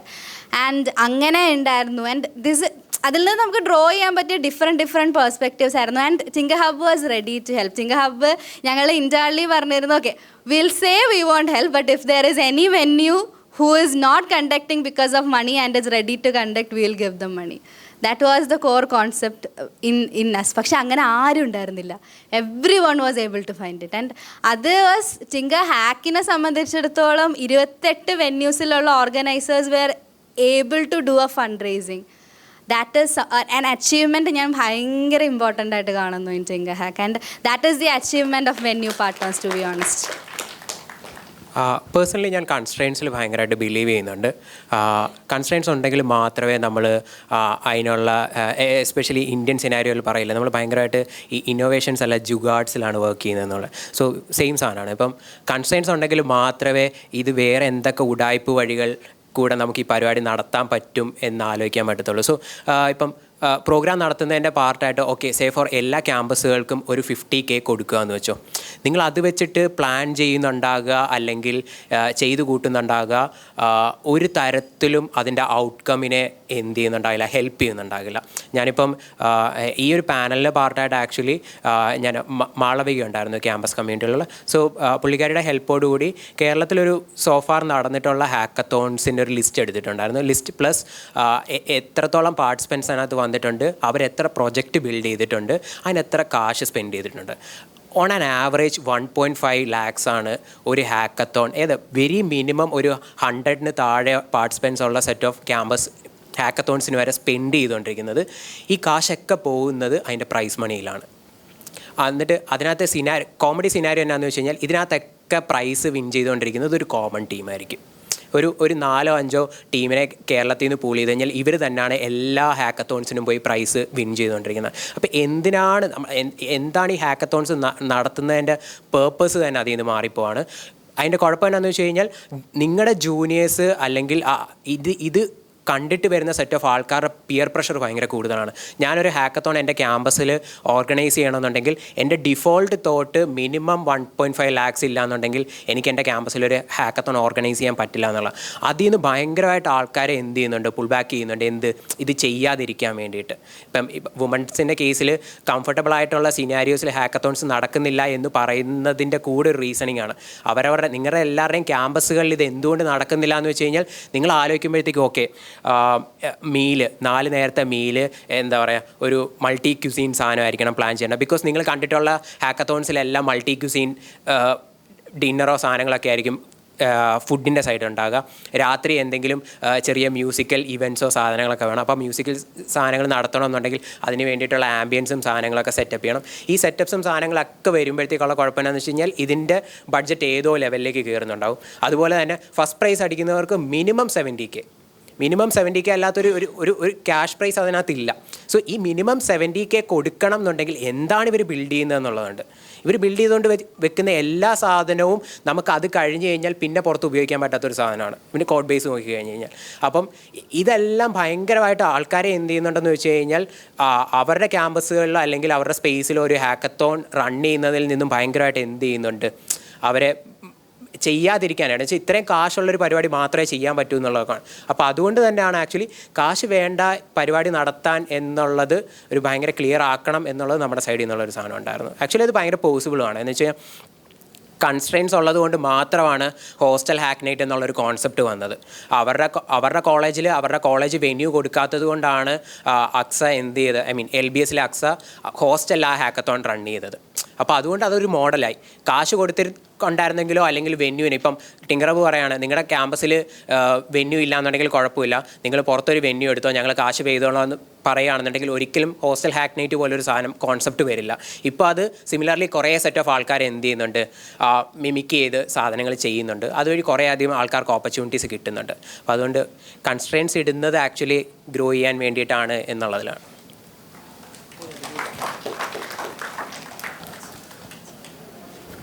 എനിക്കൊരു operational സംശയമുള്ളത് എന്താ വെച്ചാൽ ഈ when we looking at different batches, how do we continue this bigger and enthusiasm? അപ്പോൾ ടിങ്കർഹബിന് ഓവറോൾ ഒരു ഇതുണ്ട്, ഈത്തോസ് ഉണ്ട്. We try to mentor people who coming in to the എന്താണ് second year or first year. But how do you think this can be sustained in terms of quality? ഒരു decentralized ആയിട്ട് do you feel there should be more autonomy for women in tech initiatives മാത്രമല്ല അല്ലെങ്കിൽ പോലും within the colleges? അതൊരു കാര്യം. രണ്ട്, ഇവരെ hackathon ടേബിളിലേക്ക് എത്തിക്കുക എന്നുള്ളത് ഒരു challenge. But beyond that how do you get to the point of quality products? അതിപ്പോൾ റിലേറ്റബിൾ എക്സാമ്പിൾസ് ആണോ അതോ കൂടുതലും എന്താണ് ഗ്രൂപ്പ് ആക്ടിവിറ്റി ചെയ്യുകയാണോ? ഈ ക്വാളിറ്റി ഓഫ് യൂസബിൾ പ്രോഡക്ട്സ് എന്താ വെച്ചാൽ ഐഡിയൽ യൂസ് കേസസ് നമ്മുടെ ചുറ്റുമുള്ള സോൾവ് ചെയ്യാൻ പറ്റുന്ന പ്രോബ്ലം സ്റ്റേറ്റ്മെൻറ്റ്സ് കൊടുത്തിട്ട് അതിനെ ഗിറ്റിലിടുകയാണോ അല്ലെങ്കിൽ ഒരു പ്രോട്ടോടൈപ്പ് വരെ എത്തിക്കുക എന്നുള്ളൊരു ജേർണി ഉണ്ടല്ലോ. So these are my 2 questions. So ടിങ്കർഹബിൻ്റെ സൈഡിൽ നിന്ന് പറയുകയാണെന്നുണ്ടെങ്കിൽ ഇത് ഓർഗിൻ്റെ ആവശ്യമല്ല. ഐ മീൻ ടിങ്കർഹബ് സസ്റ്റെയിൻ ചെയ്യേണ്ടതോ അല്ലെങ്കിൽ ടിങ്കർഹബിൽ പ്രോഗ്രാംസ് നടക്കേണ്ടത് ഓർഗിൻ്റെ ആവശ്യത്തേക്കാൾ കൂടുതൽ കമ്മ്യൂണിറ്റിയുടെ പാർട്ടായിട്ടുള്ള ഓരോ ഇൻഡിവിജ്വൽസിൻ്റെയും ആവശ്യമാണ്. എന്ന് വെച്ച് കഴിഞ്ഞാൽ ക്യാമ്പസിൽ നിന്നോ അല്ലെങ്കിൽ ബൈ ഡിഫോൾട്ടായിട്ട് നമുക്ക് സിലബസിൻ്റെ സൈഡിൽ നിന്നോ കിട്ടേണ്ട അല്ലെങ്കിൽ നമ്മൾ ലേൺ ചെയ്യേണ്ട കുറേ കാര്യങ്ങൾ നമ്മൾ ഡിഫോൾട്ടായിട്ട് ലേൺ ചെയ്യാൻ പറ്റാത്തത് കൊണ്ടാണ് ആക്ച്വലി ഇതുപോലുള്ള ഹാക്കുകൾ അല്ലെങ്കിൽ കമ്മ്യൂണിറ്റി ഒരു ഹാക്കായിട്ട് കൺസിഡർ ചെയ്യാമെന്നുണ്ടെങ്കിൽ അങ്ങനെയുള്ള ഗ്രൂപ്പ്സോ അല്ലെങ്കിൽ ഓർഗനൈസേഷൻസോ ഫോം ചെയ്യുന്നത് സ്റ്റുഡൻസിന് അവിടെ കിട്ടേണ്ടത് കിട്ടാത്തത് കൊണ്ടാണ് അവർ ആക്ച്വലി പുതിയ സ്ഥലങ്ങൾ തേടിപ്പോകുന്നത്. അപ്പോൾ അതുകൊണ്ട് തന്നെ ഇത് ഇപ്പം നമ്മളെക്കാൾ ഞാൻ ബിലീവ് ചെയ്യുന്നത് എന്നേക്കാൾ ഇത് ഭയങ്കര ആവശ്യം ഇവിടെ ഇരിക്കുന്ന ഓരോരുത്തർക്കും ആണെന്നുള്ളതാണ്. കാര്യം നമ്മളെല്ലാവരും എൻഡ് ഓഫ് ദ ഡേ നോക്കുന്നുണ്ടാകുക ഒരു ബെറ്റർ ലിവിങ് ക്വാളിറ്റിയിലേക്കോ അല്ലെങ്കിൽ നല്ല ജോബ് റോൾസിലേക്കോ അല്ലെങ്കിൽ സ്വന്തമായിട്ട് എന്തെങ്കിലും ഇന്നോവേറ്റീവ് ആയിട്ട് ചെയ്യണം എന്നുള്ളതാണ്. അപ്പോൾ അതിന് കുറേ ആൾക്കാരെ കണക്ട് ചെയ്യേണ്ടി വരുന്നുണ്ടാകും. ടെക്നോളജിയുടെ സൈഡിലാണെന്നുണ്ടെങ്കിലും ബിയോണ്ട് സിലബസ് പോയിട്ട് എന്തൊക്കെയാണ് നാട്ടിൽ നടക്കുന്നതെന്നുള്ളത് ലേൺ ചെയ്യണം, ചെയ്ത് നോക്കണം. അപ്പോൾ അതുകൊണ്ട് തന്നെ ടിങ്കർഹബിൻ്റെ സൈഡിൽ ഞാൻ ആൾക്കാരോട് എപ്പോഴും പറയുന്നത് ഇത് നിങ്ങളുടെ ആവശ്യമാണ്, അല്ലാതെ ഇതൊരിക്കലും എൻ്റെ ആവശ്യം മാത്രമല്ല. എൻ്റെ ആവശ്യമായിരുന്നു ഒരു കാലഘട്ടങ്ങളിൽ ഞാൻ ക്യാമ്പസിൽ പഠിച്ചുകൊണ്ടിരുന്ന സമയത്ത്. അപ്പോൾ അന്ന് എൻ്റെ കുറേ സാധനങ്ങളിൽ ടിങ്കർഹബോ അല്ലെങ്കിൽ ടിങ്കർഹബ് പോലുള്ള ഓർഗനൈസേഷൻസ് എന്നെ ഭയങ്കരമായിട്ട് ഹെൽപ്പ് ചെയ്തിട്ടുണ്ട്. അപ്പം അന്ന് എന്നെ ഇതുപോലുള്ള ഓർഗനൈസേഷൻസ് ഹെൽപ്പ് ചെയ്തത് കൊണ്ട് മാത്രമാണ് ഞാൻ ഇതിനകത്തേക്ക് തിരിച്ച് കോൺട്രിബ്യൂട്ട് ചെയ്യുന്നത്. കാര്യം എനിക്കൊരു തോട്ടുണ്ട് എൻ്റെ ഇനിയുള്ള ജൂനിയേഴ്സ് എന്ത് ചെയ്യരുത്, സിമിലർ സ്പേസിൽ കിടന്ന് സ്ട്രഗിൾ ചെയ്യരുത് എന്നുള്ളത് കൊണ്ട്. പക്ഷേ കമ്മ്യൂണിറ്റിയുടെ പെർസ്പെക്റ്റീവിൽ ഞാൻ എപ്പോഴും പറയുന്നുണ്ടാകുക ഇത് നിങ്ങൾ ഓരോരുത്തരുടെ ആവശ്യമാണ്, നമ്മളെ പേഴ്സണൽ ആവശ്യമാണ് നമ്മൾ രക്ഷപ്പെടുക എന്നുള്ള സാധനം. സോ നമ്മളത് രക്ഷപ്പെടാനായിട്ട് ഒരു കമ്മ്യൂണിറ്റിയുടെ പാർട്ടായിട്ട് അല്ലെങ്കിൽ ലൈക്ക് മൈൻഡഡ് ആയിട്ടുള്ള ഒരു ഗ്രൂപ്പിൻ്റെ പാർട്ടിലേക്ക് വന്നിട്ടുണ്ടെന്നുണ്ടെങ്കിൽ എല്ലാവരും അതിനകത്തുനിന്ന് നോളജ് ഗെയിൻ ചെയ്യും എന്നുള്ളതാണ്. സെക്കൻഡ് ക്വസ്റ്റ്യൻ, ടിങ്കർഹാക്ക് പോലുള്ള ഹാക്കത്തോൺസ് റൺ ചെയ്യുന്നത് ഒരിക്കലും എന്താ പറയുക $1 billion പ്രൊജക്ട്സ് ബിൽഡ് ചെയ്യാനല്ല. സോ ജിജി പറഞ്ഞ രീതിയിൽ നമുക്ക് കുറച്ചുകൂടെ പബ്ലിക് പ്രോബ്ലം സ്റ്റേറ്റ്മെൻറ്റ്സ് എടുക്കുകയും അതിനകത്ത് വർക്ക് ചെയ്യുകയും ചെയ്യാം. അതുപോലുള്ള പ്രോഗ്രാംസ് നമ്മൾ ആലോചിക്കുകയും ചെയ്യുകയും ചെയ്യുന്നു. ഇപ്പം ഫേക്ക് ഹാക്ക് പോലെ നിധിയുടെയൊക്കെ ചെയ്തിട്ടുള്ള കൈൻഡ് ഓഫ് പ്രോബ്ലംസ് കുറച്ചുകൂടെ ആ പേഴ്സ്പെക്റ്റീവിലാണ് ചെയ്തിരിക്കുന്നത്. ടിങ്കർഹാക്ക് കംപ്ലീറ്റ്ലി പെർസ്പെക്റ്റീവിലാണ് അത് ഹോൾ ഡിസൈൻ ചെയ്തിരിക്കുന്നത്. എന്ന് വെച്ച് കഴിഞ്ഞാൽ ടെക്നോളജിയിലേക്ക് വരുന്ന സെറ്റ് ഓഫ് ആൾക്കാർ അവർ പ്രൊജക്ട് ബേസ്ഡ് മെത്തേഡിൽ കൂടെ തന്നെ സാധനങ്ങൾ ലേൺ ചെയ്യണം എന്നുള്ളത് ഭയങ്കര ഇമ്പോർട്ടൻ്റ്. അല്ലെങ്കിൽ കുഴപ്പം എന്നാന്ന് വെച്ച് കഴിഞ്ഞാൽ ആ ലേണിംഗ് ലൂപ്പിൽ ഭയങ്കരമായിട്ട് കടന്നു പോകും. എന്ന് വെച്ചാൽ ഇങ്ങനെ കണ്ടിന്യൂസ്ലി കുറേ സാധനങ്ങൾ ഇങ്ങനെ ലേൺ ചെയ്തുകൊണ്ടിരിക്കും എന്നല്ലാതെ സ്വന്തമായിട്ടൊന്നും ബിൽഡ് ചെയ്യുന്നുണ്ടാവില്ല. എൻഡ് ഓഫ് ദ ഡേ എന്താണോ സ്വന്തമായിട്ടൊരു സാധനം ബിൽഡ് ചെയ്യുന്നുണ്ടാകുക അന്ന് നമ്മൾക്ക് മറ്റേ ബട്ടർഫ്ലൈ എഫക്റ്റ് കിട്ടും ആൾക്കാർക്ക്. സോ എങ്ങനെ എത്രയും പെട്ടെന്ന് അതിനകത്ത് കുറച്ച് എന്താ പറയുക ആൾക്കാരെ ഫോഴ്സ് ചെയ്യണമെന്നുണ്ടെങ്കിൽ ഫോഴ്സ് ചെയ്തിട്ടാണെന്നുണ്ടെങ്കിലും എങ്ങനെ ലാർജ് സ്കെയിലിൽ ആൾക്കാർക്ക് ആ ബട്ടർഫ്ലൈ എഫക്റ്റ് ഉണ്ടാക്കി കൊടുക്കാൻ പറ്റുന്നു എന്നുള്ളതിൽ മാത്രമാണ് ടിങ്കർ ഹാക്കോ അല്ലെങ്കിൽ സ്റ്റാക്കപ്പ് അല്ലെങ്കിൽ ബിൽഡ് ഫ്രം ഹോം പോലുള്ള പ്രോഗ്രാംസ് മറ്റുള്ള ഹാക്കത്തോൺസിലോ അല്ലെങ്കിൽ ഹാക്കത്തോൺ മോഡൽസിൽ നിന്ന് ഇതിനെ എത്രത്തോളം ഡിഫറൻഷ്യേറ്റ് ചെയ്യുന്നു എന്നുള്ള സാധനം. ഹാക്കത്തോൺ ആസ് എ മോഡൽ മാത്രമാണ് ഇതിനെ ഹെൽപ്പ് ചെയ്യുന്നുണ്ടാക്കുക.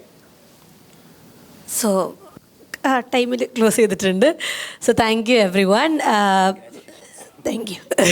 ഓക്കെ, സോ 4:30 നമുക്ക് ക്ലോസിങ് സെറമണി ഉണ്ട്. So we expect that is the last event and that is going to happen in this venue. ബാക്കി എല്ലാ ഇവൻറ്റ്സും വെന്യൂസും നമ്മൾ ക്ലോസ് ചെയ്യുന്നുണ്ടാവും എക്സെപ്റ്റ് വെന്യൂ 3. ബാക്കിയെല്ലാം നമ്മൾ ക്ലോസ് ചെയ്യുന്നുണ്ടാവും. ആൻഡ് ലോബിയിൽ we have engagement track as well. So closing ceremony we'll be recognizing the award winners, organizers who helped us host Tinkerhack. Also കുറച്ച് vote of താങ്ക്സും നന്ദി പറച്ചിലും അങ്ങനത്തെ കുറച്ച് പരിപാടി. And also we have project presentation. ഒരു 3 projects of Tinkerhackൽ ഉള്ളത് present ചെയ്യുന്നുണ്ടാവും. And then we'll finally wrap up our Women Maker celebration. Thank you everyone.